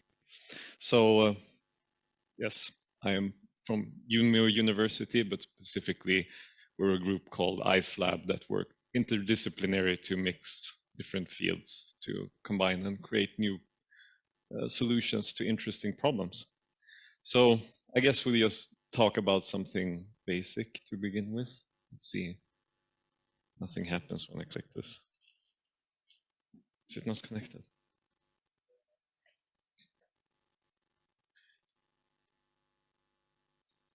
It should work now. Okay, awesome. So just simple. Transcription, most of you have seen it. If you haven't, then, well, it's good. And if you have, then it's just a small, reminder of how it works. So all of the time transcription occurs in our cells. We have RNA polymerase that binds to a pertinent part or certain sections of the DNA to produce copies of the DNA that is used to produce proteins and to control other regulatory processes. But this can be controlled by other processes. So we have something called transcription factor proteins. And in this case, these proteins assist the finding of this specific gene by binding to another place on the DNA. And then with other proteins, other than that, they form this big loop on the DNA, which then decreases the distance between this part and this part, which would then help the RNA polymerase to actually find the place on the DNA. So it's very important to, well, it's, if anything, interesting to understand how these transcription factor proteins actually find these parts on the DNA so they can actually assist the transcriptional process. So that is mainly what we investigate. So to kind of understand the problem, well, here we have a very simple picture of a sequence on our DNA. So we have this sequence, and then we have these transcription factor proteins just floating around. And it wants to find a specific sequence. Well, let's just say that it randomly binds somewhere on this sequence. Well, did it find the right motif? So a short part of the sequence? Well, probably not, considering that the typical motif size for these transcription factor proteins is about 10 base pairs, between about 5 to 30, depending on the size of the protein. And the genome size is 10 to the power of 8 base pairs. So the probability is pretty low that it actually found the right site. So how does it actually find this? So this is something that has been modeled and visualized in many ways. But one idea that is thought, or that has actually been measured as well, is something called the facilitated diffusion. So then we have this protein that then can slide one-dimensionally along the sequence, but it can also detach from the sequence and then jump somewhere else. It's a bit clearer on this side, it seems. So the optimal time for this is if it switches, the time it spends searching one-dimensionally along the sequence is as long as it searches in the three-dimensional space, so that it's just diffusing around. But then again, okay, the typical motif size is about 10 base pairs, but there are multiple motifs. There are different places on the genome that it actually finds and binds to. And this is something that is visualized and kind of, well, so each column here is one position of a motif. So if the first, so for this case, and this changes for all transcription factor proteins, it's most common that the first base is a T. It can also be a G, but not as high as probability. For the second, it's mostly a G and not really an A. And then, yeah, you can kind of see the pattern. And this has been measured, but this means that it changes. It's kind of not clear exactly which motif it wants to find because it changes between these different transcription factor proteins. So how can this be modeled? How can we take this into account? So that's when Murney and Slutsky came up with the idea to translate the sequence into an energy landscape. So for each place on the sequence, there's a corresponding energy. And what this means is that the sliding is affected by this energy landscape. So if you're in a deep well, it's harder to move away from it. And the deeper well corresponds to a better fit of the sequence to the motif that the transcription factor searches for. But it also means, so in this case, if it's a very rough surface, it's going to be very hard to slide around because it's many deep valleys and many high hills. But it also needs to bind to the sequence, so it actually finds the motif. So then how deep should these wells be to actually allow it to move and also find the motif? And there are some certain factors that says defines optimal parameters for this problem. But then okay, so this is on a sequence level. It's just searching along the sequence and it's very fine scale. But what happens on the large scale, this 3D diffusion, it can't just be random, or well, it could be, but is there some other factors we can take into account to make this a bit more intelligent? So another data set that maybe some people have heard about is something called Hi-C. So we know that the genome in our cells is just a big polymer that's compacted essentially. And it's disorganized. It's not a long string, just, well, we know that it's a big compacted polymer. And experimentally, they have measured how certain parts of the genome is actually in contact with itself. So this matrix we have on this axis, it's the DNA, and this is also the DNA. So each pixel in the matrix represents the contact frequencies between two parts of the DNA. So if two parts are more in contact, we have a lighter color. So that's why we see the diagonal is the lightest color, or the brightest one, because it's in contact with itself most often, which makes sense. But we also see that there's a the structure is not really obvious. You have these like rectangles that's due to the DNA forming these loops that are in contact with itself.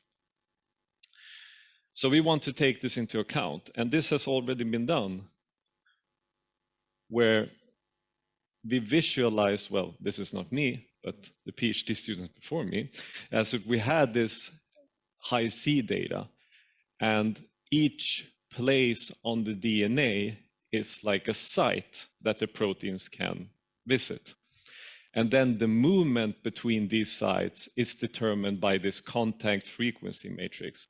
And that makes sense. It's easier to move from one site to another if they're more in contact than if they're not. And when this was done, just simply using this matrix, we found that, or Marcus found that,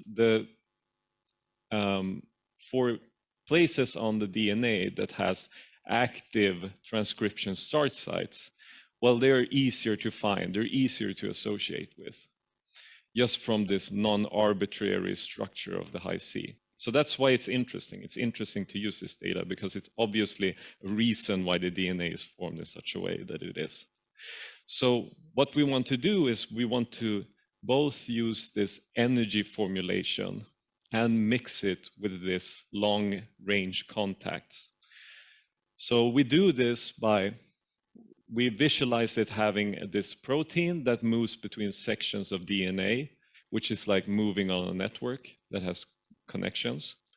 But then for each of these kind of bins, we have this fine base pair scale model.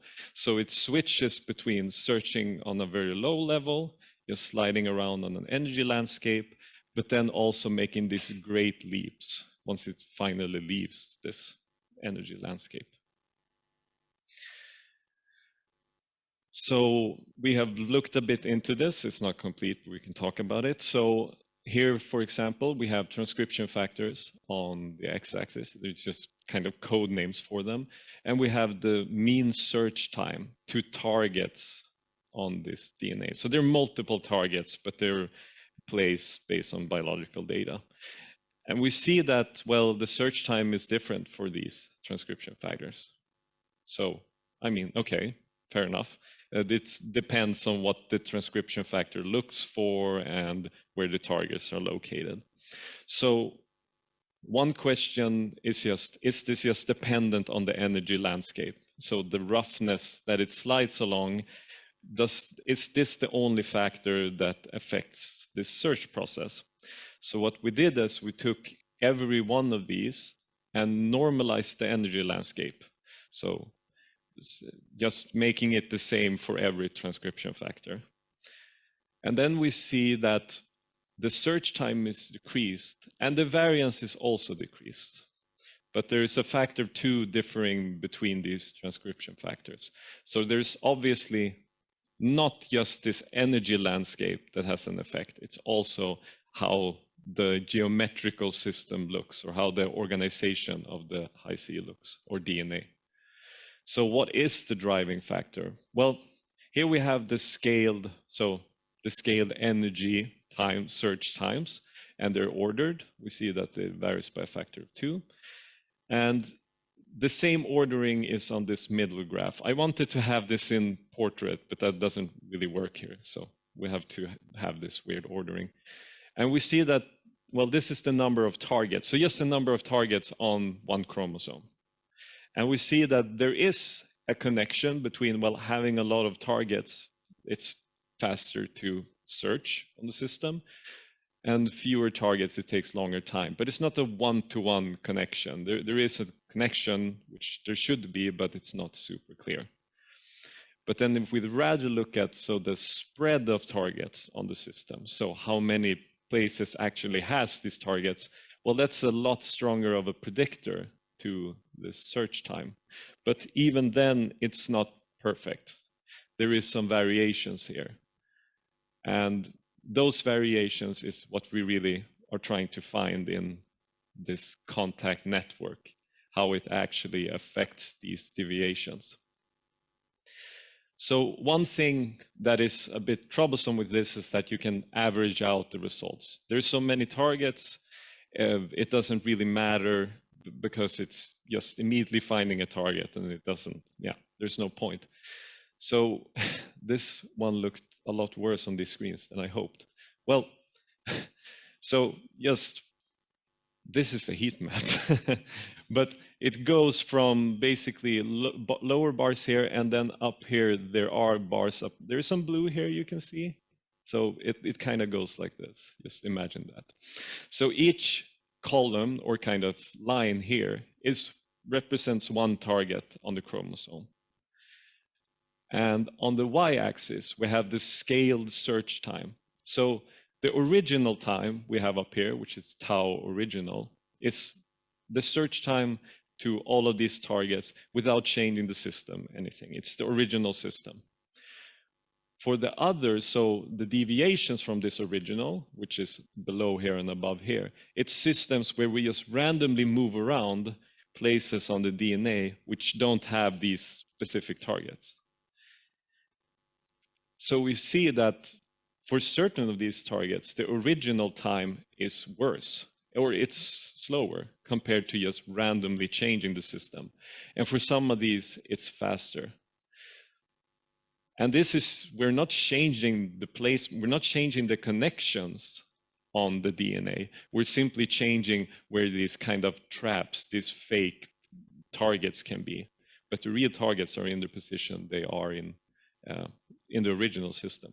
So there's obviously certain places on the chromosome that is more affected by displacement than others. So basically, with this model, we can account for large-scale movement, that is movement on the chromosome, making big jumps, and also considering the DNA sequence. And as we see, the placement of targets, so where these kind of goals are on the DNA, affects search in a way we haven't fully found yet. So, but what it essentially does, or what we think it does, is that this energy landscape kind of slows down search or changes the distance in a non-intuitive way that is yet to be fully discovered. So I guess that's a short thing about this project. Yes, so we're in the computational biophysics group in IceLab, so we combine physics and all of this. So if you want to talk about any problems you have that might be usable with physical modeling, you can talk to us. So thank you for listening.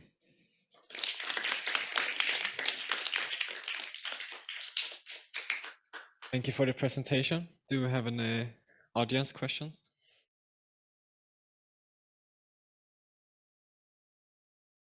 Thank you for a very interesting presentation.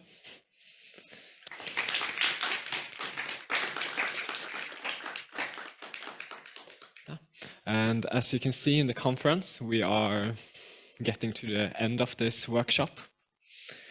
And before closing the workshop for today, or this time, there are some things that we would like to say. First, there are some lunch boxes left after lunch. So if you are traveling today and want free food, recommend that, you are very welcome to take one. And of course, we in the organizing committee have been organizing this workshop, but we have not done it alone, and there are a lot of people to thank for making this possible. I mean, it would not have been possible without the great communication support in the IT department. I think it has worked very well with the hybrid format. Probably the best one I ever seen, and I'm from Chalmers, so it takes some against to agree to that. We'd also like to thank AstraZeneca for providing funding for this workshop. We would like to thank all the keynote speakers, both those attending digital and those coming here. It was really nice to be able to have so many keynote speakers here. It's like life before pandemic. We would also like to thank all the poster people, all who had talks, literally everyone who was here. It was really great to have meetings in person again. And this workshop, as they mentioned in the beginning, was started actually in 2019 with the aim of connecting PhD students working in the field of biology or biomathematics and systems medicine together. And at least we in the organizing committee want to continue this. So this is probably not the last time we're going to organize this workshop. And hopefully all of you found it to be a positive experience and would like to show up again. And if you would be interested in organizing or being a part of the organizing committee, you can always reach out to us. Because I think it's nice to be able to talk PhD students, but also seniors, and meet again and also see what other groups in Sweden are doing. I mean, strong research comes from good communication.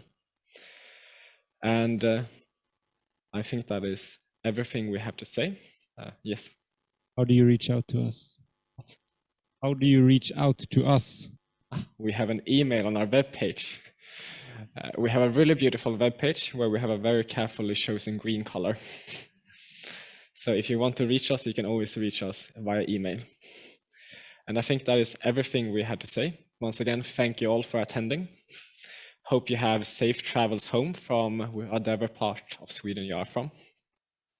And yeah, now it's free play.